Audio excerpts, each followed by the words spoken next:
In story writing, there's a really famous concept known as the bomb under the table. The idea is that if you were watching a scene of some people eating dinner at a kitchen table and a bomb went off all of a sudden, you would be shocked and surprised. But if you as the audience were shown the bomb beforehand and left the characters at the table unaware of its existence, you would introduce an element of suspense to the story. So the trade-off for the shocking moment of the explosion is all the tension that builds up leading to that final explosion. The audience knows something crazy is coming, they just don't know when. On a completely unrelated note, I have to give a content warning for this video for discussions of and imagery related to 9/11. Folks, it's time for me to take another needlessly critical look at a creepypasta. This time I'm going to be going through Happy Appy. Now, something that's kind of special about this video is that at the time of writing the script, I had not read through this story at all. I just read like the first 5% of it. So what you're hearing will be my thoughts as I experience this for the first time. I'll be seeing what could be improved and just generally giving some critiques along the way. This is already looking like it's going to be a longer video. I don't know if I'm really prepared to read this entire Happy Appy saga and comment on it all.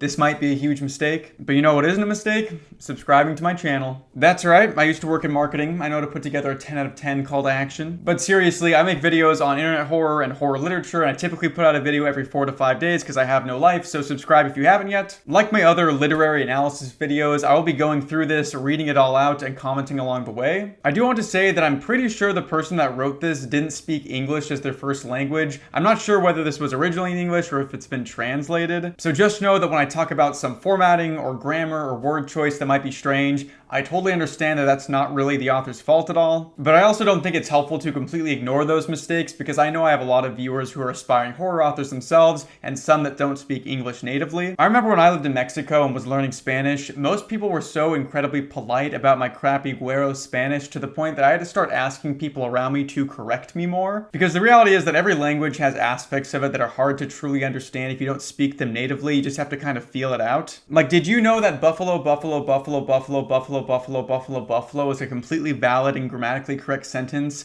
I still don't really understand that. I remember trying to learn the subjunctive tense when I took French in high school and I couldn't understand it at all, and it took like actually living in Mexico to finally understand the subjunctive tense in Spanish. This is getting really long-winded, but all of this to say that I truly have the utmost respect for anyone who even tries to write a story, and even more respect if they're doing it in a language that isn't their native one. But enough stalling, it's time for me to read through and analyze Happy Appy. Why am I doing this to myself? February 23rd, 2011. Hello, I will be writing on this blog because I'm researching a show called Happy Appy. One of the main reasons why I'm researching this show is because I've been fascinated with missing TV shows, episodes, and movies. This is written exactly like how I would have written the opening lines to a 5-paragraph research essay that I had to do back in like middle school.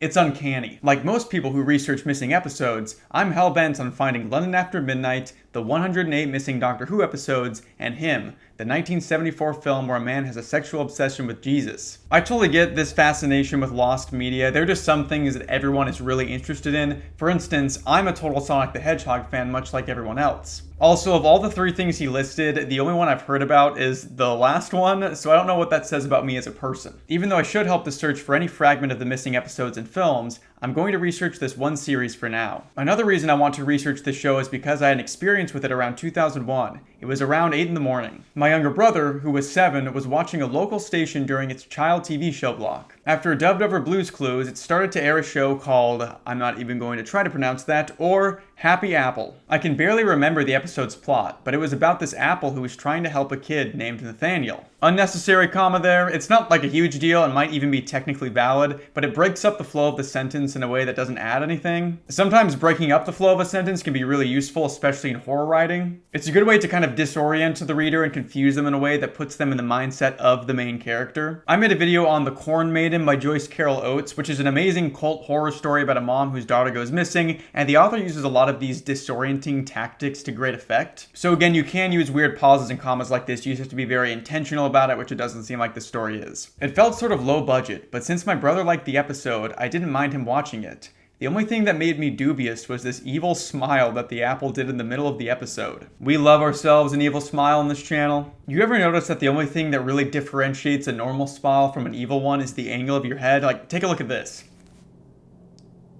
Sorry if you can hear some noise in the background. I live next to a street and somebody must have taken the muffler off their 2003 Honda Civic. I wish I was that cool. From what I gathered, in the first weeks of Noggin's existence, this Happy Appy show began production. Its plot was about a giant clay apple with arms, baby blue eyes, and large dark green lips being held up by a bent, rusty stick. He would go around in a white 1996 Ford Windstar helping children when they got injured. I love that the show made sure to give us the make and model of the car. Also, being known as the guy who was always there when a child is hurt probably isn't great for your reputation. As the show kept going, the episodes started to become more unusual. For one example, Happy Appy would often stare at the viewers of the show with a deranged smile. I don't want to be that guy, but you already gave us this example. It's the only example you've given so far of the creepy apple. You don't need to repeat yourself. The trope of the creepy smile is one that's so interesting to me because I feel like it should be rooted in like classic horror literature, but I can't think of many notable examples of it off the top of my head. The only one that comes to mind to me is Rictus from The Thief of Always, but that's a little bit of a deep cut and the smile itself isn't really creepy per se. There are just so many creepypastas obsessed with this trope of creepy smiles, like Jeff the Killer, Laughing Jack, Mr. Widemouth, and Smile Dog. It's just strange how it caught on so well. I guess it could also have something to do with the Heath Ledger interpretation of the Joker, which was like really popular at the time, so maybe that's why all this smiling media caught on. It's also worth mentioning that the series slowly got more violent as the series progressed. Okay, sweet, let's hear some examples of the show getting more violent. You've got me sat.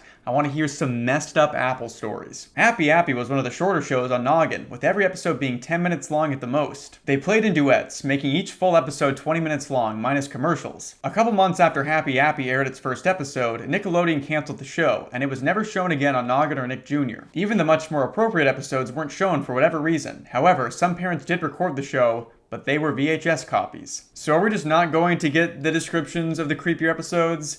I feel like I was kind of led on. My disappointment is immeasurable. My day is ruined. I fully understand that we will come back to these disturbing episodes, but the way that sentence is written really makes it feel like it should lead into a description of one of those episodes. Building horror in a story is tricky because you can't really put the genie back in the bottle once it's out. If you start with a big scare only to backpedal, it can be a little anticlimactic. I personally feel that a lot of horror introduces its horror elements too quickly and gets the audience too familiar with the scares in the story to the point that it loses its punch. Now, obviously, most stories will start with a scare before bringing the tension back down and slowly ratcheting it back up, but you have to kind of commit to one direction or the other. I actually really respect internet horror stories that take their time with their scares because so many creepypastas feel like any percent speedruns of horror stories. Of those said VHS copies, only a few survived through the years. Many of the tapes have been destroyed either due to neglect or disgust, or simply misplaced and thrown out by accident. However, some copies of the show were reportedly stolen by a shadowy figure. Love the idea that we're learning about an unknown lost media TV series that no one else seems interested in digging into that has a shadowy man stealing VHS tapes. Imagine if you had like the Panty Raid episode of SpongeBob that they don't air or put on streaming anymore on your hard drive,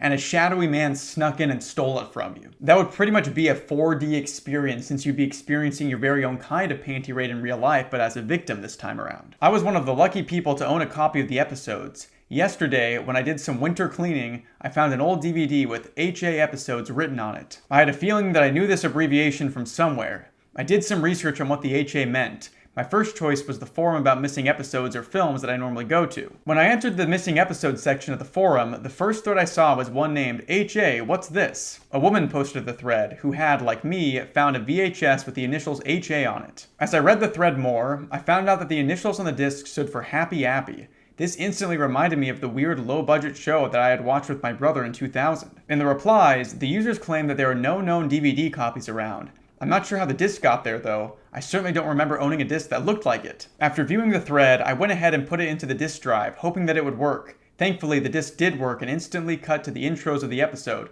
No menus or anything. The Happy Appy's intro song had the same tune as Mary Had a Little Lamb and went something like this. Now, some of you might know that I'm somewhat of a musician. I like to write some music from time to time. There's even a little tune of mine at the end of each of my videos. So I figured that I'd treat you guys to my rendition of the Happy Appy theme song. Just know that I'm playing it exactly as it's written. It really is this long for some reason. Okay, I need to apologize in advance because I didn't want to put my birds to bed when I recorded this, and they're very loud and screechy. So that's what that noise is in the background, and the bird on my shoulder is Charlie. Sorry for all the noises. Happy, happy, happy, happy, happy, happy, happy, happy, he helps kids all day. Happy, happy, happy, happy, happy, happy, happy, happy, he helps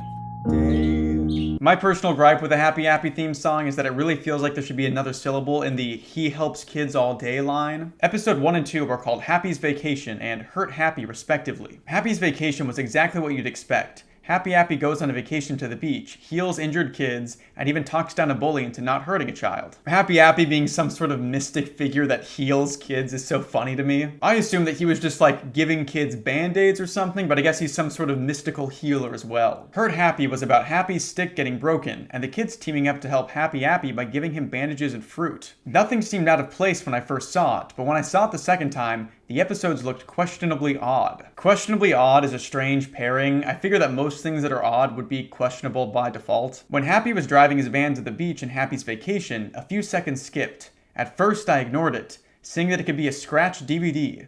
But when I checked the disc, it had no scratches on it whatsoever. Also, during the fruit scene in Hurt Happy, the kids gave him an apple for whatever reason. It could have been a mistake by the producers though. Please, please, please tell me that this line here is implying that the kids giving Happy Appy an apple is essentially them encouraging apple cannibalism. I need that in my life. It's like whenever I'm eating chicken nuggets at home and I look over at my birds really awkwardly. I think they know that I'm eating another bird. I can see it in their little bird eyes. Although, in my defense, chicken nuggets are so processed that they're probably like 65% microplastics at this point, so I should really be feeling bad for like my computer mouse or something. Finally, I noticed some things in Hurt Happy that looked out of place. In Happy's van during the intro of Happy's Vacation, there was what looked like the border of a Hope poster, but it was so out of frame that it could have been something else. Wait, Happy Appy has an Obama Hope poster? That's where we're going with this? How have I already covered 2 stories with out-of-place Obama references? At the end of Hurt Happy, there was a news broadcast about a 9.0 earthquake that recently struck Japan. Happy responded, "Oh no, if you want to help the Japanese, call this number," and a 1-800 number appeared. I thought those were just coincidental. Is this like predictive programming, or is the spirit of Happy Appy reaching through time and space to hawk Obama campaign merch and fundraise for international charity organizations? Also, I know that some of you are chomping at the bit to tell me that what I'm doing is not a literary analysis, so let's make a solid literary connection here. Last year I read Cormac McCarthy's Blood Meridian, which is a historical fiction book that includes real groups like the Glanton Gang. It's a pretty good, if not insanely brutal book. But typically historical fiction will take place in a time period that the author is pretty far removed from, but Happy Appy is tackling modern events, which is a very tricky thing to do. This would be like if I wrote a story about a party planner who was really bad at his job and died at an event that he was working at and then became a ghost that possessed Billy McFarland and orchestrated the disaster that was the Fire Festival. Actually, that might be kind of a cool idea for a story, so feel free to use that in your own writing. Just make sure to name the terrible party planner after me. Honestly, I don't even know if I need these literary references in here because I don't know if I'm going to call this video a literary analysis. That'll be for future Davis to decide. Well, I was wrong. Episodes 3 and 4 were stranger. The intros of these 2 episodes were removed, but I found out that episode 4's name was Nate Needs Help. This struck out to me because this was the very same episode I saw with my brother, but in English. Episodes 3 and 4 were missing a few scenes, and overall more disturbing than the first 2. On episode 3, near the 5 minutes and 10 seconds mark, is when Happy Appy does his first evil smile for 25 seconds. Our protagonist appears to have the same unfailing internal clock that Tom from Sonic.exe had. They should get together with George Michael Bluth and become the Timekeeping Avengers. A scene that could send chills down anyone's spine was the boo-boo part in Nate Needs Help. Happy aids Nate, who has a bruise on his knee. He looks to the camera, giving off the same evil smile that I remember from 2000, and says, "What does Nate need for this boo-boo?" For 30 seconds, he stared at the camera, motionless, with his soulless baby blue eyes locking onto anyone watching. Finally, he broke the silence by saying, "That's right, a bandage." Why did he need that long to speak? I will never know. Hey, maybe Happy Appy just has a hard time finding the right words before he opens his mouth. Maybe he's just so far beyond you and me that he needs to carefully plan what he's going to say. Maybe we could all stand to be a little more like Happy Appy and do a good 20 to 30 seconds of thinking before we say something. Don't forget the menacing smile, because that is also essential. Could you imagine if your friend asked you, like, "Hey, do you want to get Italian or Chinese food tonight?" and you hit them with the Chinese food? Also, the out-of-place objects were getting more noticeable. In Nate Needs Help, the radio plays what sounds like a country cover of Hot and Cold, which was made in 2008 and very out of place for a kid's show. Our narrator is not nearly as perplexed by Happy Appy reaching through the void of time as he should be. This is absolutely wild to me. Also, you could say that a country cover of Katy Perry's Hot and Cold also feels out of place in a story that's supposed to be scaring me. February 24th, 2011. I watched episode 5, which had a few differences from the first 4 episodes. Firstly, it had Happy on a rustless but still bent stick. Secondly, this episode was somewhat disturbing. The theme song played, and the name of the episode is revealed as Monkey Bar Mishap, bringing back unpleasant memories of the time I cracked my head open at the park after slipping off the monkey bars. Maybe this is getting scary. It started with Happy Appy in his van driving to the playground when he sees a kid crying near some monkey bars. Once he parks the van and goes to the monkey bars, Happy finds out that the kid had fallen off of them, cracking his head open. The kid was named Davis Morgan. I'm just messing with you guys. It would be wild if the story was actually calling out to me though. Then it would maybe actually be a little scary. Once he parks the van and goes to the monkey bars, Happy finds out that the kid had fallen off of them, cutting his little finger open. Happy Appy said, "What does Jake need to heal with, kids?" He gave off his evil smile at the screen for a couple minutes, enough time to read a page of a book, preferably the Bible, to him. What? This might be the first time I've actually been kind of speechless when reading one of these stories. I truly don't know how I'm supposed to respond to this. Did I miss something? Is Happy Appy supposed to be like a devout Christian or something? Is this something that the author just intuits? I have so many questions. I love how it's only preferably the Bible. It really gives the viewer some freedom on what to read to the kid. I don't have a Bible on me, so I'll substitute it with Tender as the Flesh by Agostina Basterica. Like Nate needs help, his soulless baby blue eyes watched over anyone in the room like Big Brother. He said, "That's right," and Happy puts a bandage on Jake's finger. After getting hugged by Jake, Happy drives away in his van. It skipped to episode 6, which had a better chance of being aired on Wonder Chosen than Nick Jr. In the episode called Never Run with Knives, a kid was running with a knife facing up. The knife was clearly a rubber prop because the blade was flopping around a lot. The kid got cut and held his hand over the wound, crying. As blood began to come out of the kid's wound, Happy parked his van, gave a normal smile, and said, "Hey kids, he shouldn't have carried the knife facing up while running." I cannot express how funny it is to me that Happy Appy has to park his Ford Windstar minivan in every episode before helping a kid. It's such a weird detail. However, he did heal him by putting a bandage over the wound. The kid hugged Happy, and he said, "Remember kids, never run with knives facing up, or scissors for that matter. Always walk with knives and scissors facing down." I think there was something either lost in the translation of this, or it was just written strangely to begin with. I think Happy Appy's original "he shouldn't have carried the knife facing up while running" comment is supposed to be more sinister. I could be wrong, but the tone of this reads like Happy Appy is saying the kid deserved it, but it's kind of hard to tell. The reason I think this might be the case is that it's followed up with, "However, he did heal him by putting a bandage over the wound." I've noticed in previous stories that some people have a hard time understanding when to use the word "however." Some people just treat it like a normal sentence break, like a comma. But typically, "however," when used on its own, refers to something that has changed or is different from what the reader was expecting to happen. It's hard to explain, which is why I think it's used incorrectly pretty often, but it's just one of those things you can only learn by just reading a whole ton and seeing the proper usage of the word. Happy took the kid to his van, drives off, and the credits played. However, after the credits roll, the episode takes a very disturbing turn when Happy comes back in his van, the kid missing, and says, "Hey kids, if you find me in my van, just talk to me and I'll take you away. Ha ha." You know you're reading a creepypasta by the complete absence of subtlety. Heaven forbid we have to put together on our own that Happy Appy kidnapped the child. It's real. I know writers that use subtext and they're all cowards energy. Episode 7 began with Happy on the playground, but he wasn't playing with the kids or helping them. He was just staring at them with that unsettling smile I hate so much. It's here that we get a picture of the Happy Appy death smile. Now, I'm going to put this picture on the screen and I want you to tell me if this really screams death smile. Maybe it's just me, but this just looks like a normal smile. He's not even tilting his head down. This is one of those cases where just letting the reader imagine what the creepy smile looks like is better than trying to show us, because this apple isn't scary at all. The only thing that Happy Appy could scare away would be a doctor, but an apple a day keeps them away regardless of any menacing smile, so I wouldn't say it's unique to him. A group of kids are playing with jump ropes when Happy walks over to them. He calmly tells them something, but I could barely hear what he said. From what I heard, I could only make out,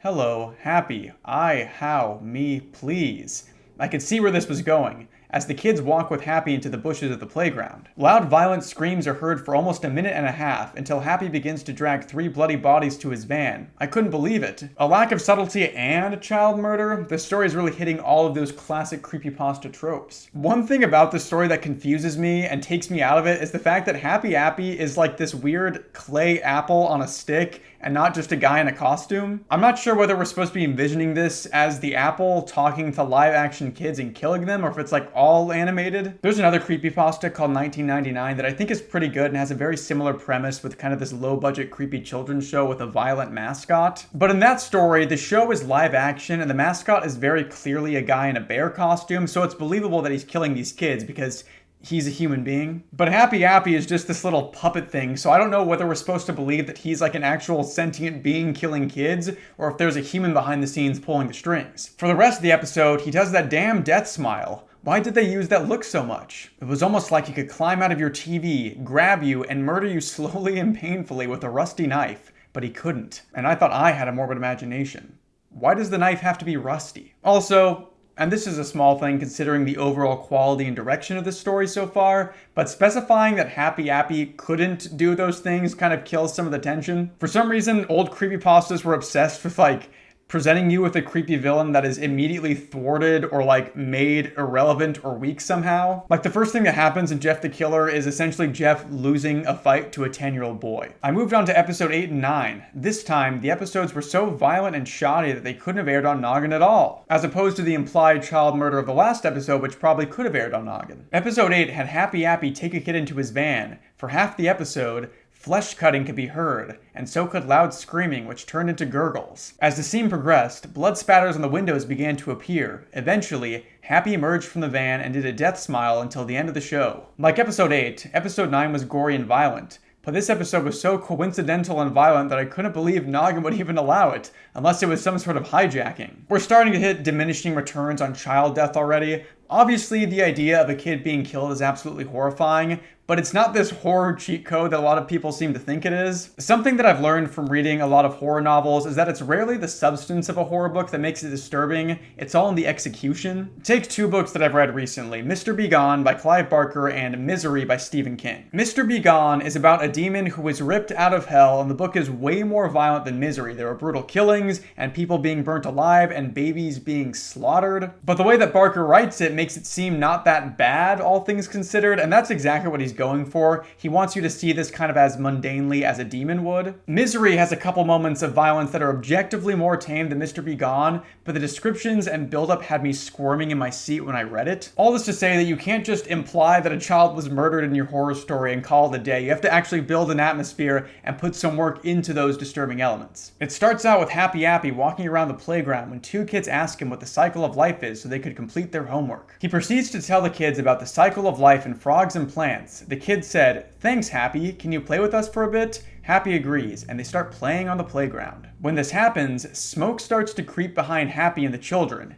It gets to a point where they start coughing because of how dense the smoke is, so they turn around to see what was making the smoke. Happy gasps at the sight in front of them. I'm telling you right now, nothing could have prepared me for what I was about to read the first time I went through this. My jaw was on the floor. 2 towers were on fire and were burning up. A few people are falling out of windows to escape the fire. There was a lot of screaming, falling debris, and a crashed airplane in one of the towers. Only the tail of the plane was visible, which was nearing the point of collapse. I could hear a faint whining noise at this point, and I think it was the plane's engine, which was probably still on. 7 seconds later, the tail of the plane finally broke apart, with the largest piece of the tail hitting and killing someone. During this scene, fire trucks could be heard trying to douse out the flames, but it only slows the flames down. The wailing of ambulances could also be heard, taking away the bodies of the people who jumped from the towers. It showed a weird guy on fire falling out of one of the towers, screaming. What are we even doing here, guys? When I'm doing my monetization rating for this video, I'm going to have to check the video contains discussion of sensitive or tragic events box. And all of this because for some insane reason, the author decided that putting 9/11 into their children's show creepypasta fanfiction was somehow a good idea. This story was written in 2011, which means unless the author was 12 years old, which actually might not be that crazy, they probably lived through and remember 9/11. The absolute gall that you have to possess to put that into your creepypasta is borderline impressive. I cannot believe that this is the direction that they've decided to go with this. I like to imagine they kept thinking of little hints that could show that Happy Appy was predicting the future, so they included the Katy Perry song and the Japan earthquakes, and then they always had 9/11 in their back pocket as a last resort, but they completely ran out of ideas after only 2 of the hints, so they just had to go full throttle with it. It's also wild that it says that Happy Appy gasps at the sight of the 2 towers. At least it's not implying that he somehow caused this, but it's funny it catches him off guard as well. Could you imagine if Happy Appy was like, "Mission successful, I have to go report this to my boss."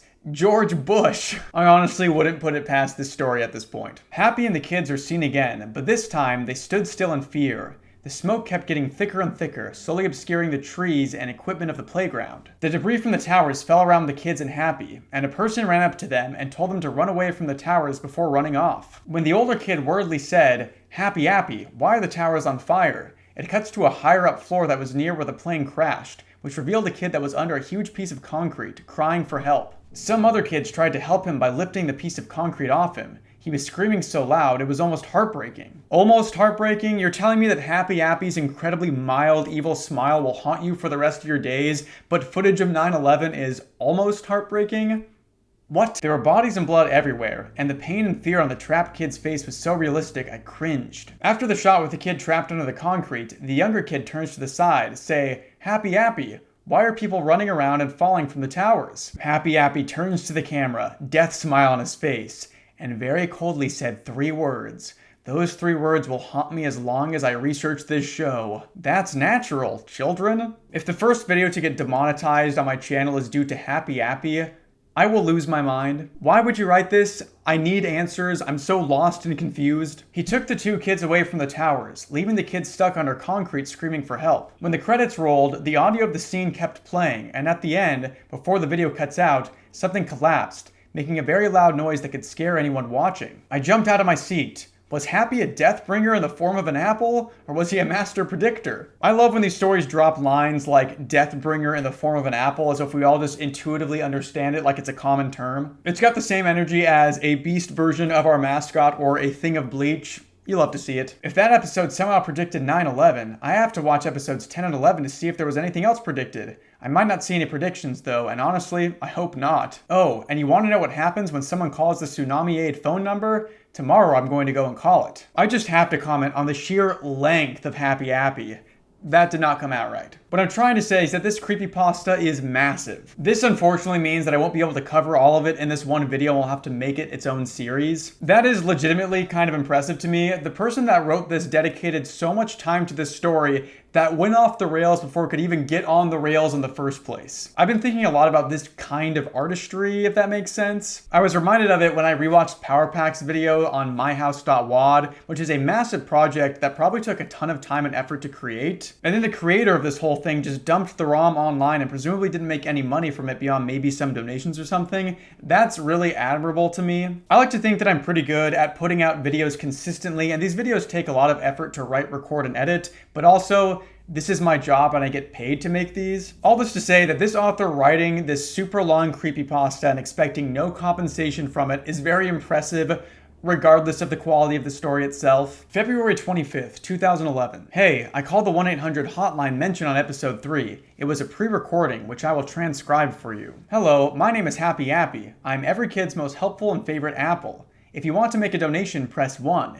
If you want to know about the earthquake, press 2. When I pressed 2, the hotline said this. An earthquake and tsunami has recently hit Japan and we need all the help we can get. If you can make a donation of $1, $2, $5, $10, $20, $50, or $100, you will be a big help. Anyone who donates gets a Happy Appy badge. So I went ahead and donated $1 to the foundation for the fun of it by using an outdated bank account that I never used. It responded. Sorry, I'm just laughing at the fact that the author donates a single $1, but makes sure to use like an outdated bank account so like the transaction doesn't actually go through, like they can't spare the $1. But anyways, it responded, "Thank you for helping with the aid for the tsunami. Look in your mailbox in a week from now because you'll get your Happy Appy badge." I'm wondering what earthquake Happy predicted. Between 1999 and the current day, there were no 9.0 earthquakes in Japan. Since the 2003 Hokkaido earthquake was pretty close to when the episode was released, as well as the magnitude mentioned in the radio broadcast, I guess he was predicting about that. I was definitely expecting there to be something really creepy about this call, but there really isn't. Our evil child murderer is just reaching through time to raise funds for disaster relief.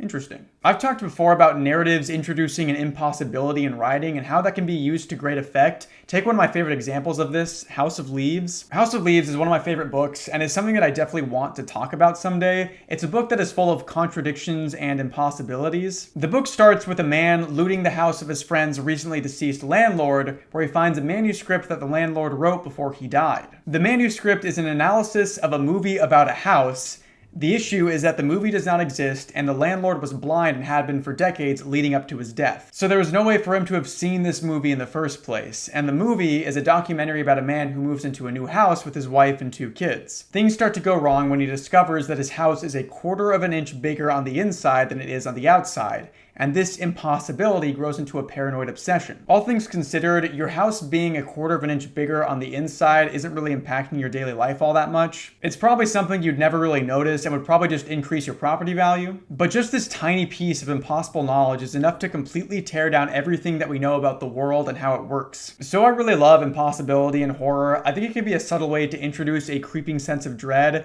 but Happy Appy just doesn't know how to use it properly. The narrator isn't nearly as freaked out by this as he should be, or at least he isn't showing it. If he isn't going to be scared, then we need to know his rationalization for this. If he can think of a logical explanation, then I'll buy how calm he is, but for now, this information should be shaking him to his very core.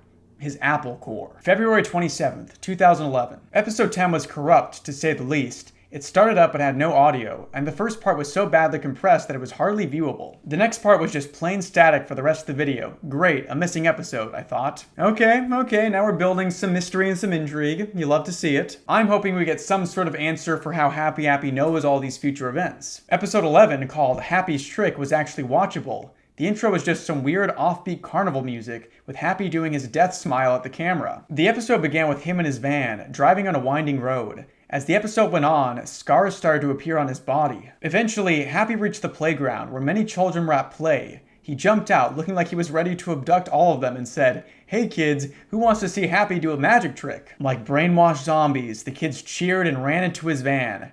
Happy closes the door and drives away from the playground. After a few minutes, the van came back and the side door opened, revealing a motionless and expressionless Happy covered in blood. I couldn't take it anymore. Happy was making me feel extremely nauseous for some reason, so I skipped to the end of the episode. I like how the author says, "for some reason," as if the bloody, scarred, child-murdering Apple isn't a good enough reason to make him feel uncomfortable. From what I saw, the rest of the episode was him watching TV and reading the news, with random zoom-ins at the newspaper. Why, though? I'm guessing that they're predictions like episode 9, but after that episode, I'm not going to go back and read them. This author is dedicated enough to write a novel-length account of every Happy Appy episode they have in their possession, but can't be bothered to go back and check those newspapers. Makes sense. There was a very brief scene where Happy began to stab a kid, but it quickly cuts to Happy watching a scene on his TV where the insides of a space shuttle catches on fire. Why the heck does this show keep showing scenes very reminiscent of future disasters? I'm assuming that this is referring to the space shuttle Columbia that burned up upon re-entry in 2003.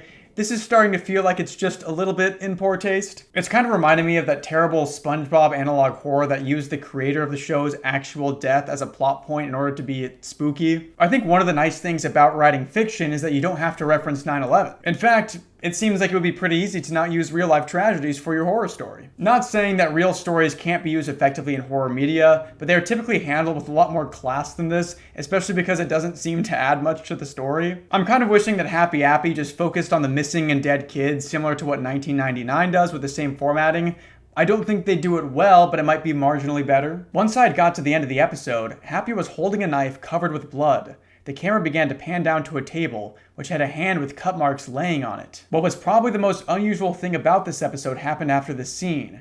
After a few seconds of the credits play, it very suddenly cut to a black screen with text that said, "If you get these DVDs, I copied the show over to one of them from whatever master tapes I could find. I wanted to preserve the show so that the last few episodes weren't lost forever." Now you might be wondering one thing. How did Nickelodeon air all of those episodes? I don't know, they just did. That's what. If you want to know more about the show, including its fate, see me, KC. After reading so many of these creepypastas, I've come to the conclusion that "now you might be wondering" has no place in a horror story. It always sounds cheesy. I'm pretty sure that Jeff the Killer used that exact same line. It always feels like the story suddenly turns into an episode of Bill Nye the Science Guy. There has to be a Bill Nye creepypasta, right? Someone has to have written a story where Bill Nye teaches kids how to synthesize anthrax or something. Thankfully, I had a good grasp on whom the KC most likely was.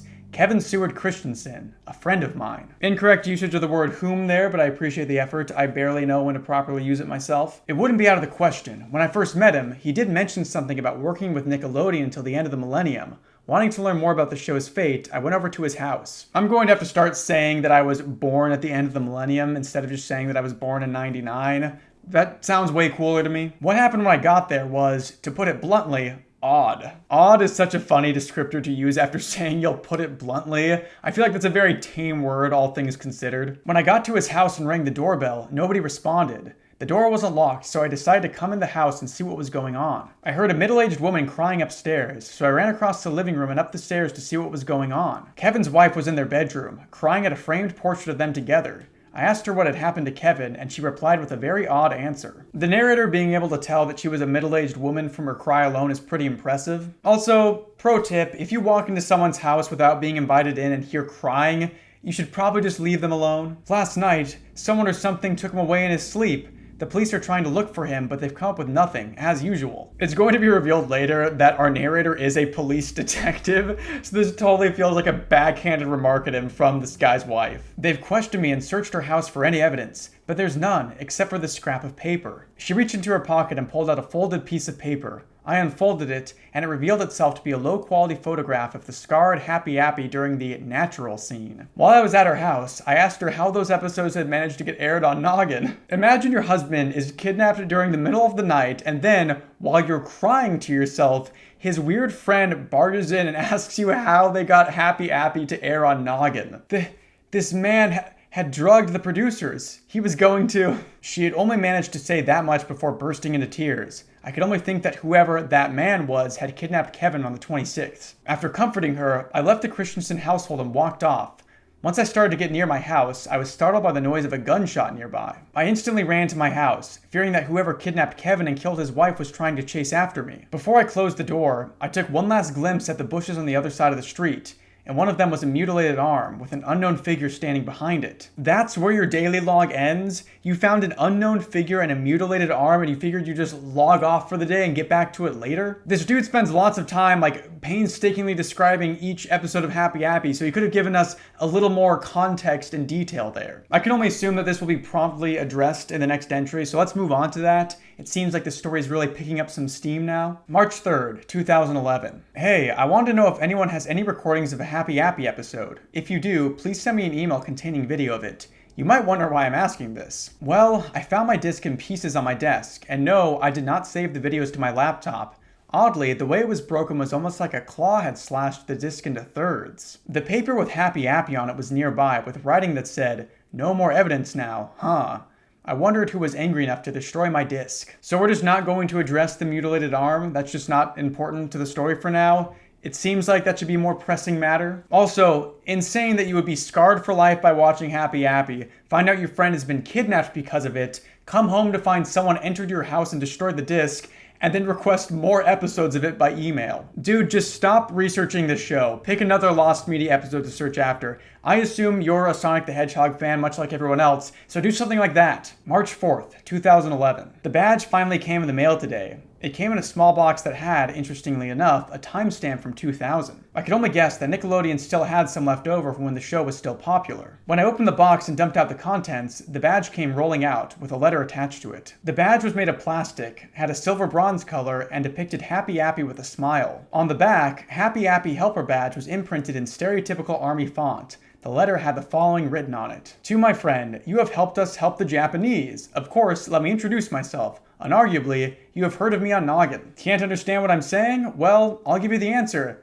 Happy Appy, Appy App, Appy App, Appy App, Happy Appy, Appy App, he helps kids all day." Now, where do I begin with this gift? Today, I have given you a nice badge, right from the old playground. How did I get these, you ask? Running across the playground, I tripped on a rock. I fell down, but I noticed the ground was uneven. Undoubtedly, something was buried. So I dug the ground and found a crate filled with these badges. Now it's time to be off. Watch Noggin at 8:30 a.m. CST to see my new adventures. Love, Happy Appy. I checked the back for anything interesting. What I found instead were these 2 lines of gibberish. I don't even know what they are. I gave a cursory look over these codes to see if I could figure anything out, but nothing is coming to me. Knowing this story, they are probably related to a real-life tragedy. I was going to make a joke referring to a specific real-life tragedy, but then I realized that it would be in poor taste. It's a shame the author never made it to that line of reasoning themselves. March 5th, 2011. Today, I got an email from a man who claimed to be a user on WikiLeaks. He had heard about my research on Happy Appy, so he tried to find any documents related to the show. He did find one, which told employees at Nickelodeon to never air certain TV shows or movies. After browsing through a massive description of Crybaby Lane and other shows, I found this block of text in the middle of the document. Crybaby Lane is such a throwback. When I was in middle school, I remember wanting to watch some scary movies, but I wasn't allowed to watch anything that was like actually scary. And beyond that, I was just too much of a scaredy cat to actually want to watch anything like that. But I remember seeing Don't Look Under the Bed on the Disney Channel and growing obsessed with finding more of these like Nick or Disney scary movies. Crybaby Lane is one of the more infamous ones because the plot has to do with a farmer whose wife gives birth to conjoined twins, one good and one evil, who are locked in their room and then die. It was seen as a little too dark for children to handle, so it was pretty much locked away and never rebroadcast. I always had a fascination with stuff like that. I actually rewatched Don't Look Under the Bed with my wife a few months back and started writing a script for a video, but that was kind of before my channel blew up. So if you'd be interested in hearing me talk about that weird Disney Channel original horror movie, then let me know. It might be a fun change of pace for the channel. One show, originally named Happy Appy, was canceled due to excessive violence and gore. The show depicted a personified apple named Happy Appy that taught kids how to handle certain injuries and, on an episode called Hurt Happy, teamwork. On their last and only 8th episode, only an hour had passed when Noggin began to remove all traces of the show. That was written really awkwardly and didn't make a ton of sense. On their last and only 8th episode should probably be something like, on only the 8th episode, the show was canceled. That's what they're trying to say, I think. Children who had watched the show's final aired episode allegedly obtained symptoms of nausea and sleep deprivation. A 2003 report said the episode seemed to depict explicit imagery of the September 11th terrorist attacks, even though the episode aired in 1999. I'm getting a lot more dubious about this show. Wait, so other people saw this show and saw the references to future events? Why wasn't this talked about more? I figured this was like something unique to our narrator. Imagine having a show that you know could predict the future in 2003 and then just not using that power to try to stop some of the disasters that you were warned about. This whole creepypasta is like if Minority Report and Blue's Clues had a baby, which is honestly an insane premise that could go hard, but they're completely fumbling it here. June 1st, 2011. First off, yes, I know that Happy Appy might have predicted that recent earthquake and tsunami, so stop sending me emails about it. To put it short, I'm back. Since my job involves working as a detective in the police department, I had to take a hiatus from this blog so I could get paid. This is the line where I figured this must actually be a joke. The comedic genius of our narrator fumbling around and not digging into things that really need to be investigated more, only to reveal that he is then a police officer, is just too funny. It's also kind of funny that he implies that writing the Happy Appy blog is a grueling enough task so as to be a full-time job. He can't just like do this after work. During this period, there were some trials involving the murder of Kevin Christensen. However, they came to an abrupt halt when the arm they found disappeared one day. I bet that shadow man stole the arm. Okay, so Kevin has been murdered, and also the arm that our narrator found but didn't investigate was presumably recovered by police, but then stolen again by the Shadow Man. It seems like Urban Spook may have learned some of his writing skills at the Happy Appy School of Writing. Confusing, convoluted timelines all around here. Anyway, I was looking up Happy Appy on YouTube today when I found a video that said Kevin Christensen interview, audio only, so I watched it. Here's a transcript. You gotta love how elusive any information about this series seems to be, but then just looking up Happy Appy on YouTube comes up with an interview about it right away. Interviewer: are you Kevin Christensen? Kevin Christensen: yes. Interviewer: so you're the one who worked on Happy Appy's clay model? Kevin Christensen: yes. Interviewer: how did you get the job for Happy Appy? Kevin Christensen: I just graduated from an art college in late 1998. I heard about Nickelodeon Studios who were making cartoons, so I sent a resume, and a few weeks later, I got the job, and I was happy, well, until it hit the fan. Interviewer: what happened on the day you made the Happy Appy model? Kevin Christensen: okay, so basically we had to design a cute looking puppet for the show. We started with the rusty stick that was lying around on the floor of the studio, made an apple out of clay, and stuck it on the stick. We added baby blue eyes, as well as pupils so he would look cuter and less frightening for children, huge green lips, and clay arms. Finally, we added a stem and a leaf. We thought it was perfect for the show. Interviewer: who voiced Happy Appy? Kevin Christensen: I don't remember his name, but I do remember who he was from. It was a show called Fright House Screamers, where 4 teenagers would spend the night at haunted places. Interviewer: what happened to Fright House Screamers? Kevin Christensen: when they were filming the 4th episode, one of the teenagers was found dead in the place they were doing. Besides, the show sucked. Interviewer: was the voice of Happy Appy the teenager who got killed? Kevin Christensen: I'm pretty sure not. Interviewer: back to Happy Appy. Why aren't there any surviving copies of Happy Appy? Kevin Christensen: that's a good point. See, Nickelodeon owns these tapes somewhere, but they're not going to release them for a long, long time. There have been bootlegs, of course, but none show the episodes after episode 11, which is weird. Interviewer: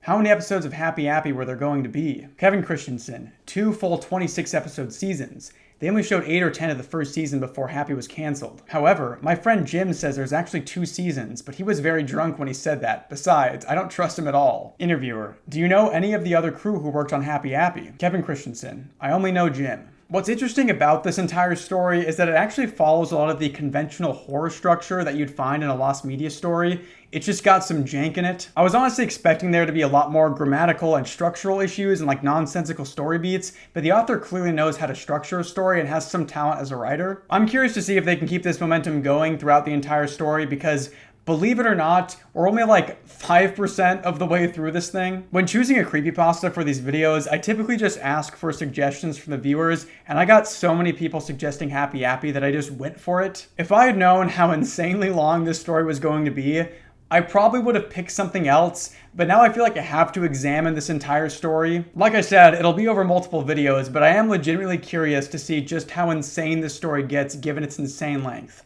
Moving on. June 6th, 2011. I've had some feverish nightmares of Happy Appy since I saw those last episodes. The dreams range from Happy doing his death smile for hours to him brutally murdering a kid off camera. Not only that, but I've become paranoid of apples. If I see one in my house, I eat it as quick as I can or throw it away. I've seen the mysterious figure more, whether he's sitting on the side of a hill or standing near some trees. It never seems to leave me alone. However, I can at least describe his appearance. Okay, you can't fool me anymore. This story has to be a joke. There is no way someone writes, "I have become paranoid of apples," with any sort of sincerity. I typically try to avoid stories that are written to be intentionally bad, but the sheer commitment to the bit here is such that I feel like I have to commit to the bit of analyzing this whole thing. So that's what I'm going to do.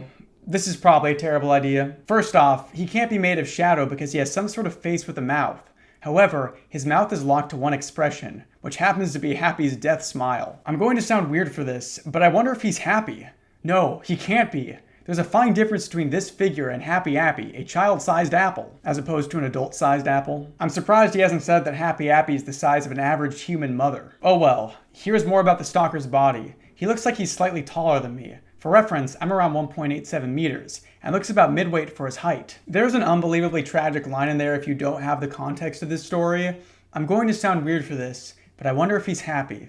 No, he can't be. Someone's gotta put that in their emo song. If you can't tell by the albums behind me, I'm a lover of emo music. Happy Appy would actually be a sick song title or band name for an emo band. If he keeps appearing, I'm going to have to board up my house. I'm not sure what his problem is, but if he doesn't stop, I'm going to call the cops the next time I see him. I've mentioned this before, but I typically write my scripts over multiple days. I try to get them done in like 1 or 2 days, but sometimes they take longer. So what I'm reading right now is the second day of my script, and between the first and second day, I've learned something that is key to understanding Happy Appy. It's a troll pasta. For what I can tell, it was written as a joke. It's supposed to be intentionally bad. This has reshaped my view of this entire story, and I'm not sure what to do with that information. I do have to say that writing a troll pasta of this magnitude and length is legitimately impressive. I like to think I'm pretty good at committing to the bit, but this is on another level. But that does pose the question of how I can even analyze this now that I know that it's satire. My thought is that my analysis will be a bit more casual going forward. Just know that I know this is a satire now, but that doesn't mean I'll stop pointing out the insanity of the story. June 11th, 2011. Great, just frickin' great. How the hell do I put this in short? Right now I'm at the library, which could very well be the only place in Aberdeen that has a free-to-use computer. It's been 5 full days since I last encountered the figure, and that bastard has some sort of problem because he burnt my house down. Oh yeah, he burnt the entire thing down for no reason whatsoever. I did manage to save some things from my house, like my laptop and a Happy Appy badge and letter. I've talked before about how casual the author is with the crazy things happening around them, so I like that there was an attempt here to show how mad they are that their house has been burned down. But the way that it's written makes it seem like it's almost trying too hard. In reality, if your house was burned to the ground, you probably wouldn't be making these posts. It also reads like a commentary on these blog-style stories that have long gaps between posts. I just covered the Diania house, and that was pretty common in that story. Typically, the problem is the exact opposite. You'll have someone take a 3-month gap in updating their blog only to say their mom got a slight cold so they couldn't update. It's funny that the narrator's dedication to this blog is such that he views 5 days as an unreasonably long gap in between posts, despite the fact that his house burned down. Even then, I feel like I've released some of this curse from watching those episodes with Happy Appy, and the library is my only hope spot. Thanks to that figure, I'm not even going to research more on the show anymore. After I destroy the badge and letter, I'm going to close down this blog, or better yet, I should kill that effer for what he did. I don't give a damn if I break the law and get sent to jail. Whoever the figure is has to pay for what he has done to me. I like to think that he's not angry at the Shadow Man for burning his house down. He's pissed that he won't be able to research Happy Appy in peace anymore. Also, I don't swear a ton on my videos, but just know that this post has been littered with what sounds like a 6th grader's attempt at cussing. Again, it fits the early creepypasta vibe very well. However, I'm not sure if the figure burned down my house. I didn't see his figure near my house, so it could have just been a chimney or electrical fire. So you know what? Forget what I said about closing down the blog and killing the figure. I'm going to treat the fire like it was natural and keep researching this show. Don't expect me to act nicely in the following months, though. It's not often that we are treated to an exact front row view of the inner machinations of our main character, so seeing his mental state flip on a dime like that was a real roller coaster ride. June 28th, 2011. I finally got somewhere to live in. To be more precise, I bought a mobile home in the nearby trailer park a few days ago. Since I'm not the richest man in my neighborhood, this will definitely do for now until I get enough money to buy a proper house. This is how you know that story really is from over a decade ago. That mobile home in the trailer park would probably cost you $300 grand plus a $400 monthly HOA fee these days. On Happy Appy, however, one of my friends, Jim Forrester, actually remembered Happy Appy and is most likely the one mentioned in Kevin's interview. He said that there were more episodes I didn't have on the DVD. It turns out that the most violent episodes were actually at the end of the season. The entire first season was supposed to have 25 episodes, plus a TV movie. No one mentioned it because Jim and Nickelodeon had the only known high-quality tapes until I found the DVD. It's also worth mentioning that the series slowly got more violent as the series progressed. Jim sent me a disc with fragments of Happy Appy episodes. Here are the contents of the disc. I like how we aren't really given any sort of explanation for why the episodes got more violent. We don't know if it was like paranormal or just some edgy animators. The first clip starts out with a close-up of a school bell ringing. It cuts to Happy Appy standing next to a kid sitting at a desk. The kid is trying to answer a math problem, but gives up and says, "I don't know how to do my homework." Soon the teacher says, "Class is dismissed." The kid becomes ashamed that he didn't know how to do his homework. But Happy says, "That's all right, I'll sing you the math song and you will understand." After the kid gasps, Happy sings a song about math. It was distorted in both audio and video, but I could thankfully make out the lyrics. "I'm going to show you how to do your homework. 7 plus 4 is 11, and 9 minus 2 is 7. Math's not a chore because 15 minus 11 equals 4. 6 plus 2 is 8, and you're doing great. Now here's the last 3, and you're on a spree. 66 minus 39 is 27, and negative 5 plus 16 is 11. 2 minus 1, and now your homework is done." After that, the kid said, "Wow, thanks Happy Appy." I find it odd that the kids were doing math that was more suitable for older elementary students. I find that odd as well, narrator. Although I do appreciate the fact they didn't use the classic creepypasta phrase, "The most disturbing part was that." The next fragment was one of the violent episodes. Even though the clips looked like they were separate from different episodes, they actually seemed to be in order. It started with 3 kids saying that their families were gone. They proceeded to cry so loudly that it was almost painful to see. Happy Appy and 2 other kids enter the shot and tried to calm them down. Eventually, they managed to calm down the 3 kids, and all 5 of them leave. However, Happy had this weird, perverted, and greedy expression. He tells the kids to come with him, and they follow him into an abandoned office building. 2 minutes later, he leaves the building, dragging several money bags with him. The kids were screaming for help again. I can't tell what the implication here is. Is he trying to say that Happy Appy sold those kids? Or is he just doing some innocuous transaction in the office building? We'll never know. It didn't end there. There was one fragment of a somewhat violent episode. Happy was putting a bandage on a kid's arm. Oddly enough, he was wearing a long coat in this episode, and in the far corner of his pocket, a needle with green fluids is visible. Happy gave the kid a shot with the needle, which knocked the kid out. He dragged the kid into his van, and a chainsaw was heard. The DVD stopped after that. This story is doing the Jeff the Killer thing, where it gets its tenses all mixed up and it sounds confusing. He was wearing a long coat, and needle with green fluids is visible. That's an issue that crops up in a lot of amateur writing, so be on the lookout for that. Also, Happy Appy just killed another kid in that scene, but that's pretty standard at this point. I do love that Happy Appy seems to be genuinely helpful in between his bouts of murdering kids. He's helping kids with math and raising money for charitable causes. Unless, no. You don't think, is Happy Appy committing charity fraud? Is that why he had the big bags of money? The story is corrupting me. I'm starting to think like Happy Appy himself. I'm losing any remnant of who I once was to that evil death smile of Happy Appy, whose full name I assume is Happle Apple. Oh, you want to know more about that encounter with the figure? First, it turns out he was at the library, so I got out of there. However, about Kleiner though, what I thought was Harold was actually someone else that looked like him. Secondly, I gave him a nickname. It's Forensic, which is better than calling him the Figure. I didn't come up with a name though. I found a scrap of paper on my desk that said Forensic. Obviously, since I have to call the Figure something, I will call him Forensic from now on.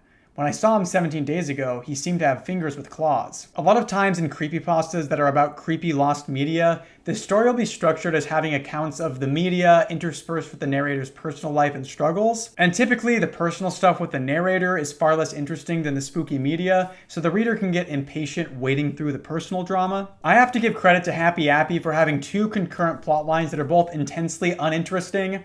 It's quite remarkable. I don't mean like he had retractable claws in his fingers. His fingers looked like they were very sharp. I also got a good look at how he ran. He seemed to be hunchbacked, which means he would be taller when he would be standing up straight. I say about 6'9", although you could speculate that since I don't have a picture of him. Yet. July 14th, 2011. Jim Forrester has called me with another development. Treston Ye, the man who voiced Happy Appy and a star on Fright House Screamers, was killed today. Wasn't the guy that voiced Happy Appy killed earlier in the story during the production of Happy Appy? Maybe I'm just losing my mind at this point. I can't keep track of all these things, but I'm pretty sure that's what happened back then, and correct me if I'm wrong. His body had 3 long and deep cut marks on his chest, with one of them slashing open his heart. Even though the police marked it as a murder by a bladed weapon, I think forensic killed Treston. It just seems like a weird coincidence that my CD of the Happy Appy episodes was clawed in the same way that Treston Ye has. Jim, however, said in response that they would be very sharp claws since the markings managed to put a deep cut on one of his ribs. I might need to research Fright House Screamers after I'm done with Happy Appy. It sounds quite interesting. The balls on our narrator to be going through this absolute nightmare of being stalked by forensic, who is on the prowl killing people, and our narrator is already thinking about what he'll be researching next. Wait a minute. Maybe forensic is the strange entity that we read about in the Ted the Caver sequel.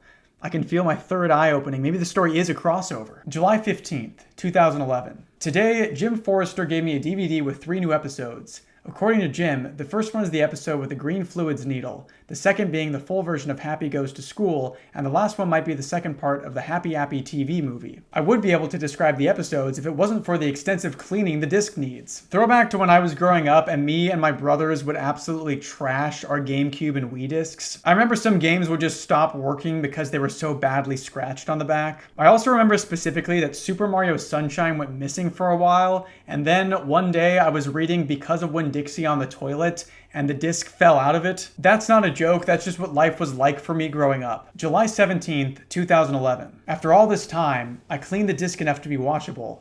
The only problem is that it sometimes freezes when a video gets played. Here are the contents. After all this time, referring to a 2-day period is funny to me. That's how you know this was written by a child. The first episode started out with the scene with the green fluids needle. After Happy kills the kid, he drives to a crashed plane, where the scene with the money bags happened. The scene with the money bags happened at an abandoned office building, didn't it? The story's trying to gaslight me and I think it's working. It cuts to the playground, where Happy was playing with some kids. It went along like normal until his skin peeled off, revealing a rotten apple core. It was like an orange peeler was being used on him. The skin landed on a boy's head, covering his face like a blanket. The weird part about this scene was that the kids had no reaction to Happy's skin being peeled, almost like it never even happened. After a minute of seeing the boy with Happy's skin on his head, the episode ends. Some really powerful symbolism here. Happy Appy shed his skin, his facade, to reveal to the audience that he has been rotten to the core this entire time. The children are unbothered by this, having become devout disciples of Happle Apple and his evil ways. Some nice subtle visual storytelling here. I suppose you could also figure out that Happy Appy is rotten to the core from watching the graphic child murders that he commits. Either way works fine. The second episode was, as Jim said, the full version of Happy Goes to School. It begins with the math scene and song happens, but in a vastly improved quality. After that, Happy goes into a science class where a kid is messing around with a Bunsen burner. Eventually, the kid gets his finger burned by accident. Happy informs, never play with a Bunsen burner without adult supervision. If you don't, you might get hurt like Eddie here. After a short monologue, Happy puts an ice pack on Eddie's burn, and he thanks Happy. Our narrator was concerned that the young elementary students were doing math that was slightly too advanced for them, but he doesn't bat an eye at the Bunsen burners. I don't think I used a Bunsen burner until high school biochemistry, because they were not about to give a bunch of 10-year-olds access to fire at my elementary school. A few seconds after Happy puts the ice pack over the kid's burn, he hears an argument coming from the hallway. It cuts to a bully mocking a young kid, telling him that his art project is the dumbest thing ever. Because of this, the younger kid starts crying. After some more mocking, the bully runs off laughing. Right as he leaves, Happy comes over and tells the kid to never give up at what he likes doing. The kid instantly cheers up and runs into a classroom, presumably to tell a teacher about the bully. This whole bullying sequence isn't brought up again, at least as far as I can tell, so I like to think it's just a self-insert moment from the author. He's probably getting bullied because instead of playing on coolmathgames.com in the computer lab like all the cool kids, he's hard at work on his Bible-length lost media story. Finally, I saw the second part of the Happy Appy movie. It started out with Happy Appy driving his van on the road leading to the playground. It shows a kid playing with rocks on the side of the road. By accident, he throws a large rock on the road, which lands directly in the path of Happy's van. Happy thinks it's an animal and tries to swerve out of the way, but the van goes off the road and crashes into a grassy ditch. For this scene, footage of a real car crash was used for whatever reason. After this scene, the van starts to catch on fire, and some kids, including the one who threw the giant rock, run over to the burning wreckage. The music for this scene isn't the happy-go-lucky music that plays throughout the show, but sound clips of a reversed Revolution 9 with Happy screaming, "Get me out!" Happy Appy swerving into a ditch, his Ford Windstar catching on fire, and then him screaming for help has to be the funniest thing I've read so far. It's just so funny to see our horror antagonist child murderer be completely helpless and not able to play it cool at all. It's weirdly realistic. And also, who animated this? After a kid says, "There, his hat," it cuts to Happy's bloody stem, which had a mouth with bloody teeth on it. The stem proceeded to scream, which was just one of the screams that Mike Schenk did in an American movie. Another kid says, his body. Happy's body was badly burnt and scratched up, with blood coming out from the larger, deeper cuts. His left eyeball was dangling out of the socket, while all of his upper teeth were either chipped or broken. Where Happy's left arm and stump were, there was pure white bone, with blood slowly leaking from the exposed wounds. Looks like we can check unnecessary hyperrealistic violence off our creepypasta bingo card. How does Happy Appy peel his skin off with no incident, but then when he's in a car crash suddenly he has human-like anatomy? I think I'm just thinking way too much about this. Let's keep going. Happy tried to crawl to the burning wreck with his right arm, but it was only a minute until he collapsed and died, while screaming to weird sci-fi noises. They could have fulfilled another creepypasta cliche by putting in a very specific reference for those weird sci-fi noises like Sonic.exe did. Missed opportunity. The next scene just showed the road, lacking any children whatsoever, with the remains of Happy in the van in plain sight. It cuts to a funeral, where kids were crying over Happy's dead body, while one kid said, "Why, Happy, why?" and another tried to wake up Happy by shaking his corpse. Why? Dude, he swerved out of the way of a rock that was thrown into the street and died in a car crash. It's not like he had much say in the matter. After the funeral scene, it showed Happy's body, with blood on his broken teeth.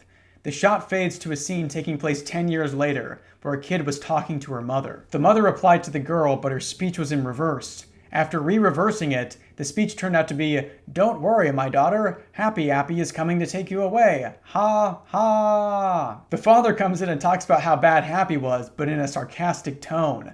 After the mother asks why he randomly brought Happy Appy up, the father brings out a knife and stabs the mother in the head. The girl screams, runs to the mother's side, and starts crying. The father's skin peels off, like the scene with Happy and the orange peeler, revealing Happy with his injuries from the car crash. Happy proceeds to kill the girl. This is incredible, no notes. The last shot before the credits was Happy Appy smiling over the bodies of the mother and kid, as well as the skin of the father. Shout out to the Clive Barker story, The Skins of the Fathers. I might have to read that after this video as a palate cleanser.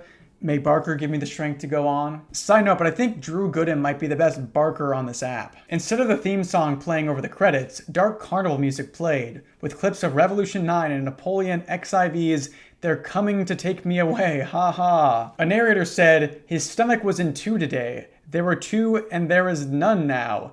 He's there, he's getting next to his sister with all he knows, and finally, he ceased to work in the underworld." Guess what the narrator was talking over? He was talking over Happy Appy with a bloodied scalpel in one hand and an X-Acto knife in the other. I don't know what kind of drugs I need to be on to understand this story, but it clearly isn't Vyvanse because I have no idea what's going on. I'm losing my mind. It slowly panned down to the disguise Happy was under, like the magic trick episode, and stopped at the hand of the skin, which had cut marks on it. The episode ended. I think I'm going to have to call it here for this video. This is already getting long, and I have actually good stories that I want to talk about, and I refuse to let Happy Appy take my channel hostage. I will for sure be reading the rest of this at some point in the near future. It'll probably be one big video where I cover the rest of this and maybe not do as much of my own analysis. Like I said before, I have immense respect for the sheer commitment to the bit Writing a novel-length bad creepypasta for no reason other than just because is insane. That's right.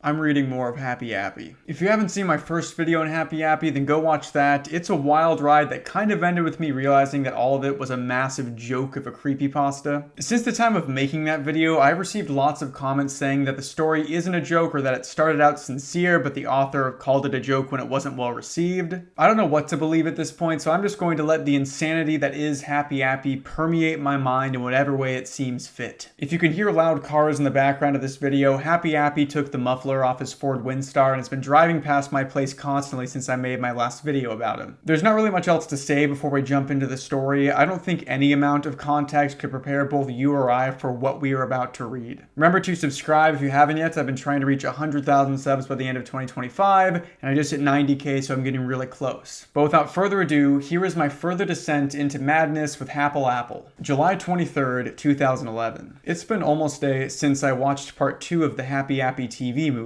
It turns out that someone claimed to have the first part, so I asked him to email it to me.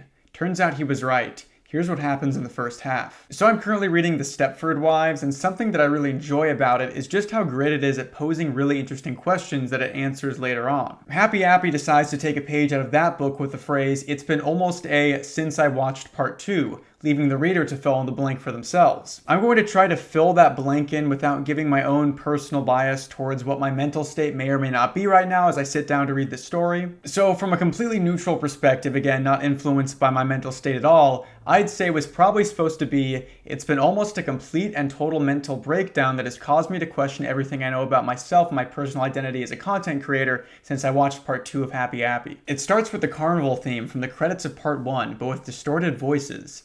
The intro often flashed out to white. The concept of distorted voices is another classic creepypasta trope. I'll never forget SpongeBob's distorted, sinister laugh during Squidward's suicide, truly a creepypasta moment of all time. After when the original intro would play, it went straight to Happy on a medical bed dying from an unknown disease, with children at this side. I don't know if I'm ready for this, guys. I love how this story violently bounces back between Happle Apple being a sinister child murderer and then some sort of helpless, diseased piece of fruit. In the last episode, one of the final updates was an episode where Happy Appy gets in a car crash and is unable to pull himself from the burning wreckage while screaming in pain. I don't know if we're supposed to feel bad for him, but I can't feel bad for him because he's already killed a bunch of kids and also could have probably stopped 9/11 but didn't. Happy said in a loud voice, "They're coming to take me away." And it cuts to one of the younger children. He was trying to fake crying over Happy's death, but the single tear that came from the child was in claymation. I'm glad I'm not the only one that can't feel any sort of sadness for him. Even if he does die here, he always comes back. That line reminds me of a book series for some reason. I suppose the other implication could be that this is all a show and the kid is trying to fake cry but can't do it because he isn't actually sad. But I don't think the author cares at this point. Also, I have to talk about the inconsistency around the animation style for this show. It seems like Happy Appy himself is made of clay, but he interacts with real-life children. I thought maybe all of it was claymation, but the author wouldn't need to specify that the tear on the child's cheek was claymation if that were the case. To be fair, I don't know if anything the author does here has any sort of intentionality behind it. It seems like they're just transcribing the words they heard during a fever dream from the ghost of a failed author. That's my best guess as to how this was created. It played a solemn piano tune after another kid with a high-pitched voice said, "They're coming to take me away." It showed Happy Appy coughing up blood, and a few seconds later, his bed wheeled itself into a surgery room. What followed was an hour of stop-motion surgery. It was so horrifying, but yet so compelling. How did the episode creator create a decent surgery scene with puppets? Gotta love the narrator apparently finding the footage to be so compelling, only to describe it as a decent surgery scene in the literal next sentence. Also, can we take a second to put together a timeline of this Happy Appy movie that our narrator is watching? Happy Appy has a rock thrown at his car, gets in a fatal car crash, has a funeral service, dons the skin of a man, kills his wife and daughter, ends up back in the hospital with a fatal illness, and then gets surgery done on him. It's like an episode of Smiling Friends. It's pure insanity, and I kind of love it. No, Davis, don't let yourself become an acolyte of Happy Appy. A happy Applite. After that, Happy comes out in a wheelchair and the children said, "Are you okay, Happy Appy?" Happy said, "Yes, my friends," and gave them a large hug. Maybe it's just me, but the phrase large hug sounds so strange to me. It shouldn't, because a big hug is completely normal, but describing it as large feels like too formal. After that, it faded to a title that said 3 months later and started to fade in on the second part of the TV movie. But the video ended as soon as the fade stopped. Okay, I will own up to my mistake. I mixed up the timeline of events because I forgot that we got the second part of the movie first, and this is the first part of the movie that we're seeing afterwards. In my defense, I don't think this story makes much more sense if you put it in the correct order, but I can see that Happy climbing out of a man's skin and murdering his wife and child makes for a much better finale than post-op. July 24th, 2011. I got another episode today. One of my blog followers, who has a job in a daycare center in Seattle, mailed me a VHS tape. The tape had a white label that said, written with a blue Sharpie, "Happy Appy is the hospital doctor." He found the tape because a kid brought it in with him for whatever reason and started crying when he saw the contents. The tape began with a few minutes of static and then played the famous intro, but had new lyrics that didn't match the tune too well. Happy Appy helps those kids. Happy app, happy app, happy appy appy.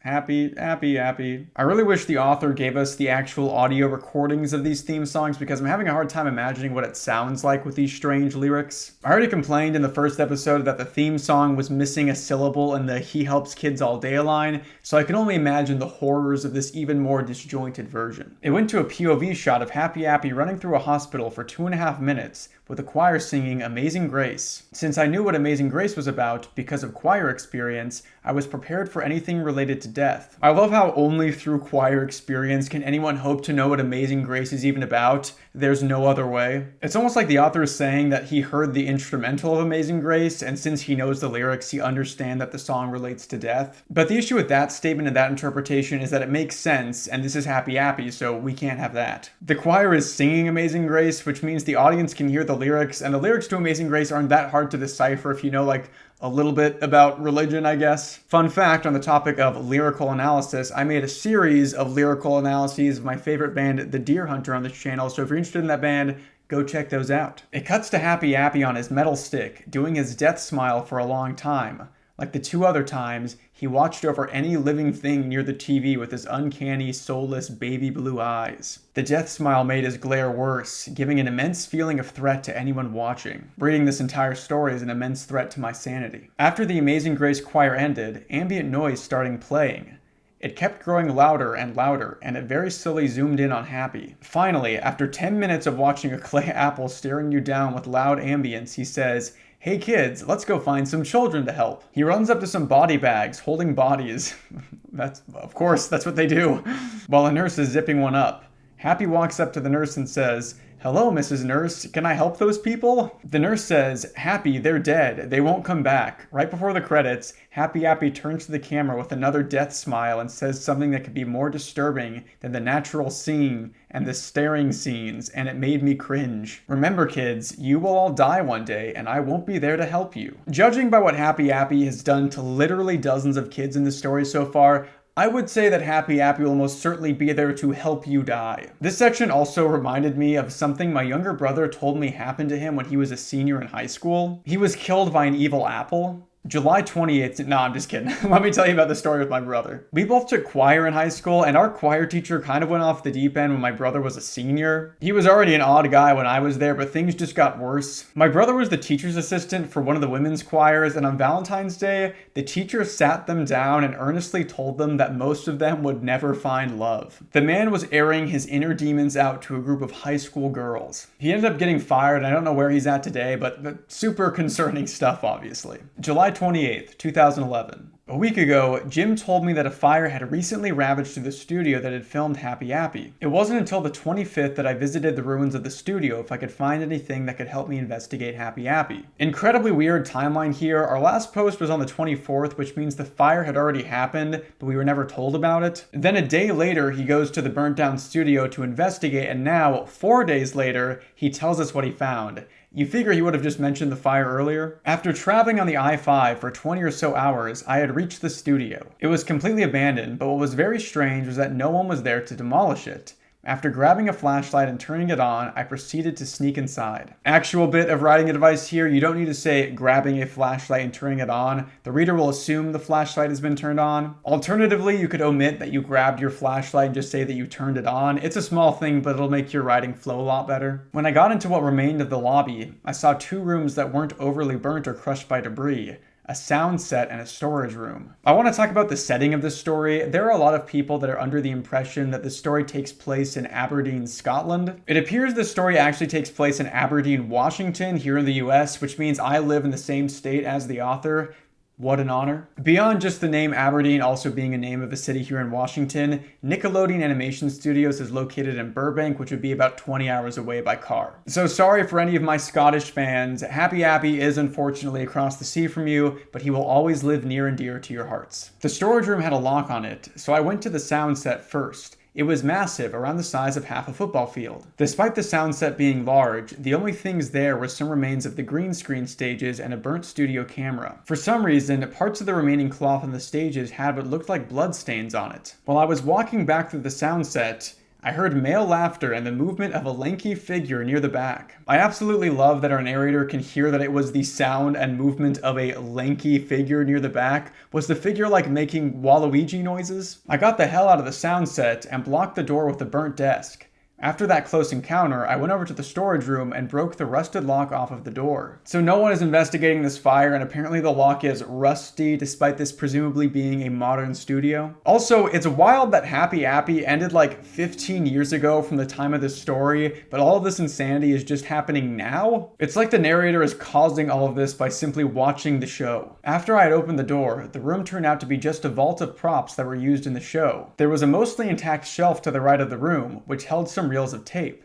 After stealing them, I found a safe which had been partially melted into the floor. What kind of hellish inferno was this to melt a metal safe to the floor? Was the building like completely covered in thermite? After some force, I managed to rip it off the floorboard and haul it to the car. I don't know if you guys are aware of how heavy safes are or how hard it is to pry metal that has been essentially welded to the floor, but I would not make our narrator mad. After going into the storage room a 3rd time, I heard what sounded like wood burning, so I checked the sound set to see what was going on. The entire back wall had been lit ablaze by some vandal.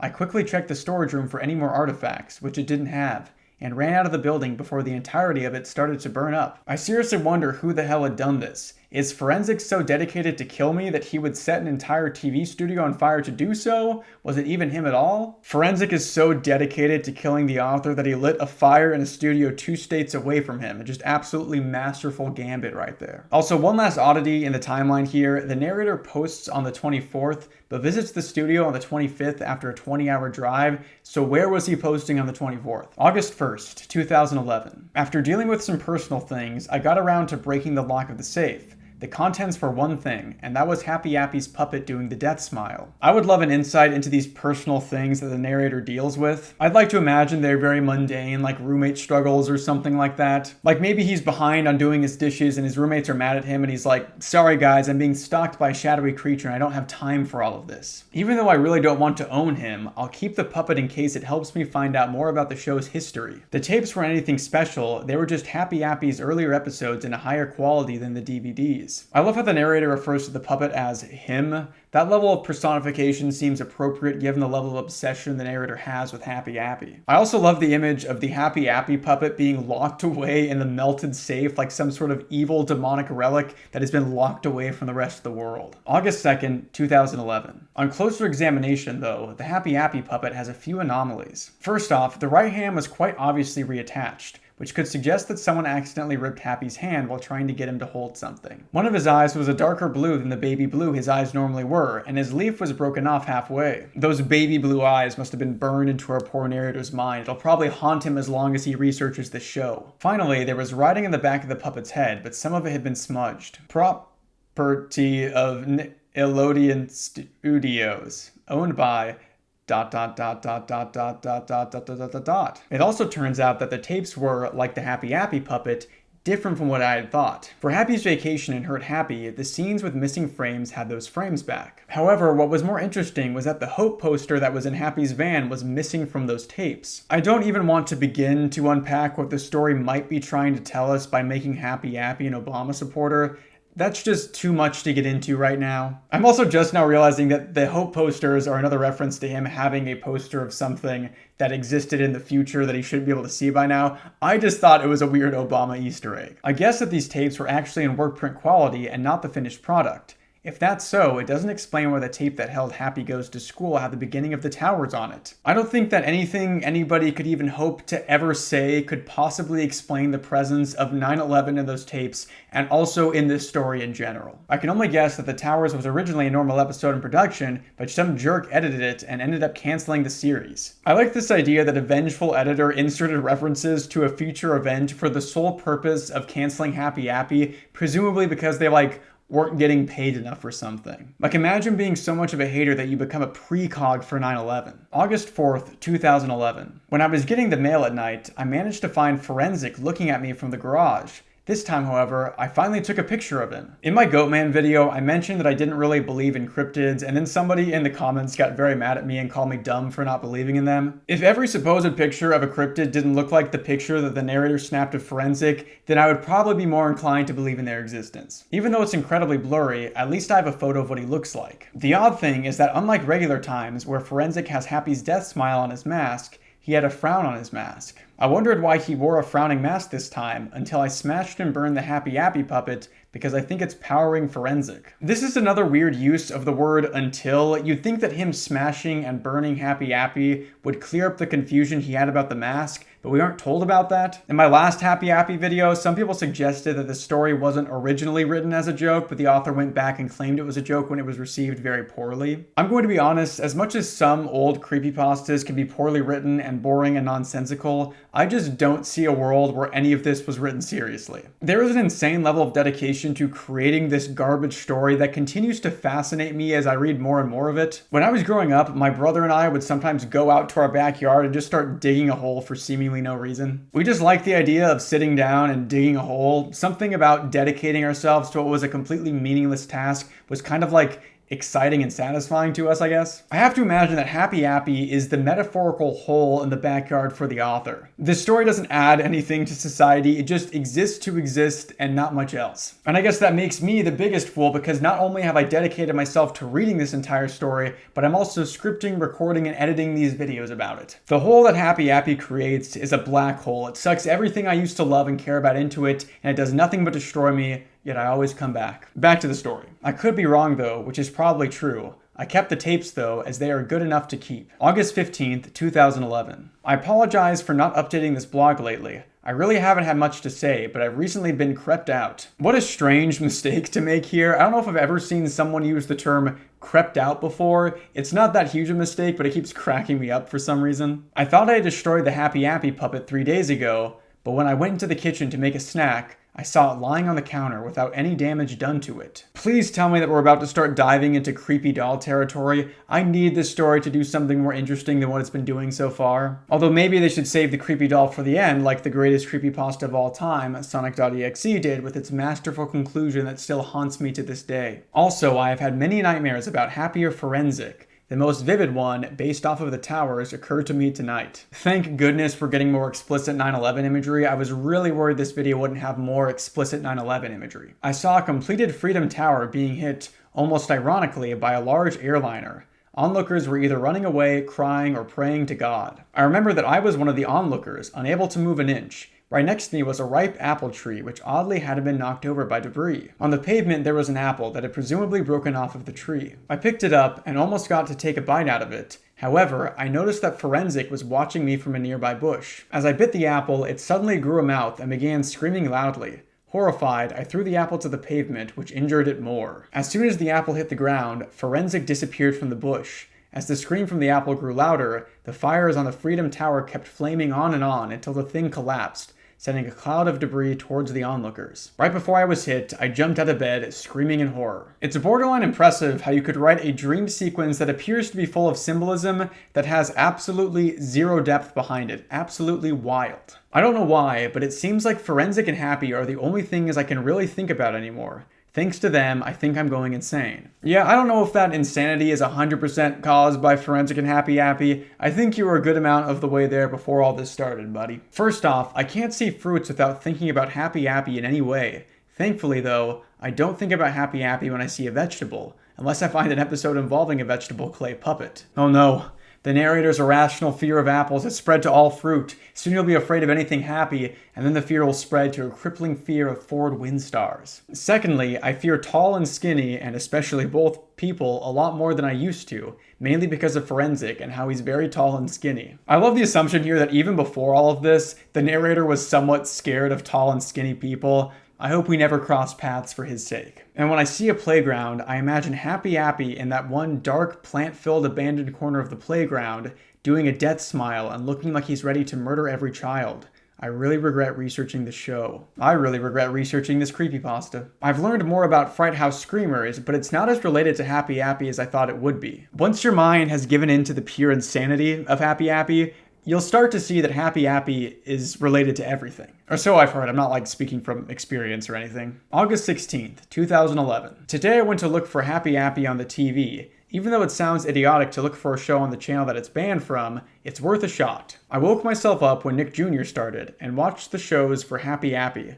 It all went well, playing Dora the Explorer and Yo Gabba Gabba when a bumper aired. A woman's voice said, "And now we have something special to show you. Please welcome, for the first time in a decade, Happy Appy." Our narrator is the luckiest person on the planet. The one day that he decides to sit down and watch Nick Jr. is the one day they decide to rerun the 9/11 children's show. I was excited, for that I would most likely see a new episode. Unfortunately, it was the school episode again. Even though I was disappointed, I was still elated from seeing an episode of Happy Appy air. At that point, I had a major question.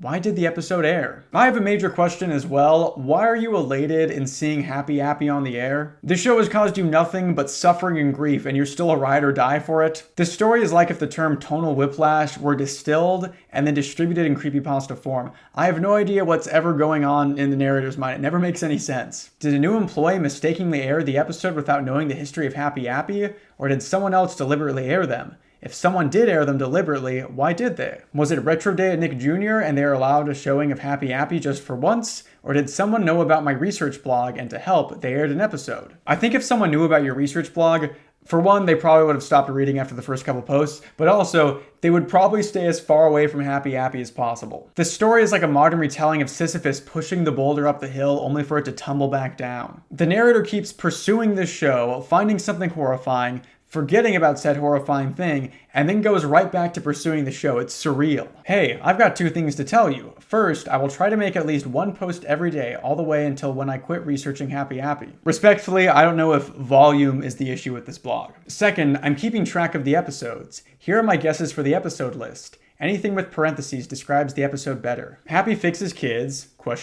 Happy Fixes Kids Part 2, Happy Fixes Kids Part 3, The Towers, Happy the Doctor, the one with the green fluid needle, the crashed plane and Happy's skin peeling off, ?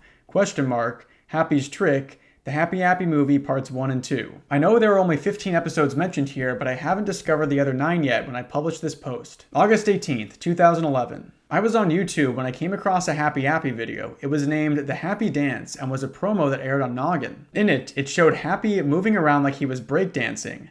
The music was slightly distorted, but had someone making and failing at beatbox noises. Accompanying it was some lyrics on how to do the happy dance. Fun fact, making and failing at beatbox noises is the term I would use to describe 99% of the people I've ever heard try to beatbox in my life. Do the happy dance. Jump to the left, jump to the left, jump to the left, jump to the left. Now jump to the right. Jump to the right, jump to the right, jump to the right. Now get down and scoot to your left. Scoot to your left, scoot to your left, scoot to your left. Now scoot to your right, scoot to your right, scoot to your right, scoot to your right, do the happy dance. After that, it said, watch Happy Appy every Monday at 8 a.m., and it ended. I know it isn't a new episode, but it's a cute thing I saw. Very cute indeed, narrator. That Happy Appy would be a real aspirational figure for children if he wasn't constantly killing them and exposing them to major terrorist attacks. August 23rd, 2011. As I was looking over some posts today, I noticed a draft in the folder. Normally, I wouldn't have the drafts in there unless I had to finish the post on another day, so this stuck out as odd to me. I opened it, and I found out that Forensic had somehow gotten into my blog. I'm guessing he used a keylogger, but anything's possible. Here are the contents. It's funny because you'd think in a competent story we would see the blog post that Forensic wrote and it would seem very out of place and then we get the explanation later on. That's typically a cool way to mix the story up, increase the tension, and add some spooky elements to it. Unfortunately, Forensic left this post in drafts and didn't know how to publish it. Hello there, my good friends. Are you feeling well today? Good, because Garrison is not here today. Instead, you'll be getting a post from his favorite friend, Forensic F. Forensic. I was pretty sure that the narrator said that he gave Forensic his name, but now we're seeing that his legal name is Forensic F. Forensic. I can only assume that the middle initial of F also stands for, you guessed it, Frederick. So life's pretty good from where I'm standing. I've killed a lot of people now. This year alone, I've killed Kevin Christensen and Treston Ye. Amazing, isn't it? Well, just you wait. Once I'm done with Jim Forrester, I'll kill Garrison. And it ain't going to be pretty. What will I choose to kill him? Will it be the good old knife to the head? Or maybe I'll pick a slow and painful torture. I might not mentally scar him, but it is in the question. Oh, the possibilities are endless. Maybe a little pointless to mentally scar someone before violently killing them, but you do you, Triple F. But now there's a big question I will answer. What will I do with Garrison's body? Will I? And it ends there. Why did he leave off mid-sentence? Did his internet break down? Was he noticing that I was starting to wake up? Or maybe he got booted off somehow? I really don't know. All I know is that Forensic tried to post on my blog and I'm not happy. Another classic instance of our narrator being mildly annoyed at a direct threat to his life by someone who has already killed a good amount of people. However, there was a sound clip left on the blog post. It was a 3-minute sound clip of static, with some voices talking here and there. I'll try to decode it later. August 24th, 2011. Today, the same person who uploaded the Kevin Christensen interview on YouTube added a new interview. This time, it was Jim Forrester being interviewed. He worked on some of the scripts for Happy Appy, including Nate Needs Help. In my initial draft of the script that I wrote for this video, I wrote that I really hoped that we'd get to learn more about the person who was uploading these interviews and seemingly following Happy Appy as well. Then I realized that would mean adding to the already massive length, the sheer girth of Happy Appy more than it already exists, so I sincerely hope we don't hear more about it. Interviewer: so were you one of the scriptwriters for Happy Appy? JF: unfortunately, yes. Interviewer: do you know what happened to Happy Appy? JF: well, we actually managed to pull off a third of the first season just fine, without any complaints whatsoever. We were all ready to begin the other thirds when we were canceled. Interviewer: why was the show canceled? JF: an accident happened. Interviewer: wait, an accident happened? What kind of accident could cause the show's cancellation? JF: during a break we did to get the employees some resting time, we made a joke episode for fun. The episode in question had 2 smoldering towers which were on fire. You know, looking at it now, it reminds me way too much of 9/11. The episode was aired because someone managed to sneak a tape and broadcast it on Noggin, and poof, the show was canceled. Good riddance. This is a major reveal. We now know that it was the animators who made the 9/11 episode for fun, and it wasn't like inserted in by some sort of paranormal means. So the Happy Appy crew just fully animated an episode that was almost a 1-to-1 replica of 9/11 and just never thought to mention it until now. I didn't know how this story could get more insane than Happy Appy being a supernatural tape that predicted 9/11, but somehow this is way worse. Interviewer: do you know who broadcasted it? JF: no. The only person I think that would broadcast it is, I forgot. It's been 10 years, you know? Interviewer: I can understand, Jim. Anyways, there's one last question. Who is the director of the show? JF: I don't know who the director is as well, but I can tell you one thing. He's most likely dead. I'm going to be dead if I read more of this story. Moving on. August 27th, 2011. Today, I found the torrent of another episode of Happy Appy called Me and Miranda / Happy's Van Breaks. Me and Miranda's plot was about boys no older or younger than 6 to 8 being bullied by a teenage girl named Miranda. Happy gives the kids bandages and advice to help them. I'm glad we're back to our roots of seeing Happy Appy give bandages to kids and trying to help them with their problems.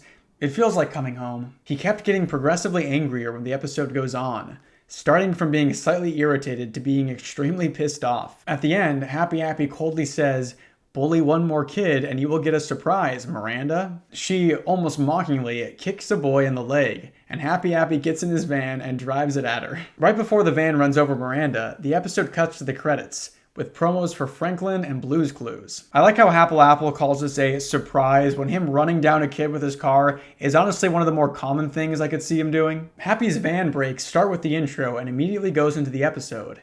Happy is putting a bandage on a kid's bruise when he notices that the van's engine is billowing smoke. He runs to it and notices that part of the van's engine broke. Happy steals a mechanic's toolbox and gets to work on the engine. When Happy Appy works on the engine, a kid kicks a soccer ball and it accidentally bounces off Happy's head, Angered, he gets a wrench, runs off screen, and beats the kid to death with it. Happy Appy being flustered while trying to repair his Ford Windstar with stolen tools, and then being accidentally hit by a ball and beating a child to death is peak fiction. He goes back and repairs the engine, replaces the coolant, and changes the oil. Weirdly thorough job done here by Happy Appy. While helping more kids around the playground, the mechanic, in response to his toolbox being stolen, breaks Happy's engine. Happy gets pissed and chases the mechanic in a POV shot. Eventually, Happy grabs the mechanic and stabs the back of his head with a screwdriver several times before the episode cuts out. Oddly, the chase scene didn't have Happy's hands in it, but someone's arms painted red. Maybe it's just me, but the sheer volume of murder in this story has rendered anything like this that might have been shocking at one point completely mundane. The show is also so poorly explained that I have no idea what Happy Appy even looks like. I know he's a puppet, but everyone else are all real humans, I'm pretty sure. And then all the stills of the show that we are shown are definitely not anything resembling claymation, so that doesn't make any sense at all. And they never seem to reconcile the fact that if Happy Appy is a tiny puppet, how is he killing regular-sized humans? How is a puppet beating a child to death with a wrench? Also, how is he driving his Ford Windstar? Is the car also tiny? If that's the case, how could it have killed a girl in this episode? None of this makes any sense, and I'm losing my mind. August 28th, 2011. Remember when I got those tapes from the now demolished studios? Well, I bought a small projector so that I could play the tapes to find out more about them. And, like what I saw when I closely inspected the tapes, there were more changes than I thought they had. Here's a list of what I could find in them. Happy's Vacation had stock beach music playing in the background of the beach scenes, while my former copy did not. I guess my old copies were the work print? Also, Happy sounds slightly different. Hurt Happy has the apple and the healing scene replaced with a tomato. I think this proves my theory that the apple thing was a mistake done by the producers. Happy Goes to School has an entire removed scene with a song in it. Taking place between the math and science scenes, it involves Happy going to a social studies class and finding a kid struggling with his homework about the American Revolution. Happy tells the kid to watch what the teacher is going to put on, which is the segment of Schoolhouse Rock about the American Revolution. Happy Appy just casually freebooting content in the 90s is wild. The boo-boo scene in Nate Needs Help is a lot shorter and overall less weird. And guess who I saw today? It was Forensic as usual. Unlike most times, I got a good look at part of his face. Well, to put it shortly, he might be human. Might be. We've seen a picture of Forensic. That dude did not look human at all, so you might need to get your eyes checked. This story is the perfect example of how not to pace a story. So many insane things have happened that should have led to the stakes being raised, but they never are. I think that's what makes reading this so infuriating. You'll have a crazy entry and are hoping that things are about to completely devolve, but then the story will just reset like nothing happened. In any normal story, the introduction of a stalker who has openly threatened to kill the main character would signal the end of these mundane catalogs of Happy Appy episodes. But in this story, there is no respect given to tension or continuity or structure. It defies every single rule of competent storytelling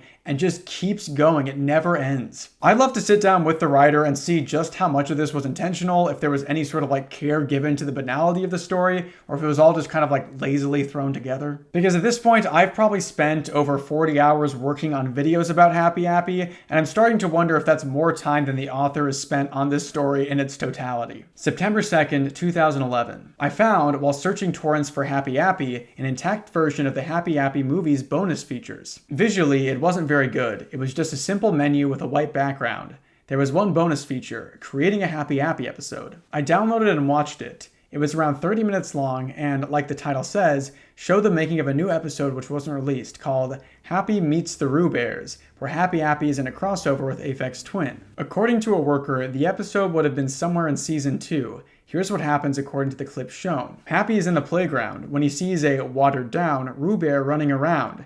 Happy asks who he is. The Roo Bear doesn't respond. Richard drives in his long limo from Window Liquor. Happy and a Roo Bear heal a kid who accidentally hit his head on the swings. To be honest, I don't think Aphex Twin in a kid's show isn't as weird as, say, Jack Black and Sesame Street. It's just me, though. I don't even know who Aphex Twin is, and my mind is just too fried to even try to figure it out. It looks like he was an electronic musician who has kind of an edgy persona. I like to imagine that the narrator didn't even actually discover this episode. He just wanted to write some Happy Appy meets Aphex Twin fan fiction. September 3rd, 2011. Okay, there are two things I want to talk about on this blog post. First off, I've heard a rumor that there's an actual episode of Season 2 intact, but it's a very incomplete fan restoration, around 15% complete. I'm just going to say this now. But why would the show have any fans? I can understand liking the more appropriate episodes, but... The other day, I watched a Blame It on George video about a group of people's extensive research for the lost pilot of The Backyardigans.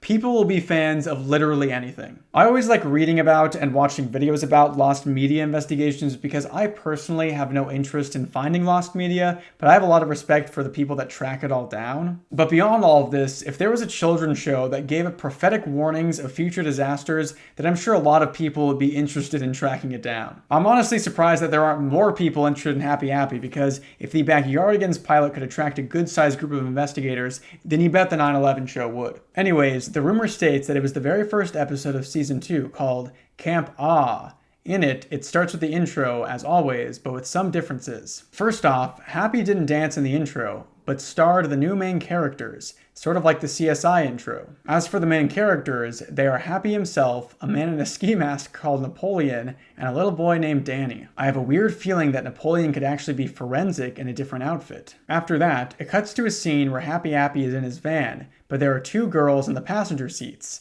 The girls are only clay apple heads on sticks with no arms or stems. Then how do you know that they're girls if they're just apples? Also, at least in the US, passenger seat refers to the seat next to the driver up front, so why are there multiple passenger seats here? After driving for a while, the van parks in the camp. Happy gets a washcloth, and he and the girls sit on it. For a while, they just sit on the cloth, staring at the sky. After a few seconds, another apple appears, looking like a stereotypical beach jock. He says, "Move it, ladies," although the quality makes it sound like, "Movie it, leddies." The second thing is that Happy Appy does not have an IMDb page. The page some people are mistaking it for is actually a TV show called The Happy Apple. I could understand why people would think it would be related to Happy Appy. Happy Apple being the rarely used full title of Happy Appy. When I mean rarely used, I mean rarely used. It was used only once in a TV guide preview. But about the Happy Apple, it's from the 1980s. How could you confuse a TV show from the 80s about an insurance company with a noggin TV show from the 1990s that has imagery of 9/11? And don't even get me started on Appaloosa horses.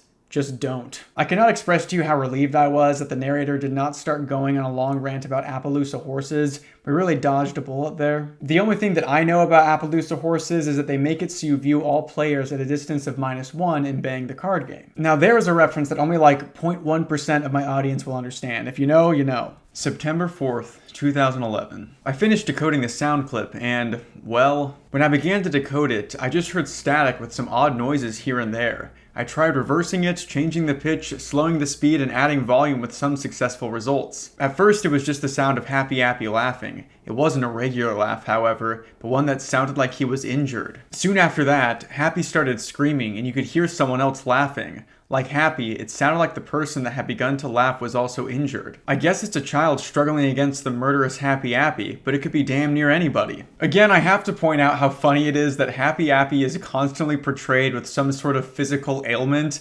The guy is just the most sickly horror antagonist I've ever seen. I wonder if it's a struggle for him to fit all of his child murdering in between his regular doctor's appointments that he has to attend to for his various maladies. September 5th, 2011. After 16 pages of a Google search, I found someone who said that they were a member of the staff who made Happy Appy. I was excited, so I got their address so I could meet them in person. It took a long time because the directions they gave me required to go through a lonely dirt road, and I thought that I would get my shoes dirty. How lucky is it that all of the creators of Happy Appy, a show created in California, seem to live in and around Aberdeen, Washington? The way this is written, it also makes it seem like the guy is within walking distance from the narrator as well, given that he's worried that he'll get his shoes dirty. Also, I'm currently working on my own short story that starts with the main character walking down a dirt road and noticing the dirt on his shoes. And I'd be lying if I said there wasn't a tinge of dread that filled me as I worried that this story was somehow subconsciously influencing my own personal writing. I don't think that's the case though. I mean, after the dirt road thing in my story, it's all about a claymation pomegranate that kills kids and then predicted the JFK assassination, so it's completely unrelated. Hey, can't be too cautious, can I?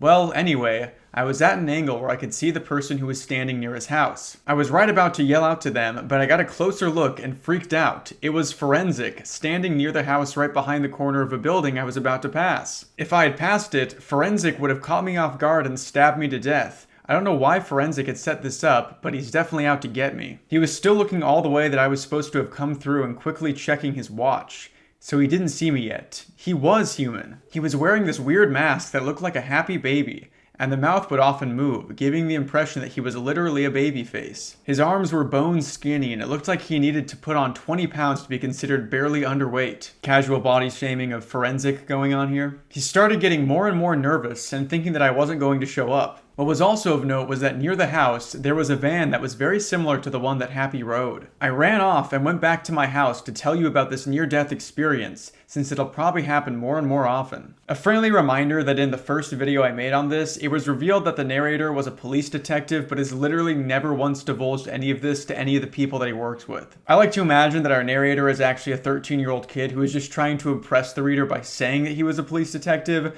That tracks with everything we've read so far. September 6th, 2011. Since I was freaked out by forensic and it is nearing 9/11, I rewatched the Towers episode again. There's a lot to unpack here. It kind of makes sense that you would rewatch this episode nearing 9/11. It's maybe a little strange, but I can see how that makes sense. But why was this viewing in response to being freaked out by forensic? That makes it seem like this was some sort of soothing ritual our narrator does to calm down. It's so weird. When I played it, I heard that faint whining noise in the background of the famous scene, and I instantly recognized it as a much quieter version of the decoded sound I was talking about 2 days ago. I don't know why that was in there, but it was. I still can't imagine out what could match that audio clip. We're just fully giving up on proofreading and coherent sentences now, huh? Fine, that's no.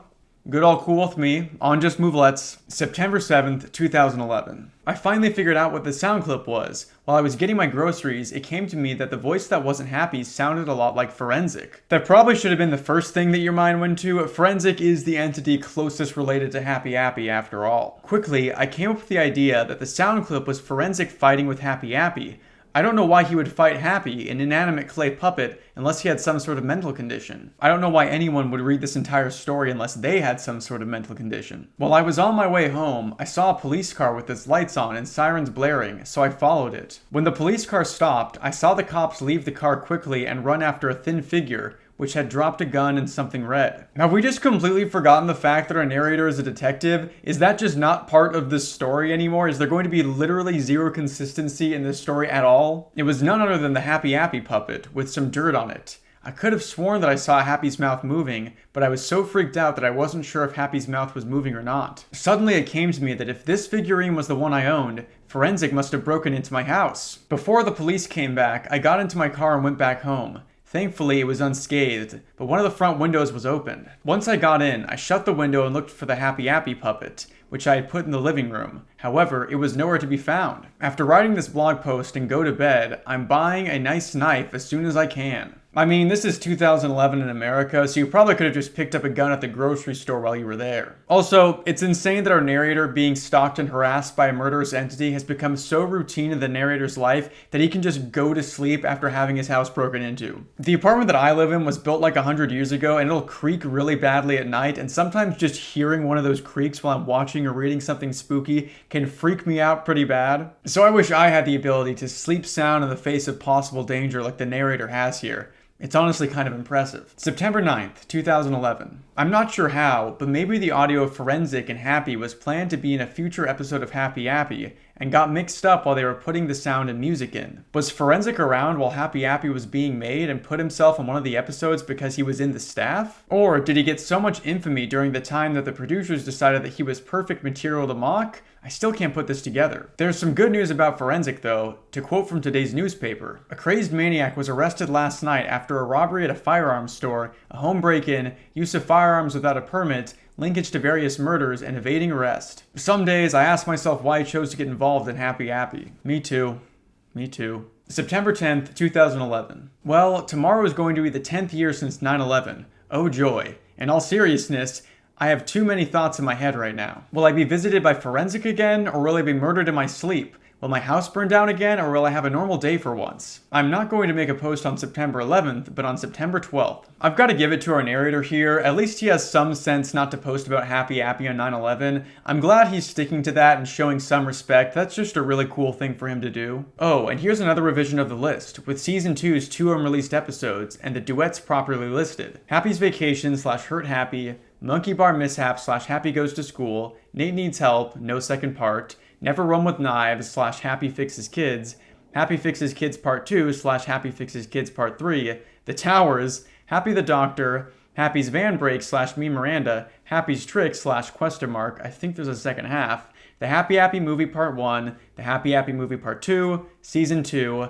Happy Meets the Roo Bears / Camp Ah, possibly vice versa. September 11th, 2011. I don't know what I expected. Let's just get this over with. I know I'm not supposed to make a post on September 11th, but I really had to get this post out. Last night, a certain someone went on my computer today. Luckily, the only things that Forensic did was add 3 photos, a notepad file, and a badly distorted sound clip. Forensic really seems to not want to kill the narrator. He snuck into his house when he was sleeping, and instead of killing him, he just messed around on MS Paint. The images and notepad file were made today, during 2:20 to 2:30 a.m., while the sound clip was created on July 14th of this year. All the images were made using Paint, had the file name Image1 to Image3, and all were badly drawn. Considering that Forensic wears a gas mask and has long skinny fingers not fit to use my mouse, I knew they wouldn't in good quality. The first image was Happy Appy smiling on a dark red background, with a knife in one hand, and words that say, "That's natural, children." I found out that this one was actually a GIF and not a PNG.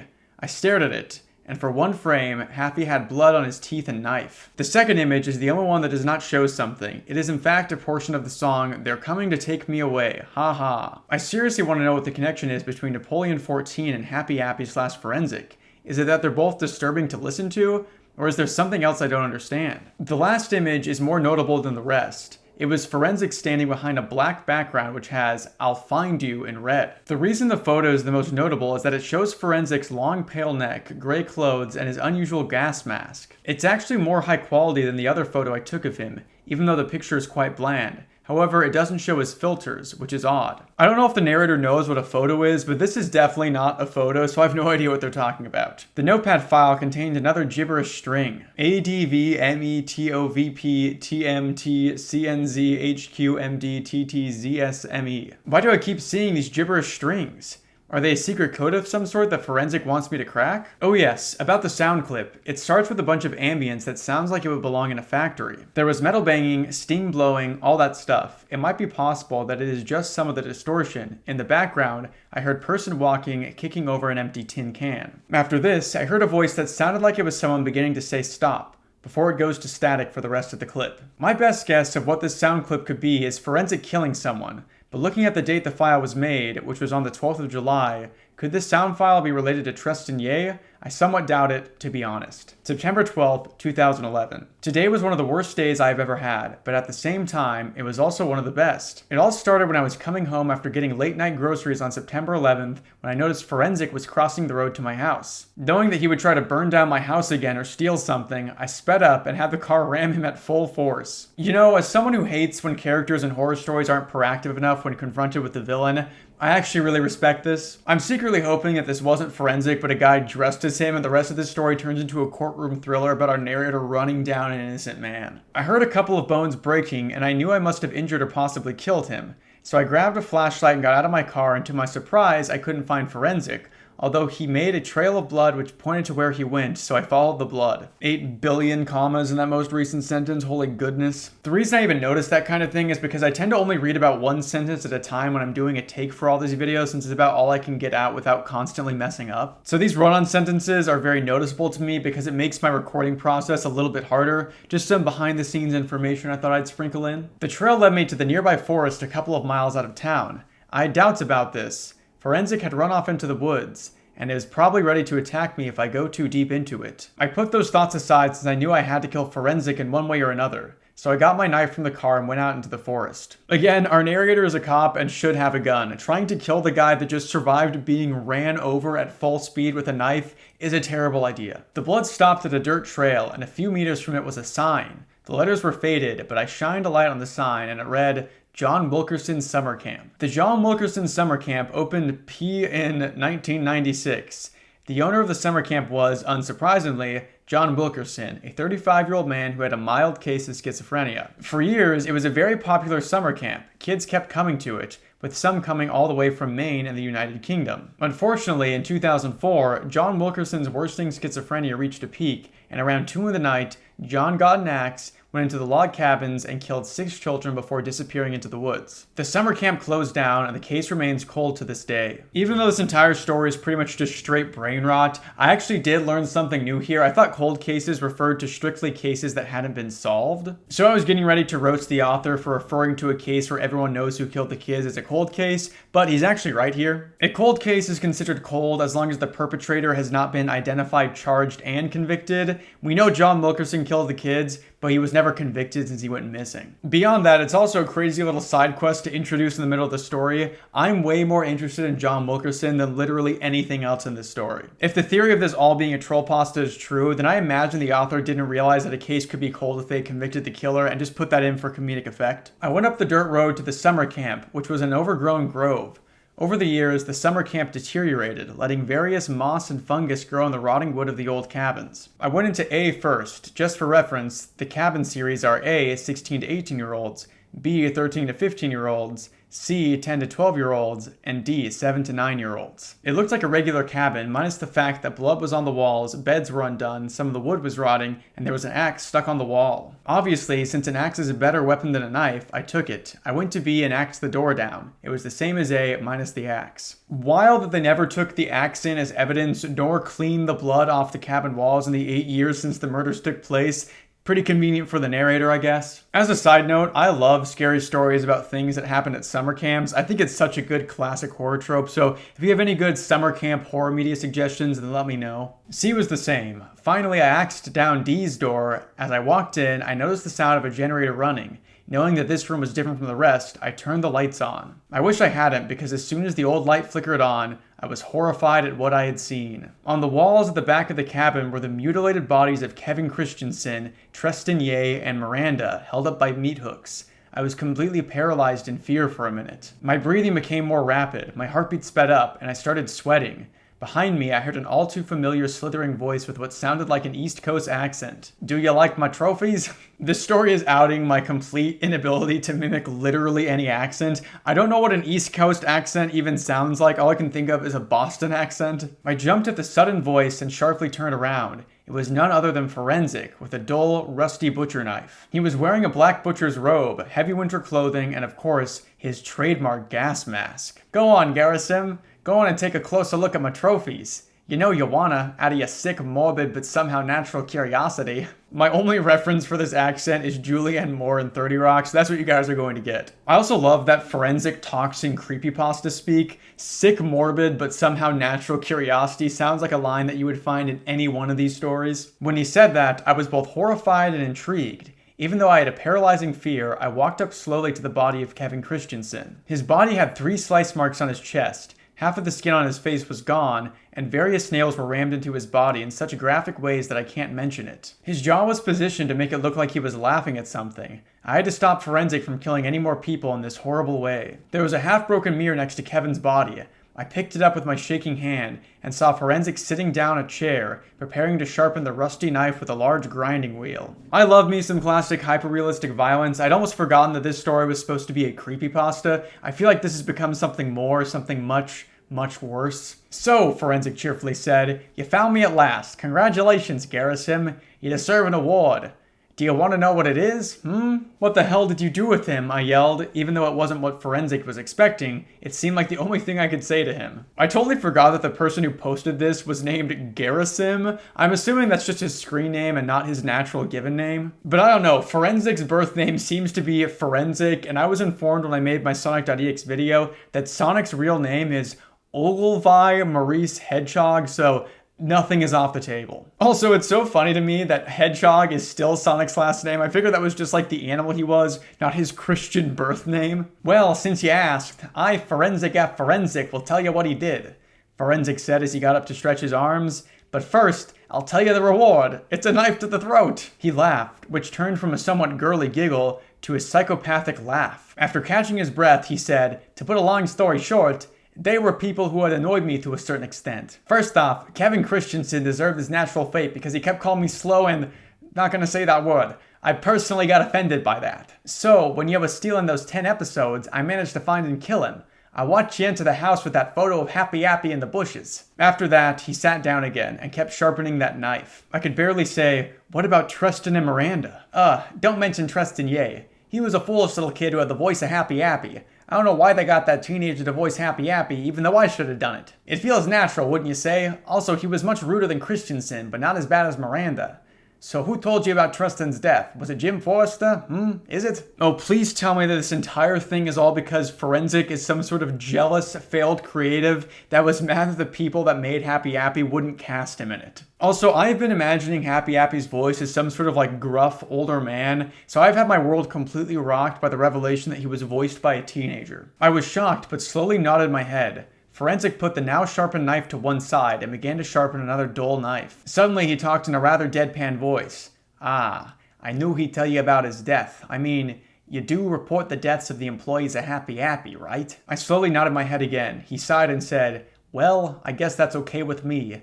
Tell the world that employees of a once famous Nickelodeon show are dying.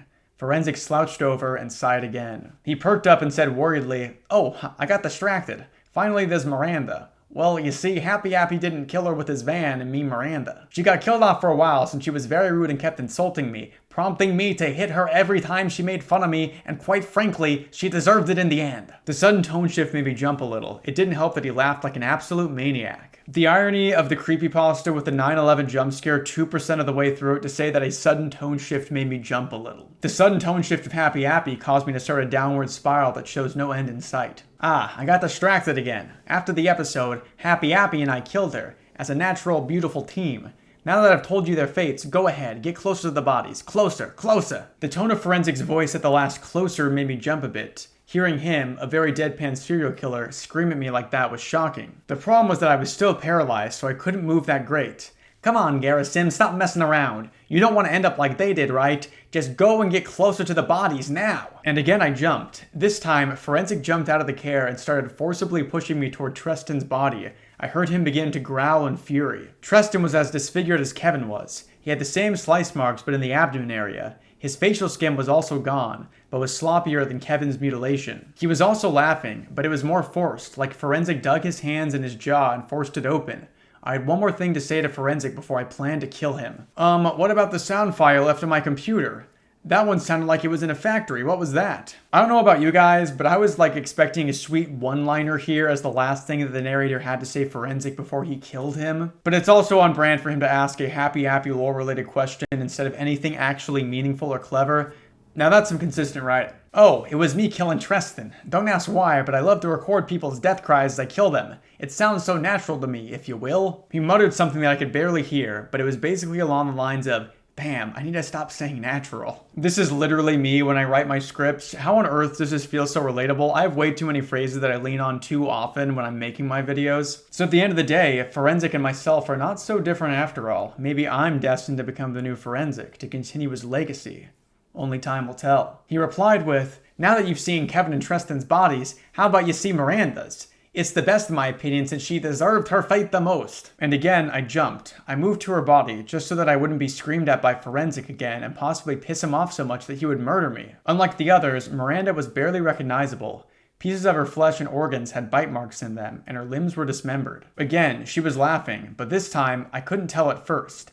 I stole the broken mirror and noticed Forensic was slowly holding up a second knife he had sharpened in his left hand to backstab me. Forensic said, well, now that you've got all your questions answered, it's time for you to go. No, I screamed before taking out the axe and striking his left arm. He laughed in half agony, half enjoyment while I chopped it off. After chopping off his arm, I ran out of the house, leaving the axe with him. Outside, I found a can of gasoline. I dumped the gasoline all over the house. Pour a thing of bleach on him as well. It's the only way to truly kill him. When I was finished, Forensic woke up. Realizing what I was doing, he grabbed the axe I had and a bag full of weapons and ran off into the woods. I got a match and burned the cabin down. For a moment, it felt very satisfying to destroy Forensic's hideout the same way he had destroyed my former house. The short story I'm writing also features something being burned down, specifically with gasoline, so I'm starting to actually get worried that Happy Appy has incepted this idea into my mind. But with that explosive ending, I think I'm going to have to call it a day with this video. I'm pleased to say that we're about halfway through the original Happy Appy story. I will be back for part 3 as soon as I can will myself enough to read through more of this slop, but until then, I'll be making videos on creepypastas that I actually like and horror literature. It's been 10,000 years since I last talked about Happy Appy, and now I must return to that dark, fruity haven where the daywalkers cannot tread. That's gotta be a record for quickest devolution into madness in one of these videos, but can you really blame me? This story is pure madness. I was going to do a big recap, but honestly I can't coherently explain what happened in the previous 2 videos, so I'll just try my best here. In the early 90s, some people on the Noggin channel, a subsidiary of Nickelodeon, created a children's TV show called Happy Appy. The show was about a clay puppet apple named Happle Apple that drives around in his Ford Windstar and gives bandages to children. At some point, the apple went crazy and the show went off the rails, predicting future events like 9/11, and the show was quickly canceled. Now, some guy is researching the show and being stalked by a mysterious man named Forensic F. Forensic, who is killing people associated with the show. I really don't know what else to say. If you haven't seen my other 2 videos on this series, then seriously go watch those. That'll explain this a lot better. But for now, and for the 3rd time, let's dive into the never-ending insanity of Happy Appy. September 13th, 2011. The local policemen are, for the most part, a-holes. Even though I work for them, when I tried to tell the officers about Forensic, most of them dismissed the story, saying it never happened. I love how at this point you can tell the author regrets making his character a detective and now has to shoehorn it in at random times. I suppose it's hard to get the point across that your main character is a detective when he doesn't make a single, solitary, good investigative decision throughout the entire story. One of the officers, Robert Newport, did believe my story, albeit reluctantly. At least somebody at work believes me. However, due to some money issues, I'm going to take a month-long break from Happy Appy. I expect to return sometime in October. See you later. Our narrator is always running into money issues despite being employed full-time as a detective, which probably pays decently well. And we know for sure this guy doesn't have a family. I can almost guarantee that he doesn't have a girlfriend. A happy apple a day keeps the girlfriends away. I'd like to believe that the reason he's running out of money is because he's spending all of his money developing an experimental set of AR glasses that remove every single apple from his field of vision. But I can also respect that the author is taking a break from posting about Happy Appy. I too needed a massive break after that second video put me in that joke of a correctional facility. October 19th, 2011. Hey guys, I'm back. I should let you all know that any rumors regarding my break are all false. I didn't see Forensic during the break, which made my life easier. Also, I'll try to find all episodes of Happy Appy. I promise. Garrison. Yep, that seemed like a worthwhile update. We were all waiting on bated breath for those exact words. October 21st, 2011. Today, I was going through a flea market when I realized that I could find a Happy Appy episode in the VHS section. After looking through some obscure VHS movies, I found a VHS with a rushed label. Happy Appy Goes to the Circus. Since I buy almost anything Happy Appy related, I bought the tape. It's truly insane how many episodes this guy keeps finding of this show that ran for like a season and a half before they got canceled for speaking the truth about 9/11. I need to stop making these 9/11 jokes or YouTube is going to destroy my channel. I wouldn't be talking about it if Happy Appy didn't bring it up first. After driving home, I got my VHS player and put the tape in, which had some pretty bad deterioration since the episode was recorded. Some parts of the episode taped over with an episode of Blue's Clues, and what wasn't taped over had a very low quality audio and video. The title is the plot in a nutshell. Happy Appy goes to a traveling circus and helps kids who get hurt. The episode starts out with Happy Appy buying a ticket to see the Banana Brothers traveling circus. After buying popcorn and a drink, he gets into a seat and the show begins. Unfortunately, half of the scene was replaced with either the Blue's Clues episode or static, and the show scene was pretty bad anyway. I mean, the show was already low budget as is, but the show scene was by far the laziest thing on the show's run. The bulky strings were visible during stunts, the models were very rushed, the camera was unfocused, and someone's head was visible in a scene. After the 3-minute long scene, it goes to the intermission. Happy Appy throws his trash away when he hears a young kid crying. He walks to where he thought the cry came from and discovers a kid who hit his head on the bleachers. Happy heals him using bandages and an ice pack. and the kid thanks him. I love that the Happy Appy universe operates on video game logic where bandages just heal people. That's the word the author always uses. It should definitely be written that Happle Apple bandages up the kids. He doesn't heal them, although maybe he does. We don't yet know all the mysteries of Happy Appy. Then, Happy Appy realizes that the trapeze act, the Flying Apples, has a missing member. Happy sees this as an opportunity to make him more popular with everyone, especially children. Here's a pro tip for Happy Appy. If he wants to be more popular with the children, he should probably stop murdering the children. He gets dressed as Aaron Apple. The other four were Abraham, Adam, Andrew, and Auburn, and talks to the rest of the act about how late he was. The second half of the show begins, and the first act was, unsurprisingly, the Flying Apples. Unlike the rest of the circus scenes, the trapeze act was actually decently made. It was like the entire budget of the episode was spent on making the Flying Apples part look good. After that, more of those awful circus scenes played, although the clown scene was somewhat funny, and the circus show ends, where the Banana Brothers thank kids for visiting the circus. Later, the Flying Apples meet the Banana Brothers, and they tell the Flying Apples how well they had done in the trapeze act. After that, Happy is seen walking out when he sees a kid get bullied by a bandaged girl.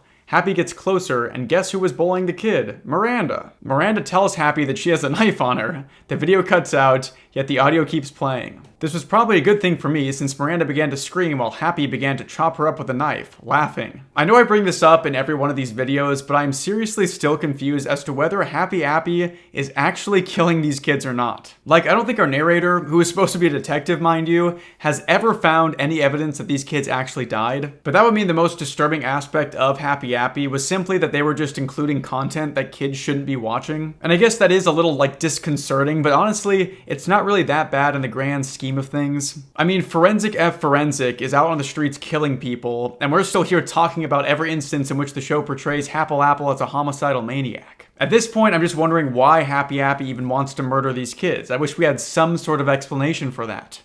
October 23rd, 2011. Today, I'm going to try to answer a massive question about Happy Appy. Why does Happy Appy murder kids? Oh, thank goodness, I'm so relieved. Well, I might have an answer to that question for once. You see, after I went to the employee's house where Forensic was at, I had two ideas. Did Forensic kill the employee, or is Forensic the employee? I think the most likely answer is the latter. Something that I have to legitimately congratulate this series on is that it really does read like the ravings of an absolute madman. The author so convincingly comes across as someone who is absolutely obsessed with this stupid show, and it's honestly pretty impressive. It can be easy to forget the fact that Happy Appy does not exist. This person has made all of this up, but it does feel real in the way that they talk about it. This is the kind of work that can only come from the sick, twisted mind of someone who lives in Aberdeen, Washington. I had to go to Aberdeen a few months ago to see a cardiologist about some Apple-related heart problems that I've been having, and it was the most depressing place I've ever been to. Like, forgive me for going on a rant here, but I need to tell you guys about Aberdeen, Washington. As far as I can tell, Aberdeen used to be a prominent logging town, but the industry left and seems to have mostly settled now in Longview, Washington. Longview also kind of sucks, but that's a rant for another day. So Aberdeen is now mostly old people, and then families that are unable to get out of Aberdeen due to needing to stay there to take care of their aging family members. The crime rate in Aberdeen is double anywhere else in Washington state. Most of the downtown area is just like abandoned buildings and pawn shops. It's also home to the second worst Arby's I've ever been to. Sorry, Twin Falls. And I know that's on me for expecting to walk into any Arby's and expect anything more than just absolute garbage food, but it was especially bad there. Also, you know how everyone talks about how rainy Washington is? Aberdeen is like the poster child of the dreary, rainy Pacific Northwest. Due to weather phenomena that I'm not smart enough to understand, Aberdeen gets significantly more rain than most other Washington towns, which are already pretty dang rainy. Every house in Aberdeen is required to maintain flood insurance due to the crazy amount of rain that they get. You can get a house there for like half of what it costs where I live in Washington, just due to how crappy it is there. Ironically, this does make it like the perfect location to set a Pacific Northwest horror story. I wish someone would write a horror story that takes place there. No, Happy Appy doesn't count because this story mostly takes place within the dark corridors of the mind of the world's most incompetent detective. Another question arises. Who exactly is Forensic? Well, I can say a few things about this question. It's not Kevin Christensen, Treston Ye, or possibly Jim Forrester. Also, I can't really confirm Forensic's identity. You might be saying that his decapitated arm has Forensic's blood on it and his fingerprints. I might be saying that you can't decapitate an arm. Well, it's not that. You see, I didn't keep the arm. I made the foolish mistake of leaving it at the summer camp. For those of you who aren't hip to the Happy Appy scene, our narrator cut Forensic's arm off inside a cabin that he was using as a serial killer's den. The cabin was the site of a massacre committed by a crazy dude back in the day, and for some reason the police just left the cabin as is, murder weapons and all. Even if I did keep it, Forensic keeps coming back, meaning that there could be a lot of people posing as him. So, what did the last paragraph have to do with the question? Well, Forensic may have edited the episodes to show those horrifying scenes. It makes sense if Forensic was an employee since he would have access to the props and the tapes. Because of this, more questions arise. Why did Forensic go crazy? He was forced to read this story. Why are there not a lot of survivors of Happy Appy? They died of boredom while reading this story. How did the studio burn down? Did Forensic do it? I did, in an attempt to get you to stop writing this story. Here are my guesses to the answers to the questions, and they will change if I get more evidence. This sounds weird, but maybe he's John Wilkinson. This makes sense, actually. John Wilkinson had schizophrenia, and, as you probably all know, killed children at his summer camp. The only problem is that he was chubby while Forensic is very skinny. However, things can change. You're researching a show that contains premonitions of 9/11, and you're in disbelief that someone could lose weight over the course of like 10 years. Maybe Forensic killed them. This seems plausible because I can say that 4 people related to Happy Appy died, other than the countless amounts of children. Okay, so it does seem like the kids in the Happy Appy show actually died in real life. We just haven't got any mention of like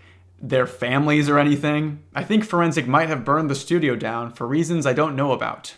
October 24th, 2011. Today, Jim Forrester, who is surprisingly still alive, told me the names of more people who helped work on Happy Appy, which put me a bit closer to whom Forensic could be. First, there's Tristan Drews, the man who created the last designs of the Happy Appy puppet. After hearing about the string of deaths associated with people who worked on Happy Appy, Tristan went into hiding. He's still alive, but goes under a different identity. Secondly, there's John Tresty, the man who created the music for Happy Appy. He was a musician who specialized in keyboards, synthesizers, and sound production. After releasing his debut album, Hidalgo, which to this day is hard to find, he was called to work on Happy Appy's title theme. Fun fact, I briefly lived in the state of Hidalgo in Mexico. My fellow Misquiawala heads rise up. Although some parts of the story of the creation of the theme are missing, John basically got 5 kindergarten students and had the kids sing the Happy Appy lyrics. After that, he made the backing synthesizer track, combined the two, and previewed the result to Nickelodeon. Nickelodeon approved the theme song, and John kept his job, due to Hidalgo being a failure to sell. He's also still alive. I know this is trying to say that John would have left his job at Nickelodeon had Hidalgo been a hit, but it's phrased like Nickelodeon was going to fire him if the album wasn't a failure. If you make anything other than garbage music, you're out of the job. Finally, there's John Wilkinson. Yes, I'm not lying. John Wilkinson actually worked on Happy Appy. He wrote 3 of the episodes for the TV series. A reminder that John Wilkinson was the crazy guy that killed all those kids at the summer camp all those years ago. I think it's probably fair to say that he is the most likely candidate to be Forensic, given that he has a history of murdering people. But what do I know? I'm not a police detective. I swear, I really think Forensic isn't John Wilkinson, but because he's schizophrenic, killed people, and worked on Happy Appy does not help. I have to bring up the fact that I do not endorse this story's insensitivity towards those suffering from schizophrenia. Having schizophrenia doesn't mean that you will kill someone. Just please remember that I didn't write this story. If I did write this story, then I would probably be spending my days rotting away in a joke of a correctional facility. October 25th, 2011. Today I was sent in the mail a DVD called Happy Appy's Bonus Features. However, when I tried to play the disc, it didn't work at all. Track the mailing address, contact the post office, dust the package for prints, look at the metadata of the disc. I'm just begging you to do some actual detective work for once. The entire video was static, and the audio consisted of 5 swooshes and a weird voice. I tried to decode the weird noise, and after half an hour of playing with various audio tools, the weird noise turned out to be a kid talking to the listener. Don't trust Happy Appy. He has friends that will murder you. Never come with him into his van. That's what I've been saying this whole time. Thanks for validating my thoughts. October 26th, 2011. Somebody sent me a video of the first part of the true Happy Appy movie. Apparently, the movie I owned was either fake or a really long episode. The movie started up with a different opening. The song playing was the opening of 2001: A Space Odyssey. The logo said, "Noggin Presents, the Happy Appy Movie." I love the excessive amount of fanfare given to a show that was canceled halfway through its 2nd season. It would be like if they gave this much reverence and importance to the movie of American Dragon Jake Long. The first scene of the movie had Happy in his long coat putting a bandage on a cut that was on a girl's arm. "Today I'm scared, Lily," said Happy. Lily asked why, but Happy just said, "He is coming, and no one can stop him." I wondered who exactly the person Happy mentioned was. Was it forensic? 7 other kids came running over, and in the background, policemen were running to the playground where Happy and the kids were. It's truly remarkable how they keep just reusing this plot device of the Happy Appy movie coming back up. I know we're supposed to believe that the first movie was a fake and this is the real one, but again, it's just insane how much mileage we're getting out of this one Happy Appy movie. For a couple of minutes, multiple policemen were yelling at Happy. Finally, the sheriff came out of a car and said, "Stop in the name of the law. I know you have murdered Miranda, Tuck, and Gina." Happy grabs another needle with green fluids from his long coat and stabs the sheriff in the eye with it, while laughing like a maniac. In response, the cops took out their sidearms and shot Happy to death. His bullet-riddled body fell to the ground, while kids began to walk over and cry over him. The police left, knowing that they finally dealt with Happy Appy. And the episode just got outright bizarre. You're telling me the show hasn't gotten outright bizarre yet? The police just shot the mascot of a children's show to death after that mascot killed a bunch of kids. It's also wild that these kids still keep flocking to him after he's killed so many of them. Is there some sort of Pied Piper magic going on here? Why do they care about him so much? It would be like still showing up to Barney's funeral after he stole your identity. Happy was suddenly revived and stood up.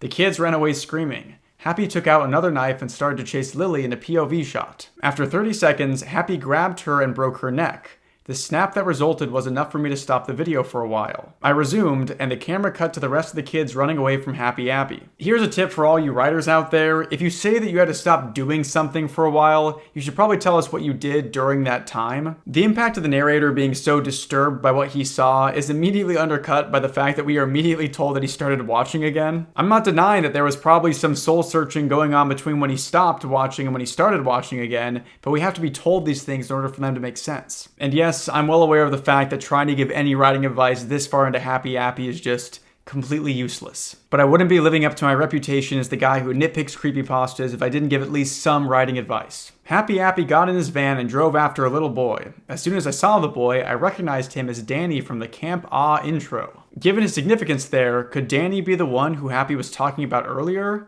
Anyway, one of the girls yelled, "Danny, no!" Danny picked up a lit cigarette that fell from the sheriff's mouth, gets into the van, and burns Happy's face, leaving a black burn on his left cheek. Happy screams, and Danny runs off. It cuts to Happy chasing Danny in his van.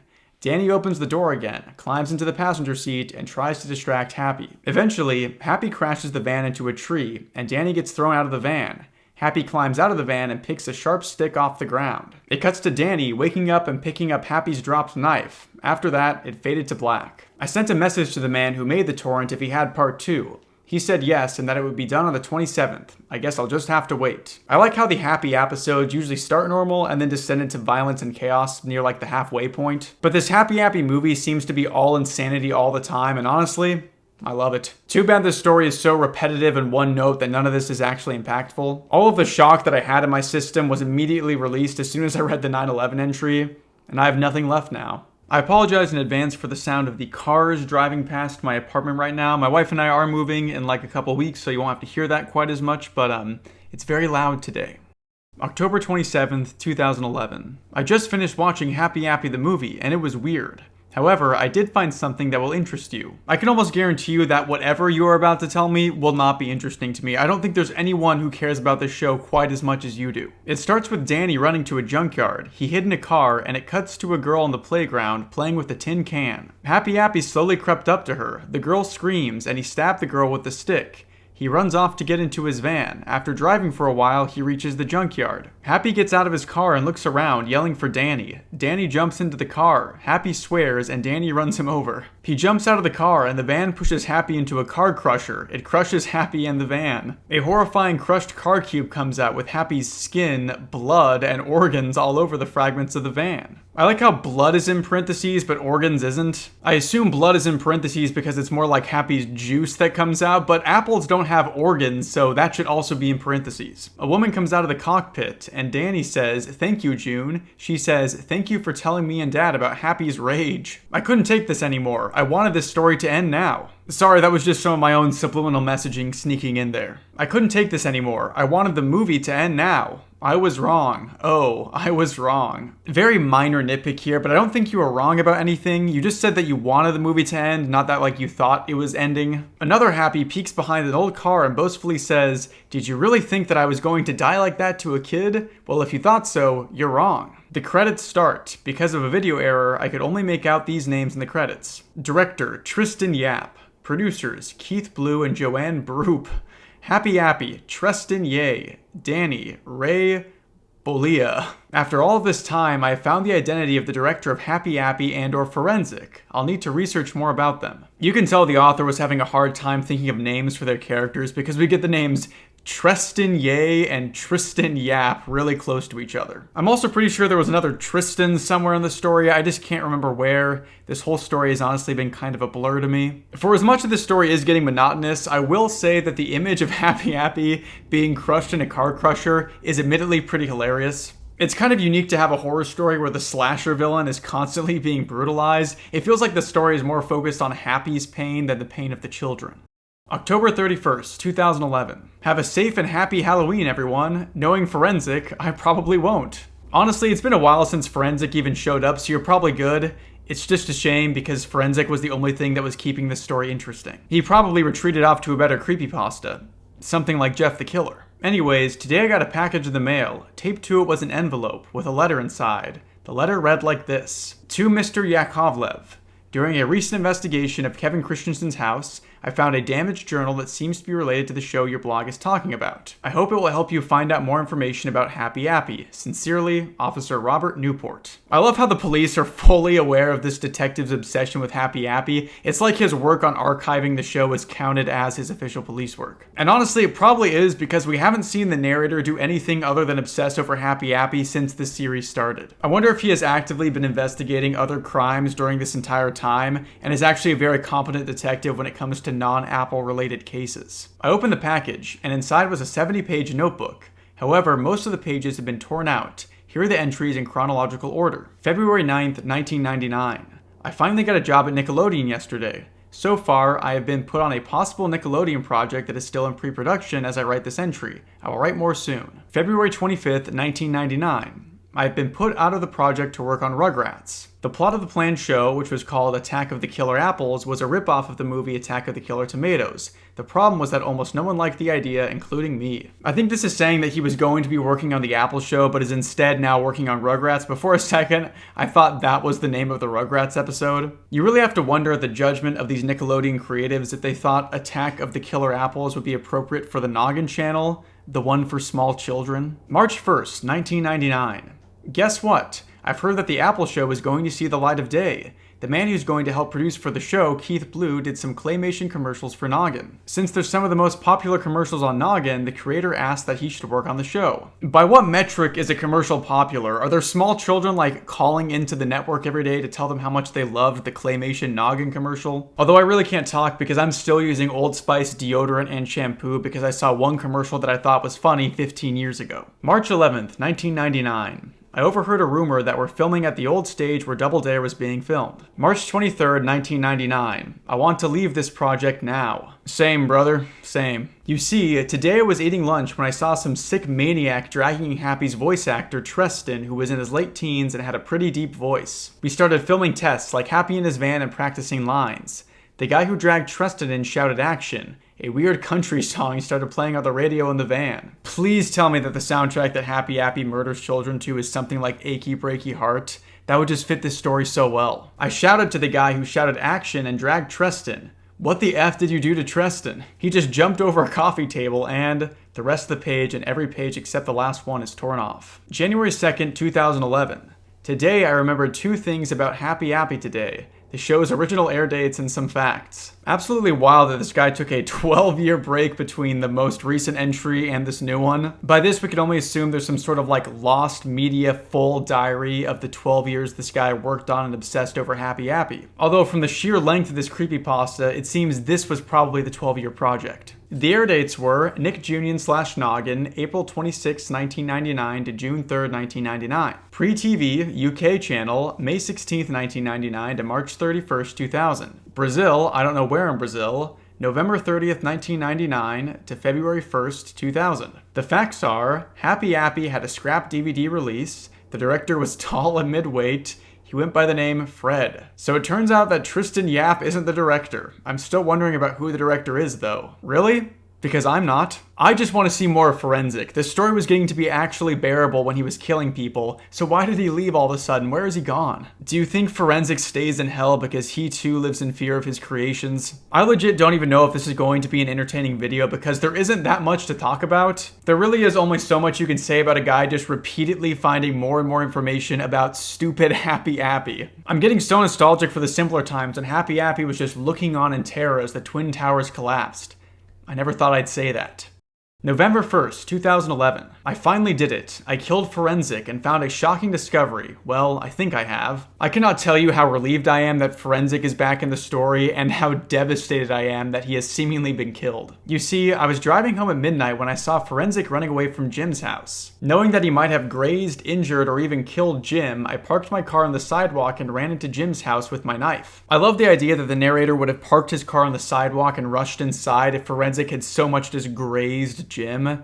That's a good friend right there. I looked all around the house, except for the basement, but I couldn't find Jim or Forensic. Hey narrator, if you're looking for the psychotic killer, maybe check the basement. It seems like that's where most psychotic killers like to hide. During this, I took a Winchester shotgun from his living room, just so that I could better arm myself. After checking all around his house, I went into the basement. Thank goodness Jim Forrester keeps all of his weapons unsecured, loaded, and sitting in his living room, available to all intruders that might want to kill him. I saw what looked like Jim's bleeding body sitting on the floor of the basement. I ran to him, thinking that he was dead. However, he wasn't, and he said, "Oh, Garrison, don't scare me like that." I said, "Sorry, Jim. Did you know that?" Jim interrupted me with, "Yeah, I know what's going on. Forensic, or whoever the hell he is, has broken into my house.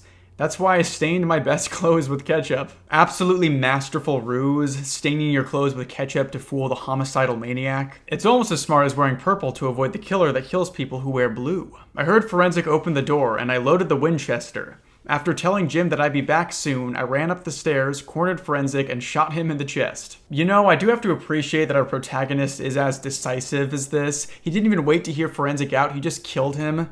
Massive respect. Except actually no, not massive respect, because Forensic was my favorite character and now he's freaking dead. For a second, I thought that I had finally killed him. However, someone looking just like him jumped behind me and tried to stab the back of my head with a knife. I shot him in the chest like the other Forensic. I thought I had killed them both, but the second Forensic tried to make a run for it. Please tell me we're getting a Scream-style twist where it was actually two killers the whole time. I would love for that to be the case. It wouldn't be nearly as cool as Scream because we've already introduced like 50 characters into this story so far and I couldn't tell you anything about them, but it might be interesting. However, his injuries made him collapse before he could run out of the house.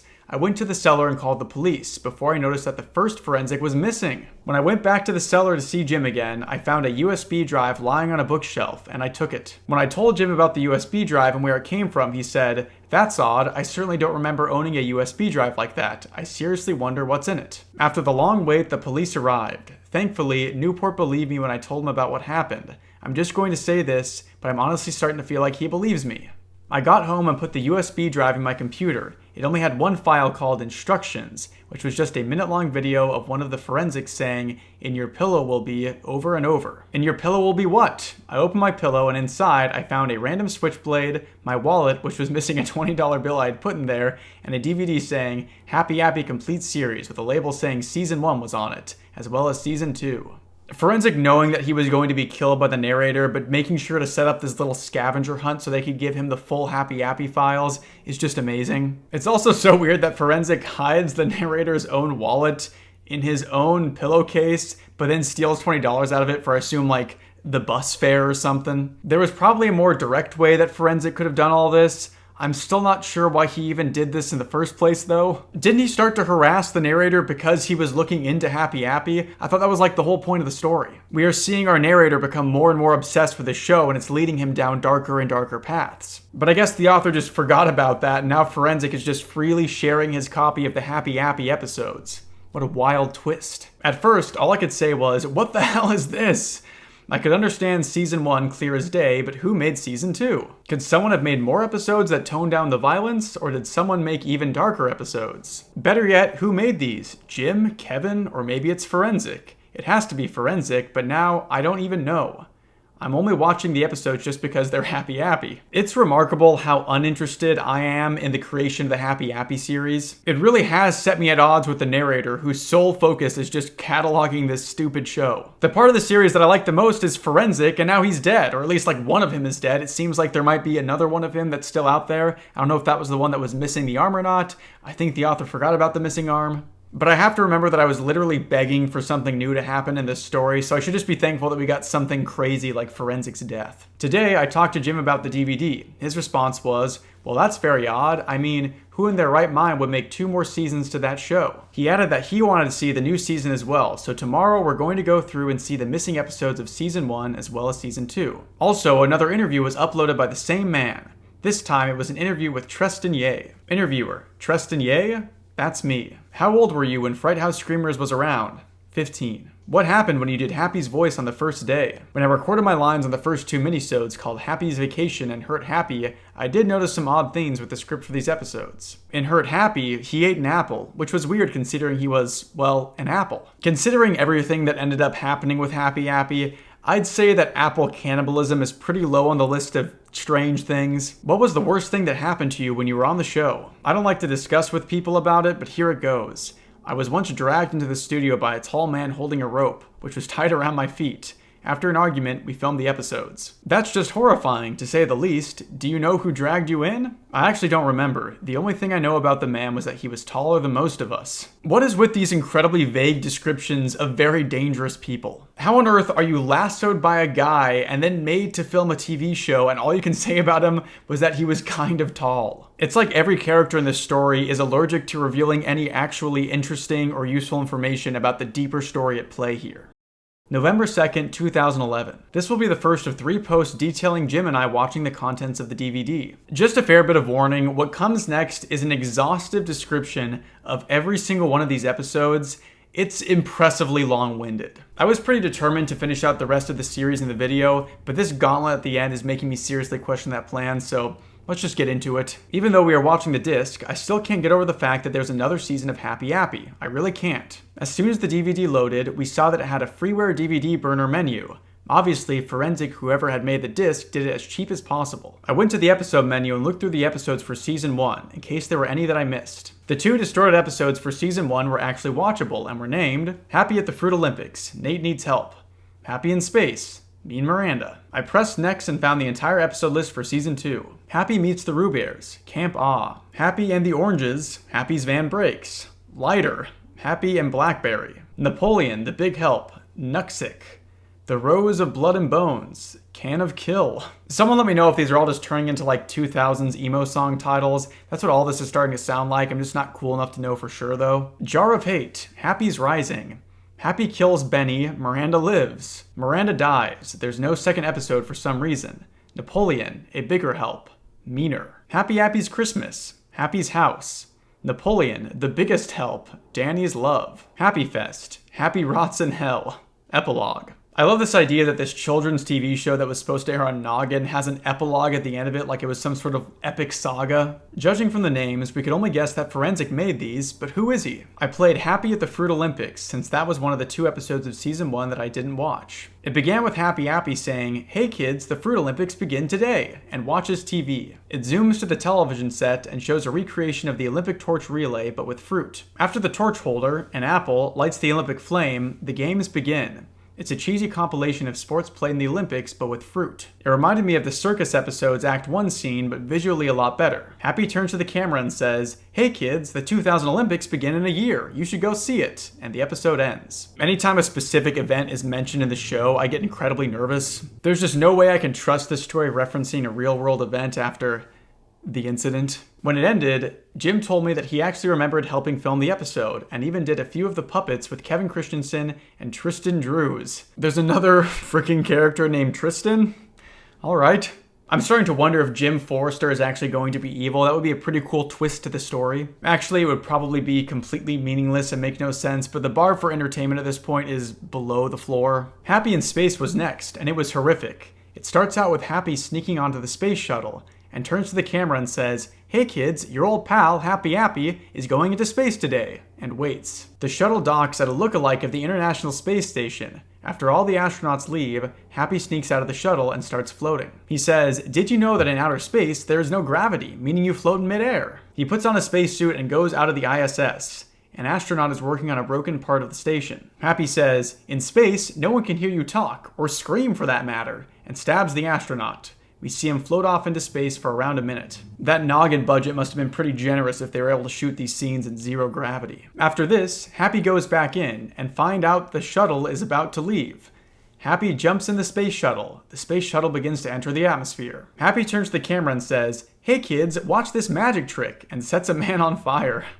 The shuttle starts to catch on fire, which is exactly like the scene in Happy's trick. Is this actually supposed to be happening? You'd think that someone would have reported a murderous apple lighting some dude on fire in the International Space Station. I'm honestly shocked we haven't been told about an episode where Happy discovers that the world is actually flat. That just seems like it would fit right in with what we've seen so far. We see Happy give a death smile as the shuttle is engulfed in flames. Happy jumps out before he gets burned and lands in snow. He says, "Hey kids, one day you will see something like this on TV."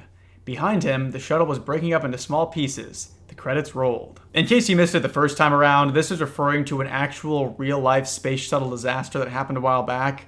Happy predicted this as well. It's interesting that Happy seems to be directly responsible for this disaster, but looked on in absolute horror when he witnessed 9/11.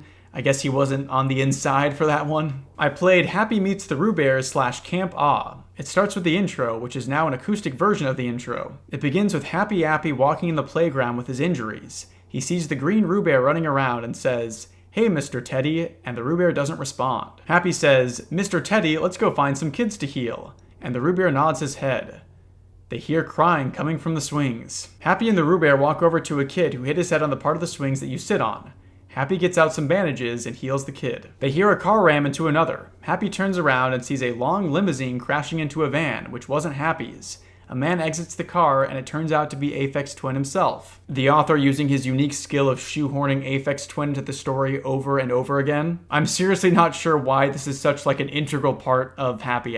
He starts doing the dance with the umbrella, but it was just stock footage from window liquor hastily put together. Happy and the Roo Bear walk up to him and Happy says, "Hey, who are you?" And Aphex says, "My name is Richard," and Happy says, "Let's go find some children to heal," and Aphex says, "Sure." The rest of the episode is just them healing children who injure themselves on various parts of the playground. When we first saw this episode, it was so tame for a Halloween special that I thought it was a Season 1 episode mislabeled as a Season 2 episode. What do you mean it was tame for a Halloween special? This is supposed to be a children's show. You should be shocked that there's any violence in it at all. Also, I told Jim, why was the episode Happy and the Roo Bears if only the Green Bear is present? He said that there would have been all three, but they didn't have enough money to get the others. If Jim Forrester has all of this information, why isn't he just telling it to the narrator directly? Why do they have to do this, watch party of Happy for him to finally tell him what he knows about it? We saw Camp Ah. It starts with the intro, which was that CSI-like intro featuring the main characters, Happy, Napoleon, who could be forensic, and Danny from the TV movie. Why was the acoustic version used once? It starts with Happy driving his van, saying, "Who's ready for a camping trip?" with two girls in the passenger seats cheering. After driving for a while, Happy parks in the camp, sets the washcloth, and sits on it next to the girls. We're gonna see this washcloth show up a couple of times from now on. I don't know why it's there or why it's important, but I guess nothing in this story is important. It's all meaningless. After staring at the sky for a few seconds, the beach jock apple appears. Happy says, "Move it, ladies," and it's much clearer this time. Suddenly, some sort of quality shift happened. Happy's voice was different, the girls looked different, and so did the bully. It was almost like another person picked up where Nick left off and did a horrible job at it. Anyway, the beach jock apple says, "Don't go on the beach," and Happy says, "Why?" The beach jock apple says, "Because I said so," and pushes Happy out of the way. Happy decides to go up the trail to the beach. What he finds are a bunch of children playing on the beach, and one is poking at something out of view with a stick. It turns to the object, which is Miranda's body. Well, that is some absolutely haunting imagery that came out of nowhere. We have kids poking at the dead body of another kid with a stick.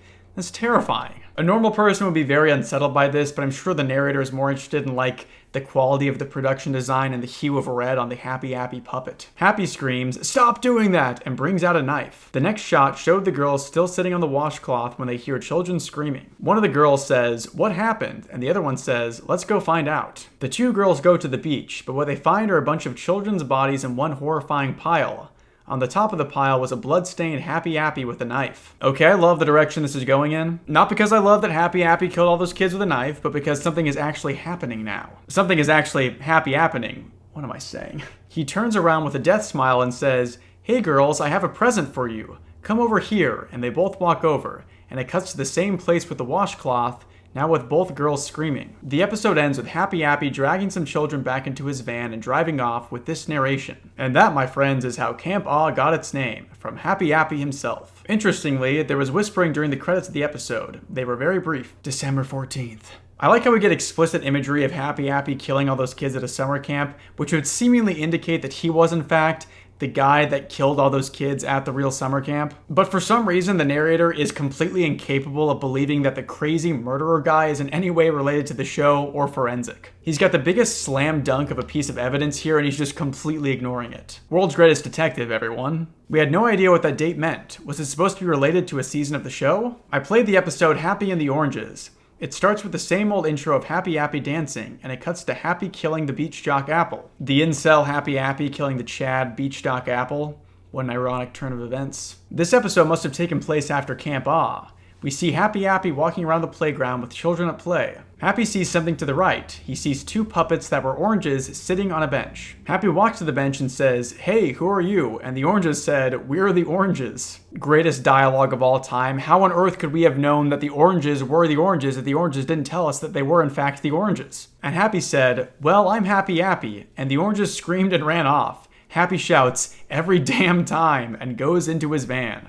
Again, Happle, maybe if you stopped murdering everyone that you came in contact with, they would stop running away from you. You should probably ditch the Ford Windstar with the Obama poster in it as well. It's way too recognizable. Get like another beat-up minivan. That'll be less conspicuous. He goes to the orange's house in the middle of the night. The first orange is watching TV while the second orange is reading a book. The second orange says, "Hey, Oscar." He replies with, "What, Octavius?" And Octavius Orange asks, "Did you know that no words rhyme with orange?" I mean, come on guys, you have to know that. That's probably like the first thing they teach you in orange school. Oscar Orange says, "Oh really?" Octavius Orange finishes with, "Yeah, you know what? I'm going to bed. Running from Happy sure tired me out." And Oscar Orange nods and continues to watch TV. Happy Appy jumps into the roof of their houses with an orange peeler in his right hand. Actually terrifying imagery if you were an orange. Imagine if a dude rocked up to your place with a human peeler in his right hand. He whispers, "Hey kids, let's go skin some oranges." And Happy climbs down the ladder to where Octavius Orange is and peels his skin. After that, he puts Octavius Orange in a vise and starts turning the crank, making Octavius get squeezed. After that, Oscar Orange knocks on the door and Happy jumps into the ceiling. When Oscar Orange opens the door and turns on the light, he sees Octavius Orange's body and screams. Happy Appy comes down from the ceiling and peels and vices him in the same way as Oscar Orange, and the episode ends. It's wild that the story is finally delivering on the concept of a scary, lost TV show with a violent character, but I'm just so burnt out at this point that I can't even get excited about it. This whole story is just an exercise in monotony. It's just a test to see if anyone can really get through the whole thing. It's designed to wear the reader down, to sift out any of the intelligent people that would stop reading about 5% of the way through. All of the remaining readers, like myself, were the only ones stupid enough to try to make some sort of sense out of this whole thing. There's no meaning to be had here. Happy Appy is a void that slowly strips away everything from yourself that you ever knew and loved. Until one day you wake up and walk into your bathroom, taking a look in the mirror, and you see that classic Happy Appy death smile. Only it isn't on Happy Appy's face, it's on yours. Sorry, that got way too real. Let's just go on to the next Happy episode. Lighter's premise was about Happy finding a Zippo lighter lying around on the playground. It starts with the regular old intro, but with the acoustic version. Why the acoustic version this time? It cuts to Happy walking on the playground. I have a question. If Happy kills a lot of children, why don't the children notice him instantly, or the parents? If only some sort of detective could investigate this, then we might have some answers about that. Happy stops and picks up a lighter. He says, "Hey kids, look what Happy found." It cuts to Happy turning on the lighter. He says, "Today we're going to learn about fire. We know what is most likely going to happen." Happy burns down houses and sets children on fire. Happy walks over to a living worm. He exclaims, Fire can badly hurt people, and in some cases kill them, like this worm. He set the worm on fire, and you can see its body turn into ashes. Happy said, magnifying glasses can also set small insects on fire, before walking over to a kid. Happy didn't recognize him, and Happy turned on the lighter and set the kid on fire. The kid tried to stop, drop, and roll, but it was too late. I don't know about you guys, but I was taught to stop, drop, and roll in elementary school, and I seriously thought that I was going to be lit on fire like at least once a year. I was certain that information was going to be immediately beneficial to me, and to be clear, I'm glad that I haven't needed to stop, drop, and roll yet. Although it seems that according to Happy Appy, it doesn't actually help, although maybe that only, applies to fires that have been set by apples or other fruit. Happy said, let's go find a house to burn, and Happy walks over to a house on the boardwalk and burns it down. The fire spreads and the entire boardwalk catches on fire. The rest of the episode after that was Happy watching the place burn to the ground. At the end, he says in his cheerful voice, that was fun. You should do just that to make me proud. Jim said in a smug tone, sure, let's totally follow in Apple's words and burn stuff down. Glad to hear of the color commentary we're getting from Jim Forrester as they watch these episodes. It's like an episode of Mystery Science Theater 3000. I played Happy and the Blackberry, which was 2 minutes short of a normal episode of Happy Appy. It starts out with a giant angry blackberry puppet saying, hey, my name's Derry Berry, and I hate Happy Appy. Finally a relatable character. Derry runs towards Happy, who is putting medical tapes and cotton on a kid's bloody gash near his wrist. Happy turns around holding scissors and Derry accidentally runs into them. Happy says, remember kids, always look where you're going or you will get a boo-boo. Derry pulls himself off the scissors and tries to eat Happy. Happy pushes him off and stabs Derry in the eye with the scalpel. Derry screams and Happy pulls the scalpel out, ripping Derry's eyeball out in the process. Happy grabs a rusty saw and slowly hacks him in two. The rest of the episode shows Derry's body after Happy cuts it in half. I played Napoleon, the Big Help. It began with Happy trying to kill June. Just to clarify this, June is Danny's mother. Oh, thank you for that clarification. I'm sure we all would have been so confused if we didn't know that June was Danny's mother. Who is Danny? Why is he important? He is struggling to kill her with the same saw he used to kill Derry Berry with, while June is trying to stab him in the face with a knife. Happy says, Master, Master, please come help me, and Forensic, in all of his glory, walks in slowly and says, yes, Happy Appy? Okay, so we have a major lore reveal here. It turns out that Forensic was a character in the Happy Appy show, and that he also appears to be Happy Appy's master. I'm not going to lie, I thought Forensic was a humble Happy Appleite like myself. I didn't realize he was running the operation this entire time. Happy says, this woman is trying to kill me, and Forensic says, let me help. And Forensic stabs June in the back, weakening her. The rest of the episode was basically a snuff film recorded on a low-quality home camera. What Forensic did on camera to June was absolutely horrifying, so I'll be quick on what Forensic did to her. First, he cuts off her arms with a scimitar knife, slowly and painfully. After that, he proceeds to cut off her legs with the same cleaver and starts skinning her. Are you seriously telling me that he didn't sanitize the cleaver in between the limbs that he cut off? That's horrifying. After minutes of skinning, she dies, and Forensic cheerfully says, oh no. He opens her guts out and starts eating them. A friendly reminder that Forensic, by all accounts, seems to be a normal dude in a costume. At least I'm pretty sure that's what he's supposed to be. So this is just a regular human feasting on the raw guts of another human. That's actually pretty terrifying. After 20 hard-to-watch minutes, he finally stops. After that horrifying scene, Danny from the TV movie comes in crying and sets Happy on fire. Forensic threatens to kill Danny. He runs off screen and Forensic walks out with a scimitar knife. What is with this obsession with the scimitar knife? Why is that such an important detail to include multiple times? Finally, the Happy Appy model melts, ending the episode. Jim's reaction was, and I quote, what the hell was that? I had the same reaction, but in a quieter voice. We had a lot of questions about this episode. Why was Forensic in it? Did Forensic make the episode, or did one of his friends? Does Forensic have friends? Doesn't seem like he's the chillest guy out there. For that matter, did Forensic really make the episodes? I don't know, and we really didn't want to know. Did Forensic make the episode? For that matter, did Forensic make the episode? The author isn't even trying at this point. I played Nuxic, which was actually called Happy Goes Bonkers. It starts out with the girl forming Happy into his normal shape, but drops a garrote wire next to her. Happy grabs the wire, and off-screen cuts her throat with it. After that, he says, hey kids, I'm going to kill Danny. The rest of the episode is Happy Appy going around using disguises to try to kill Danny. They include the spacesuit from Happy in Space, the costume when Happy goes to the circus, and Octavius Orange and Derry Berry's skin. Somehow, Danny finds out that Happy's trying to kill him. After the 5th attempt, Happy, like the title says, goes bonkers. I mean, this apple has already been chasing a kid around while wearing various costumes. I think it's safe to say that he's already gone bonkers. He rants to the camera at how he never has his way. After 5 minutes of ranting, he stares at the camera motionlessly and the episode ends. I said to Jim that we would watch the next third tomorrow, and so I left. The thing is though, as I left, I swear I saw Forensic walking up the street, but it was so dark that it could have been someone else. I'm sorry guys, I don't know if I can finish out this story today. The more I look at it, the more it gets, and I think I might need one more video to finish this thing off. There just isn't that much to say about the same old ramblings and ravings of an insane person obsessed with this children's TV show. I will have to come back when I've grown as a person to see if I can truly derive some meaning out of this exercise in monotony. I will continue to train in the art of creepypasta analysis, and when I come back, I will finally conquer Happy Apple. I will destroy him and everything that he stands for. And if I can't do that, I will die trying. 10,000 years ago, I made a promise that I would read through all of Happy Appy and give my thoughts on the entire story. And I know longtime viewers might be asking, Davis, why are you so dressed up for this episode?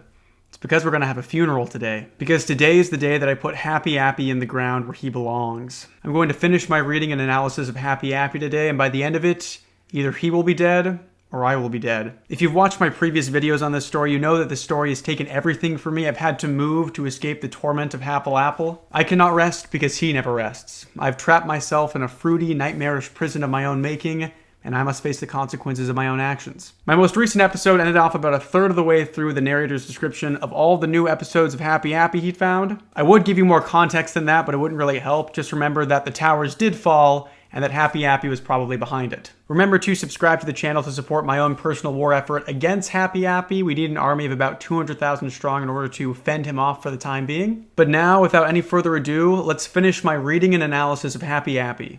Wish me luck. Welcome to the second part of the Happy Appy episode watching posts. I'm not ready for this. In Rows of Blood and Bones, we see Happy Appy painting a picture with red paint. Since this is Happy Appy, we all understand inherently that that is definitely not just red paint. We all know what it is. It's black cherry flavored Kool-Aid. The picture is of a rose in a playground. It was innocent enough until we see Happy Appy run out of red paint. He says, "Damn it, oh whoops, hey kids, let's go find some red paint and white sticks." Very clearly, the author wants to have some bones in this story, but having the phrase white sticks is so awkward. Like, why do you need white sticks to paint? We see Happy go out of his van and lure in 2 kids, and we see him mutilate them off screen. Hey, a Garrison, you can't see something if it happens off screen. That's not how seeing things works. It cuts to Happy painting the same picture, but now we see him with more red paint and white sticks as the stalk of the rose. After a minute, he finishes the painting.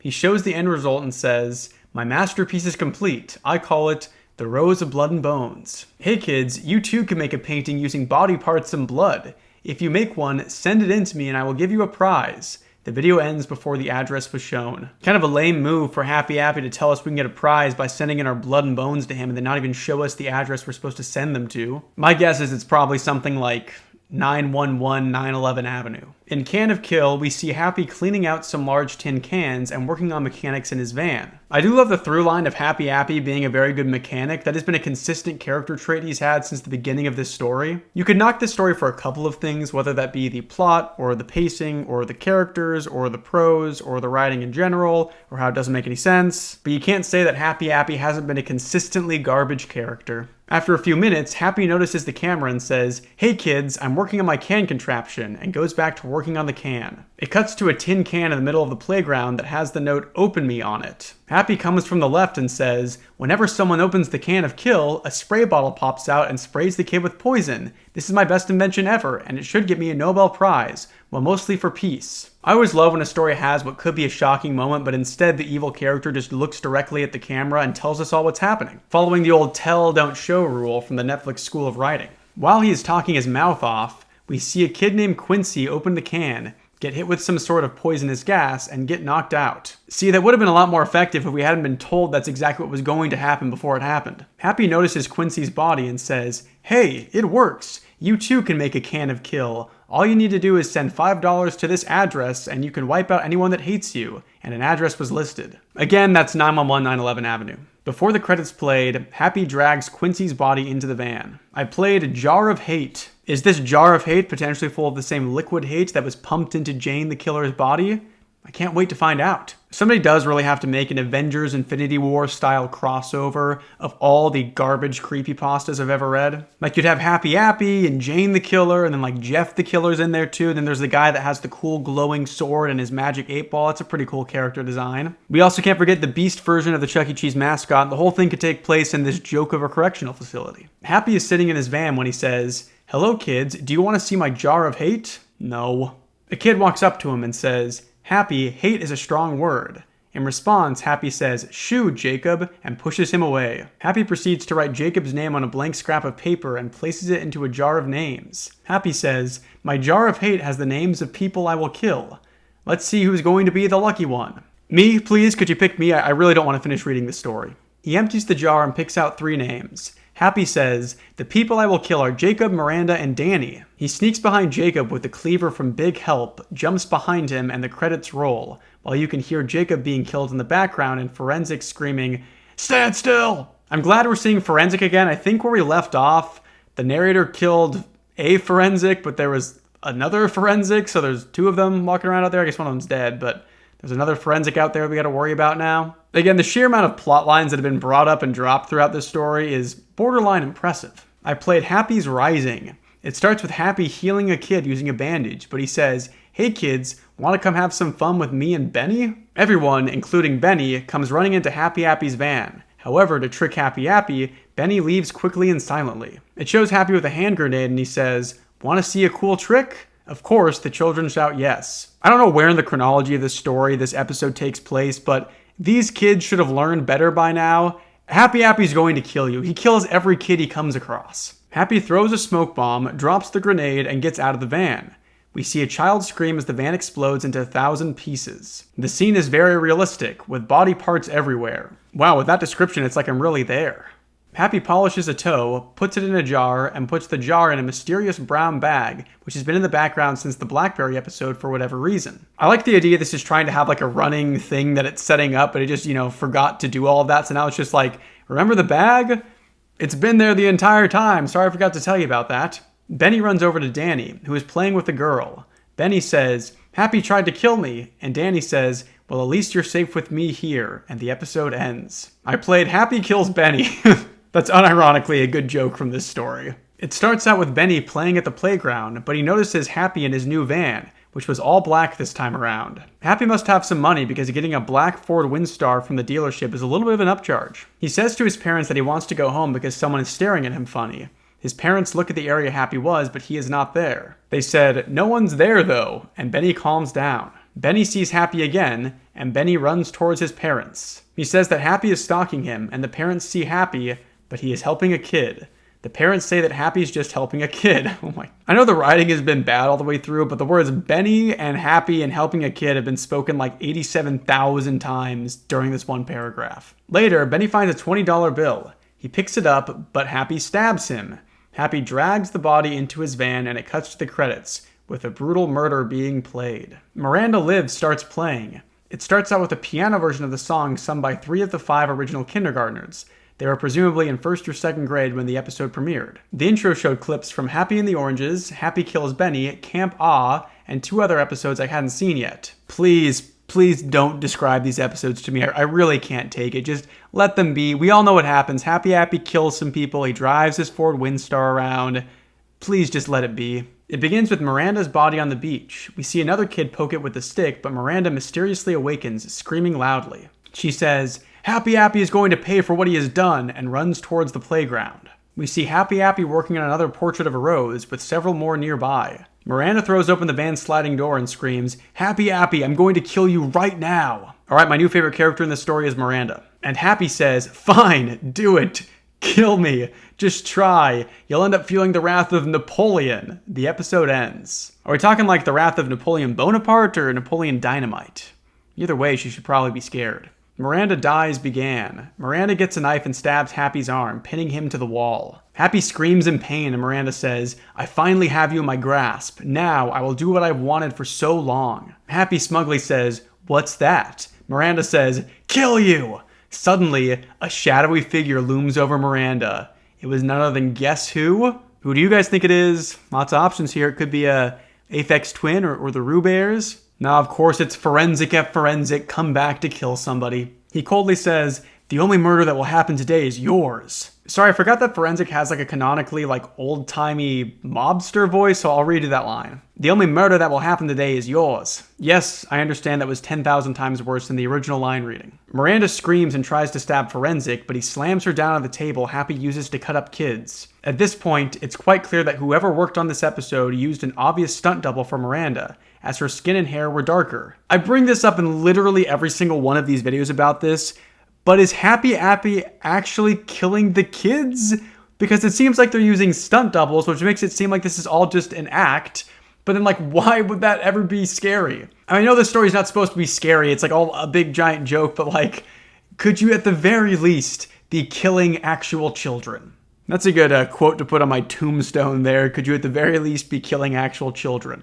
Forensic brings out the scimitar knife and begins cutting her open. She screams in horror, and as soon as she screams, he's irritated. To stop her screaming, Forensic grabs a random piece of wood on the floor and shoves it in her mouth, silencing her. Forensic opens her up and starts cutting organs out, eating parts of them in the progress. Probably meant in the process there, but at least something kind of horrifying has happened, even though we know it's being done by a stunt double. By this point, Jim turned the TV off and decided to take a break. I forgot that Jim Forrester was a part of the story at all. He doesn't have any character traits, he's just watching Happy Appy, the same as every other character in this story. We really had to. A few hours later, he went back to the video, and we were greeted by more sickening scenes, which I will describe briefly. Well, if we know one thing, it's that brevity is this author's strong suit. To put it in a nutshell, there's cannibalism, necrophilia, limb dismemberment, and skinning. Yeah. After that, Forensic turns to the camera smiling, holding a chunk of Miranda's brain. The true tragedy of this story is that the one part of the story that sounds like it might be kind of interesting in like a really morbid,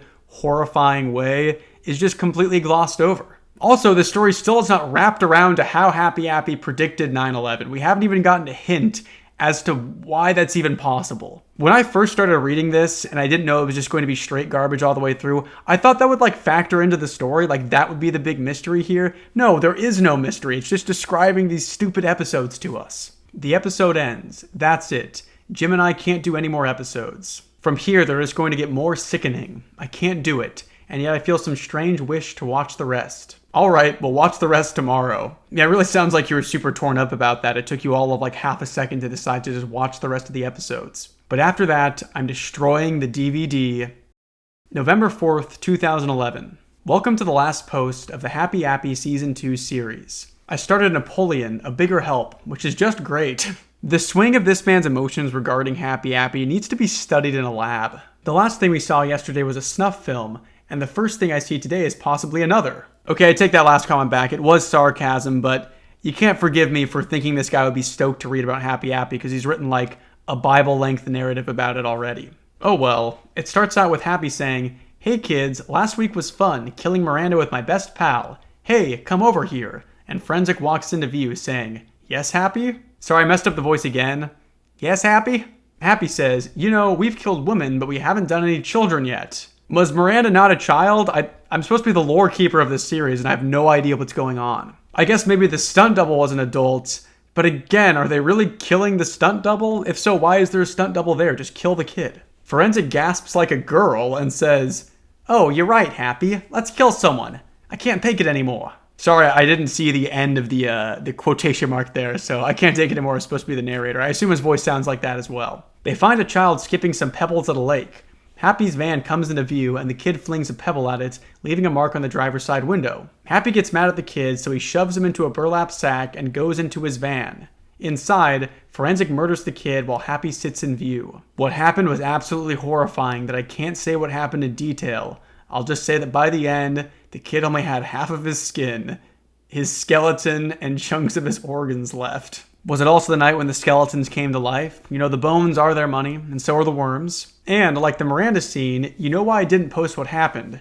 And before you say that I should know Forensic's identity by now, I should mention that during his snuff films, he wears a ski mask instead of his gas mask. In fact, it's the same ski mask Napoleon wears in the CSI-style Happy Appy intro. Okay, if I were to make a guess here, I would say that Napoleon probably is Forensic, but nothing in this story makes sense. That's probably not a good guess, but if I were to try to make any sense of this and do my own CSI-style investigation, I would say that Napoleon is Forensic. Meaner played. It picks right off after Happy goes bonkers, where Happy is in his van polishing his cleaver and cleaning the body parts of the children. The corpse of the girl he sliced with a garrote wakes up, and both the girl and Happy scream. Happy injects the girl with some of the green fluids he used on the kid and Happy the doctor and proceeds to mutilate her off screen. It's so weird that like some of the murder is very explicit and happens on screen, but then so much of it happens off screen. Like, what is the point of writing it that particular way? Typically, if something's continually happening off screen, it's because you want to just like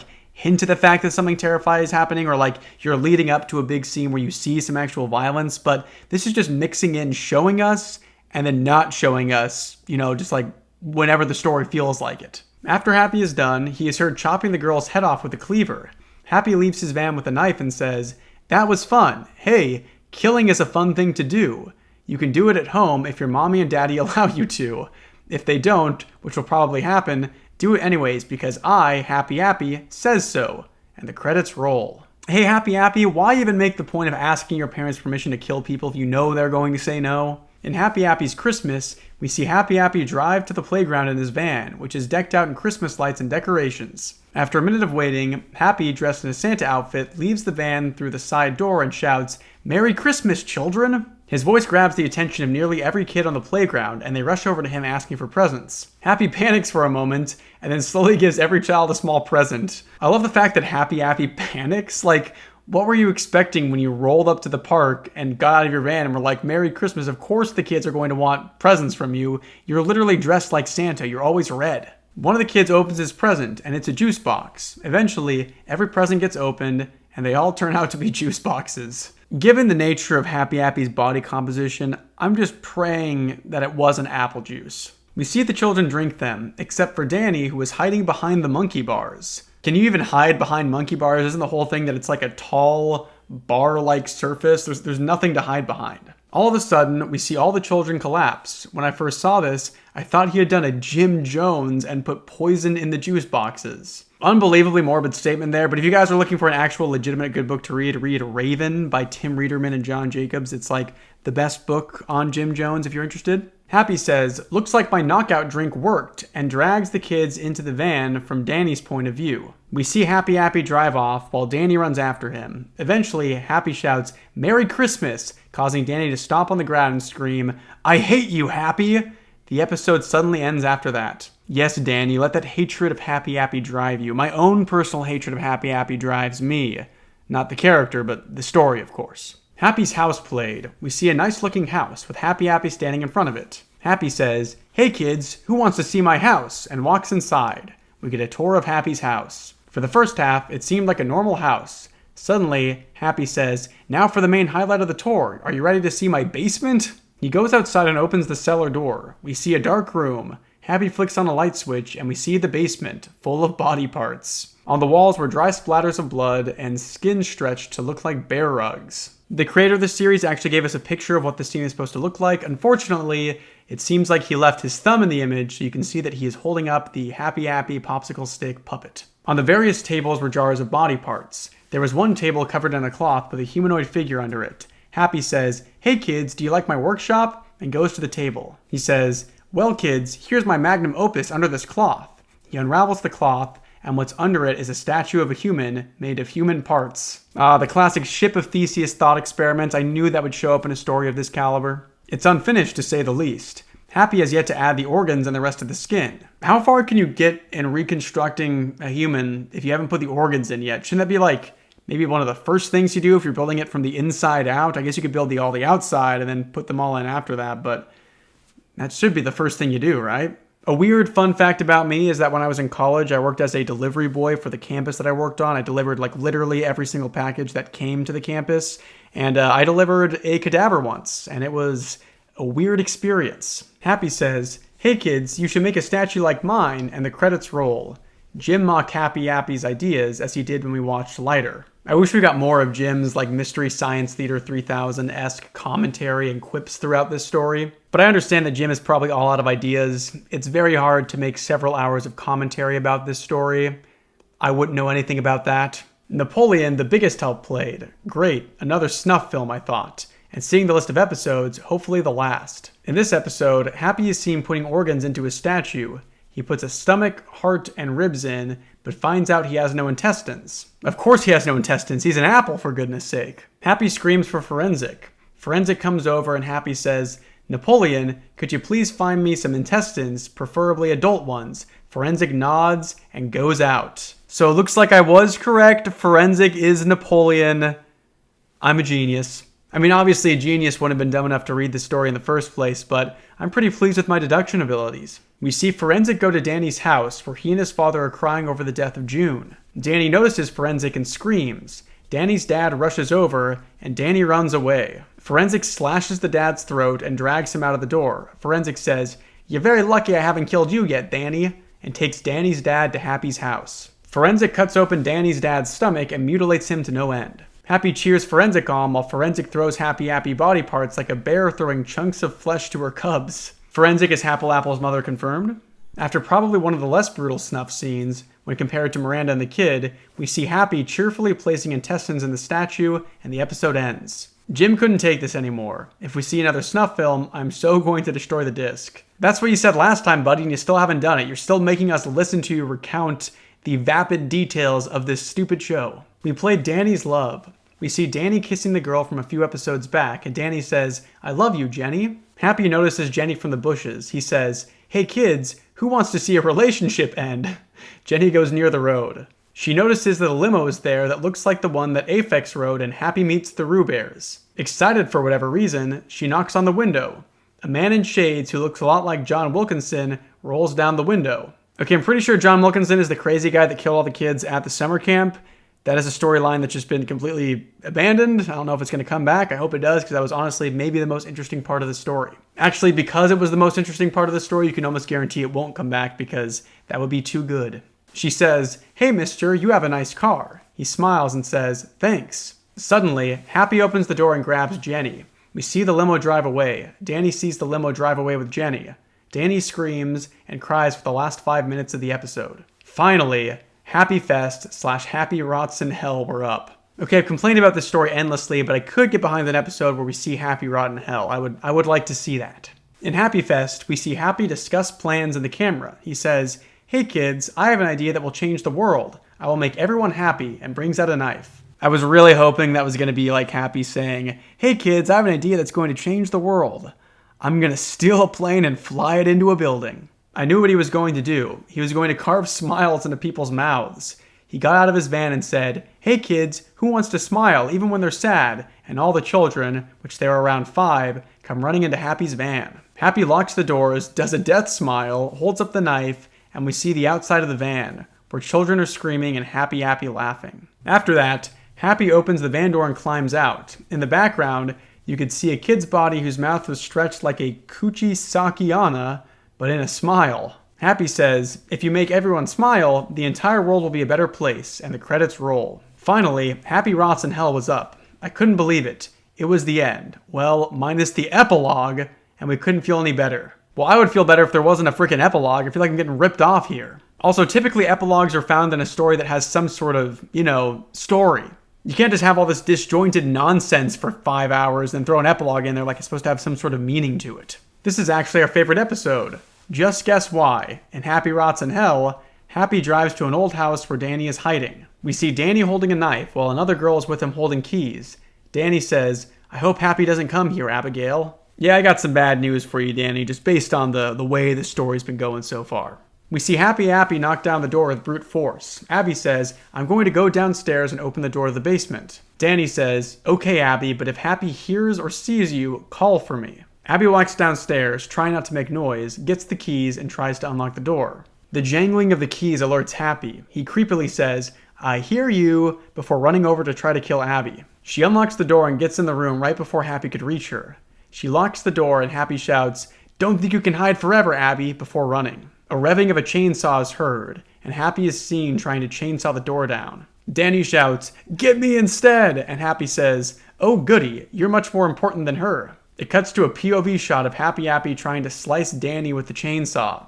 Danny runs into the stairwell room. Abby locks the door again, and the two run down the hall as Happy tries to cut the door down. The fact that the story doesn't have a moment where Happy breaks down the door and goes, "Here's Happy," is very, very disappointing. It's like an easy slam dunk. Abby finds out that there's a door to the basement, so she tries to unlock it when Happy breaks through the door. He runs toward them, but Abigail unlocks and opens the door and slams it in Happy's face. We see the basement, which is a bunch of pipes and a random chest. Danny opens the chest and finds a knife and a revolver with 6 bullets. Okay, there's no way that these bullets kill Happy Appy. There was an episode where Happy Appy got in a car crash, was lit on fire, died on the operating table, and then hopped out of some dude that he was wearing as a skin suit and killed a bunch of people. Thinking about it now, that was probably the peak of this story, and it was maybe like 10% of the way through it. Danny tells Abby to get out using some stairs to the side. She does, and Happy breaks through the door. He charges at Danny with a chainsaw, making Danny jump out of the way. Danny fires the revolver once, but misses hitting Happy. The chainsaw gets stuck in the wall, and Happy pulls it out, forcing him back and having him dodge 2 more bullets. Danny fires the rest of the bullets, and one hits Happy. He screams and pushes Danny down. Happy grabs his chainsaw and shouts, "Now I will have my revenge!" Danny rolls out just as Happy forces the chainsaw into the ground. He pulls it out and notices that Danny is going after the chest. He charges at him, but Danny grabs the knife and throws it at Happy. Happy dodges it, and the knife hits a gas pipe. Gas sprays everywhere, and Happy rushes to clog up the pipe with a cloth. What are your gas pipes made of that just like tossing a knife at them causes them to burst open? That's horrifying. Did the contractor install those classic silly putty pipes or something?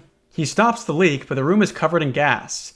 Danny finds a box of matches and lights one. He mocks Happy, causing him to turn around. Horrified, Happy tries to cut Danny in half, but Danny gets out of the way and drops the match on the gas. A thing of bleach fell on Happy's face, soaking his face in both gasoline and vodka. Wait, sorry, wrong story. I was thinking of something else. Happy begins to scream as the basement fills up with fire. Danny gets out of the basement in time, somehow not getting burned. Happy notices that there are some explosive chemicals to the side. He says, "Oh no, it looks like this is the end for ol'," before it cuts to the house, where it explodes and collapses due to the foundations being blown by the explosive chemicals. We see a camera pan to the destroyed basement where Happy's melted, crushed body lays. Abby is crying nearby, while Danny is trying to comfort her.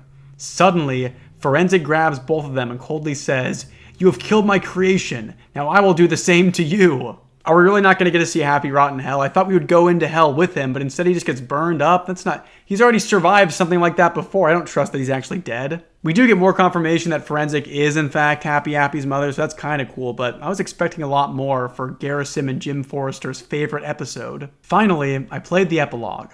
It starts out with someone playing Gloomy Sunday by Rezzo Ceres, while it shows clips from all the episodes in its intro, minus the snuff ones, albeit in black and white. It cuts to a man typing on a typewriter on his desk with the crushed Happy at his side. The paper the man is typing on seems to be about Happy Appy. A subtitle appears that says, "Portrayed by an actor." A narrator talks over the scene. It looks like the evil rampage of Happy Appy has come to a close.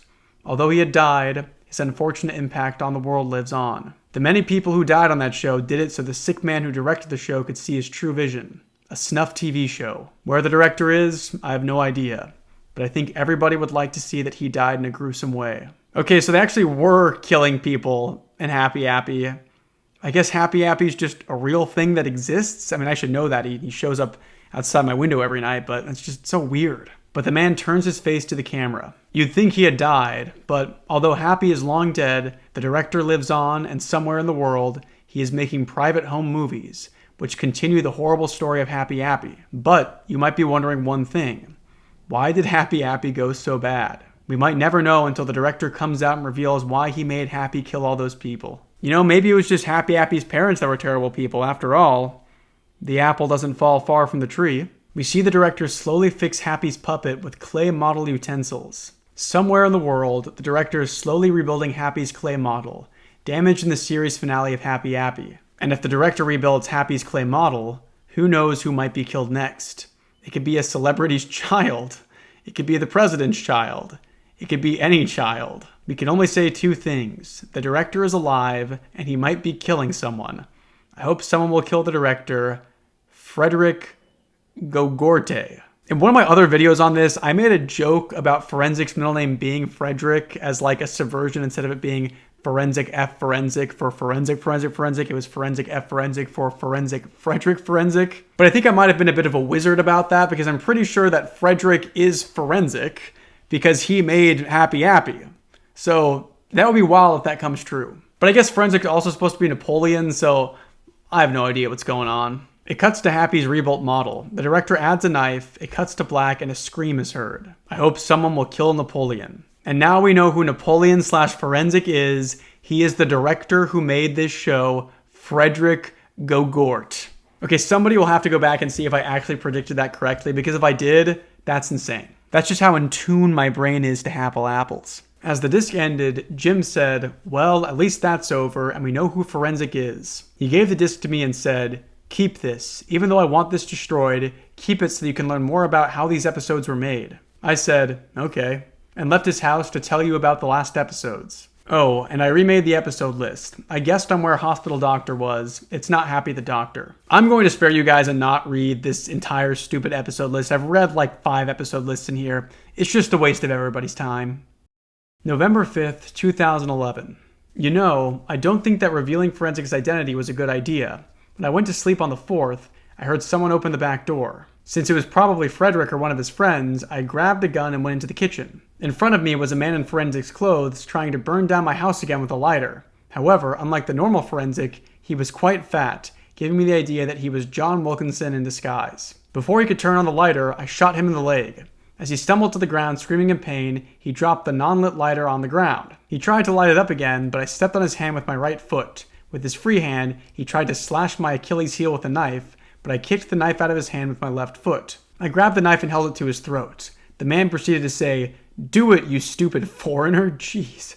End my life, and you'll fear Frederick so much that you'll piss your pants at the thought of him, you sissy." The idea of somebody making a credible death threat at you, and then following that up with being like, "You'll also piss your pants," is kind of terrifying. Like, obviously I don't want to die, but I really don't want to piss my pants because that would be very embarrassing for me. I chuckled and said, "No, I'll just do this." As soon as I finished talking, I grabbed him and threw him headfirst into a metal radiator, knocking him out. After that, I called the police over and they revealed who tried to burn down my house. It was none other than John Wilkinson. I seriously wonder where Frederick Gogort is.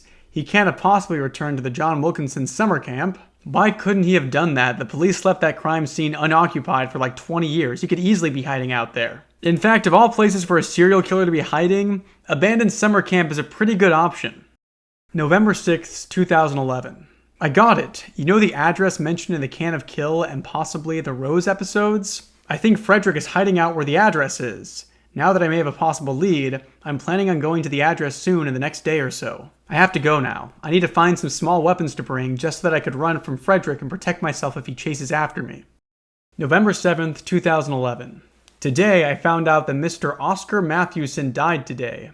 Now normally, I would post on the blog the deaths of people if they worked on Happy Appy. This man didn't. He was a big fan of this blog and would ask me questions by my email. Now I know the loss of any life is tragic, but this man was a big fan of this blog. Maybe we're better off without him. I'm going to stop Frederick now. I'm horrified that Frederick is starting to kill fans of the blog. When he's done with my fans, he'll go for me next, and that isn't going to happen. Unfortunately for you, Garrison, the list of fans of this blog is probably quite short, so you can expect them to be coming after you any day now. November 9th, 2011. This post will be the last post to this blog. I know you guys are all getting very excited. This is just blatantly not true. I've already looked down to see how much further this goes. There are more posts after this, but this is the last really long post, so we can look forward to that. Even though many questions related to the show remain unanswered, this post will, or might, answer the ones related to Forensic and Frederick. Are we seriously going to end this story without getting a single explanation as to how Happy Appy predicted not only the Obama presidency, but 9/11? That is the biggest disappointment of my life. First, I must talk about the trip to the address and what happened. Since I live in the suburbs of Aberdeen, Washington, and the address was near Alma, Colorado, I chose to take a car ride, and I took some things with me. We finally get confirmation here that the story takes place in Aberdeen, Washington, and not Scotland.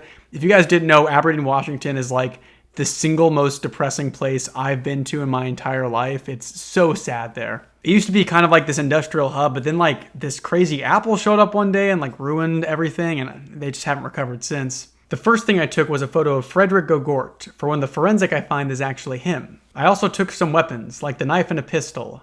After driving for almost 23 hours, I reached Alma, Colorado. The address, which I will not tell for people's safety, was over 5 miles out of Alma. I drove over to the address, and there it was. It was a fancy abandoned house, sort of like the one in Happy Rots in Hell. In fact, it was the same house, albeit with a spray-painted sign that said, Happy Appy Fun House. I don't know why the house was rebuilt, though. The sheer amount of wasted time in the writing of this story is insane. Like, why does it have to say, it sort of looked like the house in Happy Appy Rots in Hell? In fact, it was the same house as Happy Appy Rots in Hell. Just say it once. To make sure Frederick didn't trap the front door, I peeked inside. Sure enough, there was a shotgun trap using a Winchester. I tried to sneak into the window, but Frederick locked the window, so I had no choice but to break the window. Holy word repetition, we got window 3 times in that one sentence. I climbed in, making sure not to cut myself on any glass. After that, I disarmed the Winchester trap and took the shotgun. The house was completely abandoned, and all the lights were off, save for the room where the window was. I looked for the light switch, but I was distracted by the fact that parts of the floor were wet. This meant one of two things: a water leakage had happened, or there was blood on the floor. I ran to the light switch and tried to turn the light on, however, it didn't work, so I headed for the circuit breaker. Sure enough, the circuit breaker only had one switch that was on. I turned on every switch, which made nearly every light in the house turn on. I went back to the staircase room and turned the light back on. As I guessed, there was some blood on the carpet and floor of the staircase room. I said, "Hey Forensic, I know you're here. I turned the power on for every room in this house. Now you can't hide in the shadows." There was no response, which I knew was going to happen. I shouted, "Hey Frederick Gogort, I know you're Forensic," and no response. Since there was no response, I explored the house a bit more. From the staircase room, the living room was to the right, while the kitchen was on the left. Since I was closer to the right than the left, I explored the living room first. It looked like it had been abandoned since the 1950s. That's a little strange since Happy Appy is definitely a 1990s cartoon. It has all the hallmarks of it being a 90s show, kind of the crappy claymation and the references to 9/11. The couch was old, brown, and had various tears in the cushions and seat. The TV was an old analog set and could only display static due to not having a converter box. And a frame on the wall had a picture of the weird guy from The Towers. I have literally no idea what that's referencing. What weird guy from The Towers? I know The Towers is an episode, but every guy in this story is a weird guy. On the front wall, there was a door that was left open. I went through it and I was in the laundry room. It looked like a regular laundry room at first, with washing machines and laundry baskets. However, some pieces of clothing in the laundry baskets were stained with blood, and over the laundry baskets was a framed photograph of Frederick as Napoleon hanging out with Happy Appy. Other than a door to the right side that leads outside, there was nowhere to go. I went out of the laundry room and went into the kitchen, and I wish I hadn't. The kitchen was just as run down as the living room, but it was probably worse. Again with these strange descriptions, it was just as run down as the living room. Actually, it was worse. Okay, so it wasn't just as run down as the living room. There were countertops, dishwashers, and an oven which had been rusted up. On them, however, was rotten meat infested with maggots. The stench was unbearable, so I quickly ran out of the kitchen and into the dining room, not noticing anything else other than the rotten meat. As I entered the dining room, I noticed that there was more maggot-infested rotten meat, so I ran to the next room over, which was the hallway, and looked at what the dining room had in it. There were various chairs, all of which were pulled out. Other than that, it looked like a rundown dining room with rotting meat. The hallway was nothing special, to be honest, and led to nowhere. At the end of the hallway, near the laundry room, it looked like someone piled up a bunch of wood to block off the entry to the hallway. After dashing through the dining room and kitchen, avoiding the smell and accidentally knocking a chair over, it was time to go upstairs. It was the only place I could go. As I was walking up, though, I had a feeling that someone was watching me. I turned around, but no one was there. I finally went up the stairs and tried to decide where to go. The left hallway or the right. Suddenly, I heard an all too familiar voice. "Hey Garrison, guess who?" I froze instantly. It was Frederick on the other side of the hallway. I said, "Are you going to run away from me this time?" And he said, "No, why would I do that? You know I'd never run away." And I responded with, "Listen, Frederick, how do you keep coming back?" I heard no response from Frederick for a while, and Frederick said, "Well, I have some people who work with me. They do my dirty work and try to kill you." And snapped back with, "But anyway, how'd you get here?" And I said, "There was an address listed in 2 episodes of season 2, and I went to wherever was there." And Frederick said, "Ah, it looks like I shouldn't have put that address in. It would have made the authorities' search more fun. For me, that is." Ah, the classic blunder of the serial killer broadcasting his address over children's TV.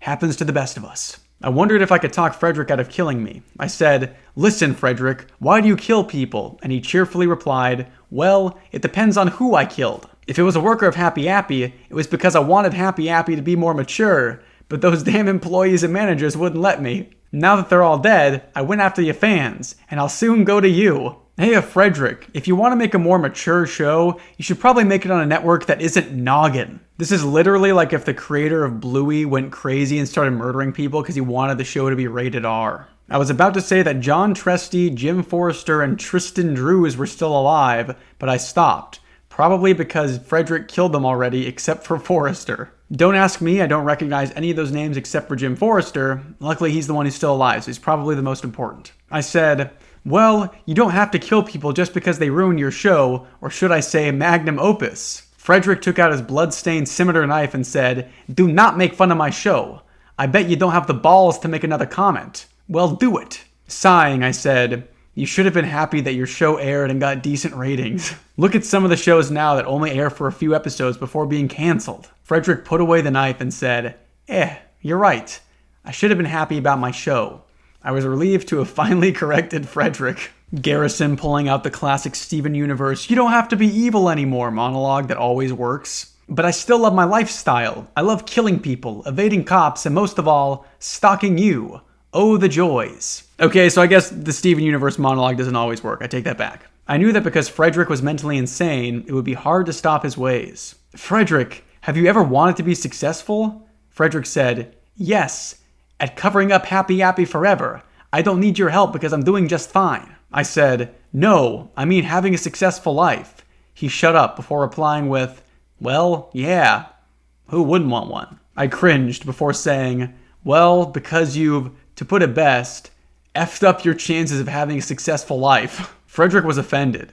He pulled the knife out again and said in a louder tone, why the hell would you say that? Sighing again, I said, because 1, you killed a lot of people and the cops are looking for you. 2, if you're caught, you're going to jail forever or put on death row. Frederick finally knew that I was trying to tell him that because of his actions, he's never going to have a successful life. He broke free of his other personality. He said, I can't believe it. I've messed up my life. I really can't. If it only wasn't for my mental illness. Frederick sat down on the stairs and put his head in his left hand. Listen, Frederick, you don't have a choice. One day, you will go to jail and you will die there. Yeah, great pep talk, Garrison. That's exactly what he wanted to hear. Frederick said, go. Just go. I don't care about life anymore. I'd rather kill myself than be put to the electric chair or lethal injection. I said, listen, Frederick, you could probably start a new life by changing your identity and moving to South America, but you'll get arrested one day, so it's a checkmate now. Garrison, this guy tried to kill you a bunch of times and he killed a lot of your friends, so maybe don't give him ways that he could escape the law. Finally, he said, listen, before I kill myself, I want to show you my true face. I said, sure? And Frederick took off his mask. I saw a skinny, pale face with various scars and hair that was ripped out at random spots. It was none other than Frederick. Yeah, I figured it would probably be him. You've been calling him Frederick, and he's been calling himself Frederick for like the last half hour. Frederick said, well, Garrison, it looks like it's time to go. I'm sorry for killing everyone related to Happy Appy. I'm now going to make the survivor's world a lot safer. He got his scimitar knife and jammed it into his throat, effectively killing himself. I felt depressed that I couldn't save Frederick from his mental illness. I checked his body for anything related to him. In his jacket, I found some interesting things. I found a couple of knives with dried blood on them, and a folded sheet of paper. Reading it, I found out that 9 people had worked for Frederick. After taking the paper in his gas mask, I left the house and went to my car to go back home, but leaving my shotgun, katana, and knife behind. You telling me this guy was carrying a sick katana on him the entire time? He didn't get to use it once? Well, this is it. I can't believe I have to stop posting on the blog, but I must stop posting on Happy Appy because I pretty much did everything related to the show. I sincerely hope you did. I can't imagine there's any more of it. Before you guys all say it, yes, I know there's like 3 other stories connected to this universe. I probably will not read them. This has been too much for me. I watched seasons 1 and 2, killed the show's insane director, and even went to the studios where it was filmed. I love that all 3 of those things are treated with equal weight. It's like, yeah, I watched every season, I even got a tour of the studio, and I also killed the guy who made it. However, that does not mean that the search for answers is over. If you look hard enough, you can find the answers to the unexplained questions that relate to Happy Appy. Now, you might be wondering 2 things. What will I do? And what will I regret when I quit posting on Happy Appy? I imagine and I hope that you will be rotting in a joke of a correctional facility, because you need some help, man. No one should spend this much time obsessing over Happy Appy. Unless that person is me. Well, I will actually open another blog, which will be a short-lived one that talks about Fright House Screamers. Remember that? I actually don't think I remember anything about Fright House Screamers. Was that the one that had the kids that were all murdered by the guy at the camp, I think? Camp Blood? That sounds kind of correct to me. It's probably not. I might have to hand off the responsibility of covering the other stories in the Happy Appy Cinematic Universe to Evil Davis. He could probably handle it. Now, what will I regret when I quit posting on this blog? Absolutely nothing. I just want to never see this damn show again. That's the first thing you've said that's made any sense to me, brother. I'm sorry for leaving this blog, but I must part ways for now. See you soon. Gerasim Vasily Yakovlev. And that's it. That is the end of the story. P.S. I haven't explained something. How did the episodes get on Noggin? I don't care. You see, not all of them did. Only a select few aired before the show was canceled. How the others came about, I don't know. Maybe Frederick, after Happy Appy was canceled, made new episodes, which were more low budget and gorier. Okay, just a postscript, but now I may finally rest. P.P.S. Here's a question I'm going to answer. Where's the playground? I don't care. You see, they did film the playground scenes at a real playground in Colorado. The only scenes they filmed in the studio were any scenes other than in the playground. They had 2 vans for Happy. The first was a miniature, and the second was an actual van. After the scene in the Happy Appy movie, they bought a new van. After the part in Happy's Rising with the grenade, a new black one was bought. And that's all I could find out. Thank you, Garrison. Thank you. That'll have to do. Second post. I don't care. Here are the contents of the list I mentioned. There's 10 names, meaning that 4 have either been killed or arrested, 2 have been injured, and 4 have unknown fates. My followers and helpers. John Wilkinson's fate is unknown. Oh no. Blythe Underwood is arrested. Kerry Spooner was killed by Garrison when he blew off his head. Shane Rogerson is dead. Possible cause of death by structural collapse of studio? Willie Batts is injured. Had his arm chopped off. Dudley Franklin. Nathan Jakeman. He poses me when I tricked Garrison into thinking I'm a sane employee. He didn't come, however. Fox Garner. Milton Barrett was shot in the stomach while he was with Kenny, but escaped. Mervyn Payton. Well, guys, it's been a long road, but I'm happy to say we are finally at the end. November 10th, 2011. Oh, come on, you've got to be kidding me. The man who uploaded the 3 interviews closed his account on YouTube, but he has given me one last interview, which is with Ray Bolia, aka Danny. Interviewer. Ray Bolia? Ray.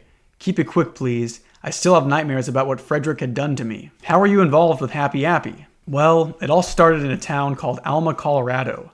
I was living there peacefully until one day I was kidnapped by Frederick. How did this happen? It was 1999. Happy Appy had just been canceled and all the employees were fired. The director, who was charged with the crime, had moved to Alma, where he lived under a new identity. How did you get kidnapped? When I was 7, I was being babysat by my mother's friend. Late in the night, the man kidnapped me without leaving a trace. Where were you taken? I was taken to a house that had the shape of a barn. It had tinted windows, 3 floors, and a cellar. It was also dark blue.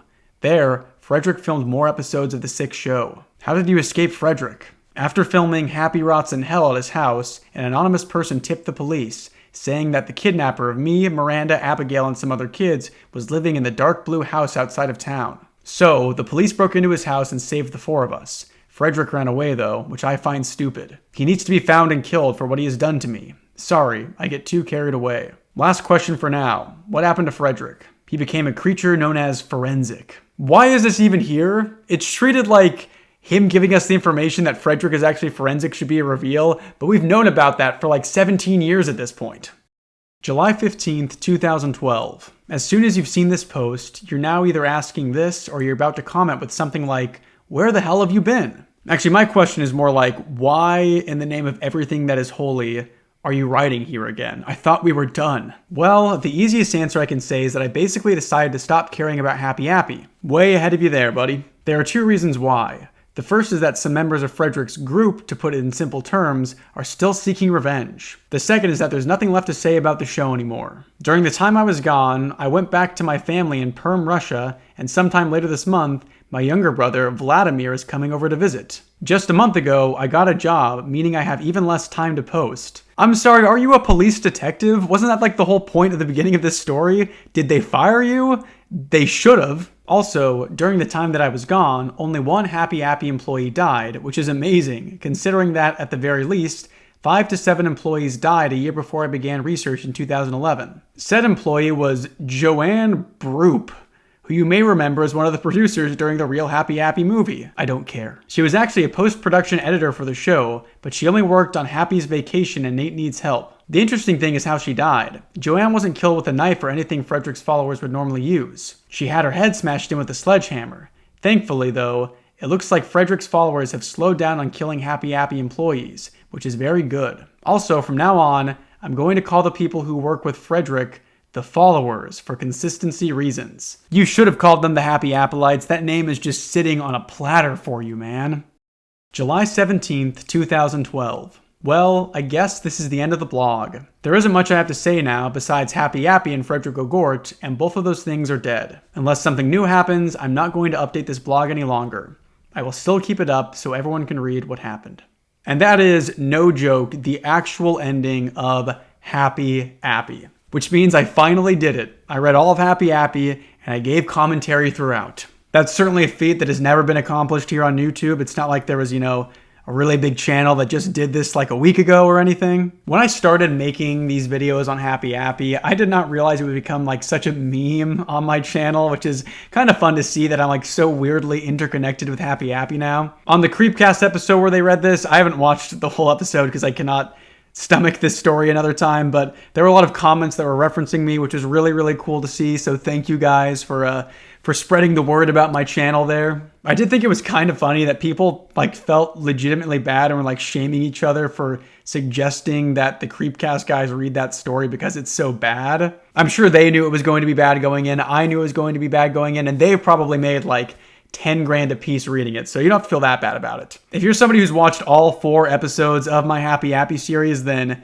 1, thank you so much, and 2, you should probably seek professional help. But on a more real note, as much as I talk about how boring and terrible this story is, I really did have a fun time reading all of this. I think it's, fun to read something that is so insanely long and just completely nonsensical and kind of, try to make jokes about it. I had a decent time covering this story. And for as bad as it is, I do have to respect that it was written essentially as a joke, and the guy wrote this long of a story. It's genuinely impressive that he committed to the bit that hard. That's literally something that I strive to do in my life, is commit to the bit that intensely. Remember again that if you haven't subscribed to my channel, please do that. I'm just about to hit 150,000. I want to hit 200,000 by the end of the year, but at the time of recording this, I'm at like 149,000. So it'd be cool to finally hit that 150,000 mark. If you just know me from the Happy Appy stuff, I actually have a bunch of videos on a whole bunch of other creepypasta, both good and bad, and I cover horror books from time to time, so please go check out my other videos if you haven't yet. A massive thank you as always to my wonderful channel members for your guys' continued support. It really does mean the world to me. And just a reminder that all of the ad revenue from this video is going to go towards buying a massive apple-shaped coffin for Happy Appy because I put him in the ground. He's dead now. I'm alive and he's dead. I'll catch you in the next video. See ya. Take me up again, let me see the stars. Is there life on Mars? 'Cause I've run out of luck here on Earth. I'm a wanderer. Another trip around the sun makes these memories flood, and I could wash it down with the atmosphere. You're cool blue and crystal clear.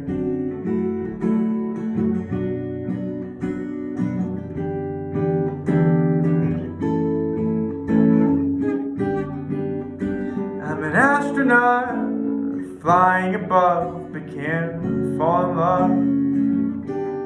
Floating alone, brave enough to see the cosmos, too scared to say hello. And I know